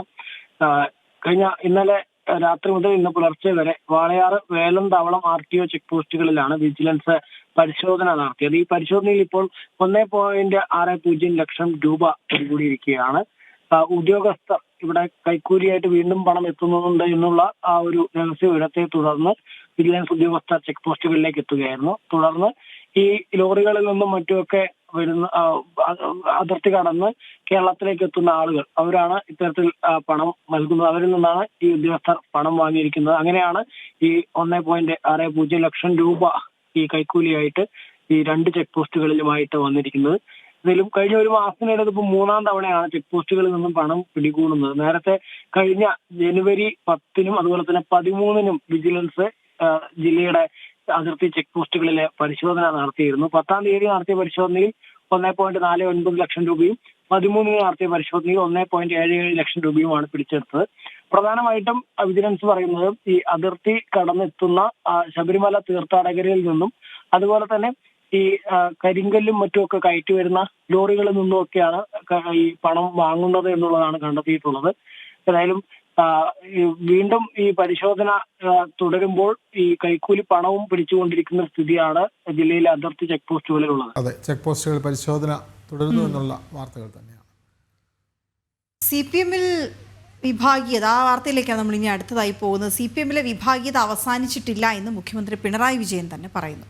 തെറ്റ് തിരുത്തണമെന്ന് കർശന നിർദ്ദേശം നൽകി. ആവർത്തിച്ചാൽ കടുത്ത നടപടി ഉണ്ടാകുമെന്നും മുന്നറിയിപ്പ് നൽകിയിട്ടുണ്ട്. CPM കോഴിക്കോട് ജില്ലാ സമ്മേളനത്തിന്റെ ഭാഗമായുള്ള പൊതുചർച്ചയ്ക്കുള്ള മറുപടിയിലാണ് മുഖ്യമന്ത്രി ഇക്കാര്യം പറഞ്ഞത്. ഇത് കൂടാതെ അമിത ന്യൂനപക്ഷ പ്രീണനം പാർട്ടിക്ക് തിരിച്ചടിയായി എന്ന് ജില്ലാ സമ്മേളനത്തിൽ വിമർശനം ഉയർന്നു എന്ന കാര്യം കൂടിയാണ് അറിയുന്നത്. ദിസ്ന സുരേഷ് വിവരങ്ങളുമായി. ദിസ്ന, ഈ 2 വിഷയങ്ങളും പ്രാധാന്യത്തോടെ ചർച്ച ചെയ്യേണ്ടത് ഉണ്ട്. ഒന്ന്, മുഖ്യമന്ത്രി പിണറായി വിജയൻ തന്നെ വ്യക്തമാക്കിയിരിക്കുന്നു, വിഭാഗീയത അവസാനിച്ചിട്ടില്ല, നിലനിൽക്കുന്നുണ്ട് എന്ന കാര്യം. അതിന് മുന്നറിയിപ്പുകൾ നൽകിയിട്ടും താക്കീത് നൽകിയിട്ടും ഒക്കെ തുടരുന്നതായി തന്നെ അദ്ദേഹം സമ്മതിക്കുന്നുണ്ട്. തെറ്റിതിരുത്തണമെന്നുള്ള കർശന നിർദ്ദേശം പോലും അവഗണിച്ചു പോകുന്ന ഒരു സാഹചര്യം. വിവരങ്ങൾ എന്താണ്? തീർച്ചയായും വീണ സൂചിപ്പിച്ചതുപോലെ തന്നെ ജില്ലാ സമ്മേളനം ഇന്ന് അവസാനിക്കാനിരിക്കെ ഇന്നലെ നടത്തിയ പൊതുചർച്ചയിലെ മറുപടിയിലാണ് മുഖ്യമന്ത്രി തന്നെ CPM-ലെ വിഭാഗീയത ചൂണ്ടിക്കാട്ടിയിട്ടുള്ളത് എന്ന് തന്നെയാണ് ഏറെ സവിശേഷമായി എടുത്തു പറയേണ്ടത്. വിഭാഗീയത എവിടെയൊക്കെയാണെന്ന് നേരത്തെ തന്നെ പറഞ്ഞിരുന്നു, എന്നാൽ അത് തിരുത്തുവാൻ തയ്യാറായിട്ടില്ല എന്നൊരു കാര്യം തന്നെയാണ് മുഖ്യമന്ത്രി വ്യക്തമാക്കിയിട്ടുള്ളത്. CPM കോഴിക്കോട് ജില്ലാ സമ്മേളനത്തിന്റെ പൊതുചർച്ചയുടെ ഭാഗമായുള്ള മറുപടിയിലാണ് മുഖ്യമന്ത്രി ഇത്തരത്തിലുള്ള കാര്യങ്ങൾ വ്യക്തമാക്കിയിട്ടുള്ളത്. കൂടാതെ തന്നെ തോൽവിക്ക് കാരണം അമിതമായ ന്യൂനപക്ഷ പ്രീണനമെന്നും വ്യക്തമാക്കിയിട്ടുണ്ട്. അതായത് ഇത്തരത്തിൽ ഈ മലബാർ മേഖലയിൽ പ്രധാനമായും നമുക്കറിയാം X7 വിഷയത്തിലൊക്കെ തന്നെയും ഈ വോട്ട് ബാങ്കിന് വേണ്ടി നിലപാടുകളൊക്കെ തന്നെയും മാറ്റി പറയുന്ന ഒരു സാഹചര്യം ഉണ്ടായിരുന്നു. അത്തരത്തിൽ അമിതമായ രീതിയിൽ ന്യൂനപക്ഷങ്ങളെ പ്രീണിപ്പിച്ചുള്ള ഒരു സമീപനം നടത്തിയത് കൊണ്ട് തന്നെ അതായത് ഇത്തരത്തിൽ തിരഞ്ഞെടുപ്പുകളിൽ ഭൂരിപക്ഷം കുറഞ്ഞു എന്നൊരു വിലയിരുത്തൽ കൂടിയാണ് ഈ ജില്ലാ സമ്മേളനം കഴിയുമ്പോൾ പ്രധാനമായും കടന്നു പോകുന്നത്. അതായത് സാമുദായികമായി ചില മേഖലകളിൽ വലിയൊരു രീതിയിലുള്ള പ്രീണനം നടത്തിയിട്ടുണ്ട് എന്നൊരു കാര്യം തന്നെയാണ് വ്യക്തമാക്കിയിട്ടുള്ളത്. അതുപോലെ തന്നെ ലോക്സഭാ തിരഞ്ഞെടുപ്പിലെ സ്ഥാനാർത്ഥി നിർണയം പാളി എന്നൊരു കാര്യവും ഈ ജില്ലാ സമ്മേളനത്തിൽ ചില നേതാക്കളിൽ നിന്നുള്ള അഭിപ്രായവും ഉയർന്നിരുന്നു. എന്നാൽ ഇത്തരം വിമർശനങ്ങൾക്ക് അടിസ്ഥാനമില്ല എന്ന് തന്നെയാണ് മുഖ്യമന്ത്രി ഇന്നലെ ഈ ചർച്ചയിലൊക്കെ തന്നെ വ്യക്തമാക്കിയിട്ടുള്ളത്. കൂടാതെ തന്നെ ഈ EP ജയരാജന്റെ നടപടി അവമതിപ്പുണ്ടാക്കി എന്നൊരു കാര്യവും വ്യക്തമാക്കിയിട്ടുണ്ട്. എന്തായാലും വലിയ രീതിയിലുള്ള വിമർശനങ്ങൾക്കൊടുവിൽ ഇന്ന് ജില്ലാ സമ്മേളനം അവസാനിക്കുമ്പോഴും പാർട്ടിക്കിടയിൽ തന്നെ വലിയൊരു രീതിയിൽ വിഭാഗീയത ഉണ്ട് എന്ന് മുഖ്യമന്ത്രി തന്നെ പുറത്തറിയുന്നതിനേക്കാൾ അപ്പുറം മുഖ്യമന്ത്രി അടക്കം സമ്മതിക്കുന്ന നിലയിലേക്ക് സാഹചര്യങ്ങൾ എത്തിയിരിക്കുകയാണ്. വിഭാഗീയത നിലനിൽക്കുന്നുണ്ട് എന്ന കാര്യം മുഖ്യമന്ത്രി സമ്മതിക്കുന്നു. ആർക്കെ വൈകുണ്ഠം പറയുന്നത് പിണറായിയെ വിമർശിച്ചാൽ തന്നെ അത് പാർട്ടി വിരുദ്ധമായി എന്നുള്ളതാണ്. പ്രതിഷേധത്തിനൊടുവിൽ വിമാനമെത്തി. Kozhikode Riyadh air India express ഉടൻ പുറപ്പെടുമെന്ന് അറിയുന്നു. ഇന്നലെ രാത്രി 8 മണിക്ക് പുറപ്പെടേണ്ട എയർ ഇന്ത്യ എക്സ്പ്രസ് എത്താത്തതിനെ തുടർന്ന് യാത്രക്കാർ പ്രതിഷേധിച്ചിരുന്നു. ദിസ്ന സുരേഷ് വിവരങ്ങളുമായി. ദിസ്ന, അവർക്ക് മറ്റ് മാർഗങ്ങൾ, താമസമാർഗം അടക്കമൊന്നും ഒരുക്കിയിരുന്നില്ല എന്നതുകൂടി പ്രശ്നമായിരുന്നു. ഏതായാലും ഇപ്പോൾ പ്രതിഷേധം വലിയ രീതിയിൽ ഉണ്ടായതിനെ തുടർന്ന് വിമാനം എത്തിയിരിക്കുന്നു. വിവരങ്ങൾ. തീർച്ചയായും വീണ നേരത്തെ സൂചിപ്പിച്ചതുപോലെ തന്നെ വലിയ രീതിയിലുള്ള പ്രതിഷേധങ്ങൾക്കൊടുവിലാണ് വിമാനം എത്തിയിരിക്കുന്നത്. അല്പസമയത്തിനകം വിമാനം പുറപ്പെടുമെന്ന് തന്നെയാണ് നമുക്കറിയാൻ സാധിച്ചിരിക്കുന്നത്. പക്ഷേ ഈ യാത്രക്കാർക്കിടയിൽ വലിയ രീതിയിലുള്ള അവമതിപ്പ് തന്നെയാണ് ഇത്തരത്തിൽ വിമാനം വൈകുന്നതുമായി ബന്ധപ്പെട്ട് ഉണ്ടായിട്ടുള്ളത് എന്ന് തന്നെയാണ്. നേരത്തെ വീണ സൂചിപ്പിച്ചതുപോലെ തന്നെ കുറച്ച് യാത്രക്കാരെ മാത്രം മറ്റു ഹോട്ടലിലേക്ക് മാറ്റിപ്പാർപ്പിക്കുന്ന ഒരു സംവിധാനം മാത്രമാണ് ഈ അധികൃതർ ഒരുക്കിയിരുന്നത് എന്ന് തന്നെയാണ് നമുക്കറിയാം. വിവിധ ആവശ്യങ്ങൾക്ക് വേണ്ടിയാണ് ഇത്തരത്തിൽ ടിക്കറ്റ് എടുത്ത് അവർ വിമാനങ്ങളെ ആശ്രയിക്കുന്നത്. അപ്പോൾ അത്തരത്തിൽ വലിയ രീതിയിലുള്ള ബുദ്ധിമുട്ട് യാത്രക്കാർക്ക് ഉണ്ടായി. ഇതിനെതിരെ വലിയ രീതിയിലുള്ള പ്രതിഷേധം ഉയർന്നു വന്ന ഒരു സാഹചര്യം ഉണ്ടായിരുന്നു. ഇന്നലെ രാത്രി 8 മണിക്ക് പുറപ്പെടേണ്ട വിമാനത്തിനാണ് ഇപ്പോൾ പരിഹാരമായിരിക്കുന്നത് എന്ന് തന്നെയാണ് നിലവിൽ നമുക്ക് അറിയാൻ സാധിച്ചിരിക്കുന്നത്. യാത്രക്കാർ പറയുന്നത് ഇത്തരത്തിൽ വിമാനം, അതായത് ഇത്തരത്തിൽ യാത്ര ചെയ്യുവാൻ എന്തെങ്കിലും അസൗകര്യം ഉണ്ടെങ്കിൽ അത് തങ്ങളെ മുൻകൂട്ടി അറിയിക്കേണ്ടത് അനിവാര്യതയാണ്, അല്ലെങ്കിൽ മറ്റ് സംവിധാനങ്ങൾ ഒരുക്കേണ്ടതുണ്ട് എന്ന് തന്നെയാണ് യാത്രക്കാർ ആ സമയത്തൊക്കെ തന്നെയും ഉയർത്തിയത്. എന്തായാലും വിമാനത്താവളത്തിൽ വലിയ രീതിയിലുള്ള പ്രതിഷേധം ഉയർന്നിരുന്നു. അതിൽ കുറച്ച് യാത്രക്കാരെ മാത്രം ഹോട്ടലുകളിലേക്ക് മാറ്റുന്ന ഒരു നടപടി ഉണ്ടായിരുന്നു. ബാക്കിയുള്ള യാത്രക്കാരൊക്കെ തന്നെയും ഈ വിമാനത്താവളത്തിൽ ആശ്വാസകരമായ വാർത്ത തന്നെയാണ് ഈ സമയത്ത് നൽകുന്നത്. നമുക്കിനി ഒരു കാരുണ്യത്തിന്റെ വാർത്ത കൂടി വേണം. എല്ലാവരുടെയും സുമനസ്സുകളുടെ സഹായം തേടുന്ന ഒരു വാർത്തയാണ്. പക്ഷാഘാതം ബാധിച്ച് ശരീരം തളർന്ന വീട്ടമ്മ സുമനസ്സുകളുടെ സഹായം തേടുന്നു. ആലപ്പുഴ പറവൂർ സ്വദേശിനി രാധമ്മയാണ് 2 മാസം മുമ്പ് പക്ഷാഘാതം ബാധിച്ചതിനെ തുടർന്ന് സംസാരശേഷിയും ചലനശേഷിയും ഇല്ലാതെ കിടപ്പിലായത്. പുന്നപ്ര വടക്ക് പഞ്ചായത്ത് 14-ാം വാർഡിൽ രാധാകൃഷ്ണന്റെ ഭാര്യ രാധമ്മയാണ് വലതുവശം തളർന്ന് കിടപ്പിലായത്. മറ്റു വീടുകളിൽ ജോലിക്ക് പോയിരുന്ന രാധമ്മയ്ക്ക് 2 മാസം മുമ്പാണ് പക്ഷാഘാതം ബാധിച്ചത്. തുടർന്ന് ആലപ്പുഴ മെഡിക്കൽ കോളേജ് ആശുപത്രിയിൽ ചികിത്സ തേടി. ഇപ്പോൾ അനങ്ങാൻ പോലും കഴിയാതെ വീട്ടിൽ കിടപ്പാണ്. ഭർത്താവ് രാധാകൃഷ്ണൻ ഹോട്ടൽ തൊഴിലാളിയായിരുന്നു. പരസഹായമില്ലാതെ ഭാര്യയ്ക്ക് ഒന്നും ചെയ്യാനാവാത്തതിനാൽ ഇപ്പോൾ രാധാകൃഷ്ണന് ജോലിക്ക് പോകാൻ കഴിയുന്നില്ല. 8 വർഷമായി വാടക വീട്ടിലാണ് ഇവരുടെ താമസം. മക്കളില്ലാത്ത ഇവർ അയൽവാസികളുടെയും സുഹൃത്തുക്കളുടെയും കരുണയിലാണ് ഇപ്പോൾ കഴിയുന്നത്. രാവിലെ വീട്ടിലേക്ക് നടന്ന എല്ലാ ജോലികളും മറ്റുള്ള പണിക്കൊക്കെ പോയിക്കൊണ്ടിരുന്നതാണ്. പെട്ടെന്ന് ഷോർട്ടായിട്ട് ഇങ്ങനെ ഒരു അറ്റാക്ക് പോലെ വന്ന് വീണതാണ്. ഒരു വശം തളർന്നു പോയി മൊത്തം പോലത്തെ. അപ്പോൾ ജോലിക്കൊന്നും പോകാൻ എപ്പോഴും അവസ്ഥയിലാണ്. കിടപ്പുകൾ കണ്ടല്ലോ, അത് നമ്മുടെ രീതി പട്ടിയും പാടുമായിട്ട് ഞങ്ങൾ കഴിഞ്ഞുകൊണ്ട് കൂടെ ഇപ്പോൾ നാട്ടുകാരുടെ സഹായം കൊണ്ടാണ് ഇപ്പോൾ കഴിയുന്നത്. എന്തെങ്കിലും ചെയ്ത് വായിച്ചാൽ ചികിത്സ ഫണ്ടിൽ എന്തെങ്കിലും കിട്ടിയാൽ നമുക്ക് അതൊക്കെ നല്ലത്. ഞാൻ ഈ ഹോട്ടലിലെ ജോലിയാണ്. ഞാൻ 2 മാസത്തേക്കും പോകുന്നില്ല. ഇവിടെ എല്ലാവർക്കും അറിയാതെ 2 മാസമായിട്ട് ഞാൻ ജോലിക്ക് പോകുന്നില്ല. പോകാതിരിക്കുകയാണ് ഇപ്പോൾ. ഡോക്ടർ പറയുന്നത് പിന്നെ 6 മാസം പിടിച്ചിരി എങ്കിലേ അത് മാറത്തുള്ളൂ. പിന്നെ ഫിസിയോതെറാപ്പി നമ്മൾ വീട്ടിൽ സ്വന്തമായിട്ട് കാണിച്ചെന്ന് അത് ചെയ്തുകൊണ്ടിരിക്കുകയാണ്. നമുക്ക് വരുത്തിക്കാനുള്ള സാമർഥ്യം നമുക്കില്ല ഇപ്പോൾ. അതുകൊണ്ട് നമ്മൾ സ്വന്തമായിട്ട് കാണിച്ചെന്ന് ചെയ്തുകൊണ്ടിരിക്കുകയാണ് ഇപ്പോൾ. ഇതൊന്നുമില്ല, വേറെ മാർഗ്ഗമൊന്നുമില്ല. പിന്നെ നാട്ടുകാരൊക്കെ തരുന്ന സഹായം കൊണ്ട് നമ്മളിങ്ങനെ കഴിഞ്ഞുകൂടി പോകുന്നു. അത്ര മാത്രമേ ഉള്ളൂ. പരിസരവാസികളും നാട്ടുകാരും തരുന്ന ഇതുകൊണ്ട് നമ്മൾ കഴിയുന്നു. മാസം 2500 രൂപ വാടക, 2 വേറെ ഒക്കെ കൊടുക്കണം. ഞാൻ ഇച്ചിരി പെൻഡിങ്ങിലാണ് എല്ലാം കിടക്കുന്നത്. അതുകൊണ്ട് എല്ലാം ഒക്കെ ചെയ്ത് പോകണമെന്നാണ് എൻ്റെ ആഗ്രഹം. ഈ സാഹചര്യത്തിൽ സുമനസ്സുകളുടെ സഹായം തേടുകയാണിവർ. കാനറ ബാങ്കിന്റെ ആലപ്പുഴ പറവൂർ ശാഖയിൽ രാധാകൃഷ്ണന്റെ പേരിൽ അക്കൗണ്ട് തുറന്നിട്ടുണ്ട്. ജനം, ആലപ്പുഴ. സഹായിക്കാൻ കഴിയുന്നവരൊക്കെ രാധമ്മയെ സഹായിക്കണം എന്നാണ് ഈ പുത്തൻപുലരി അവസാനിക്കുമ്പോൾ പറയാൻ ഉള്ളത്. സമയം അവസാനിക്കുന്നു. നമുക്കിനി ലൈവ് റിപ്പോർട്ട്സിലേക്കാണ് പോകേണ്ടത്. ഇടവേളയ്ക്ക് ശേഷം അനു ചേരും. ചേരും. നമസ്തേ. നമസ്തേ.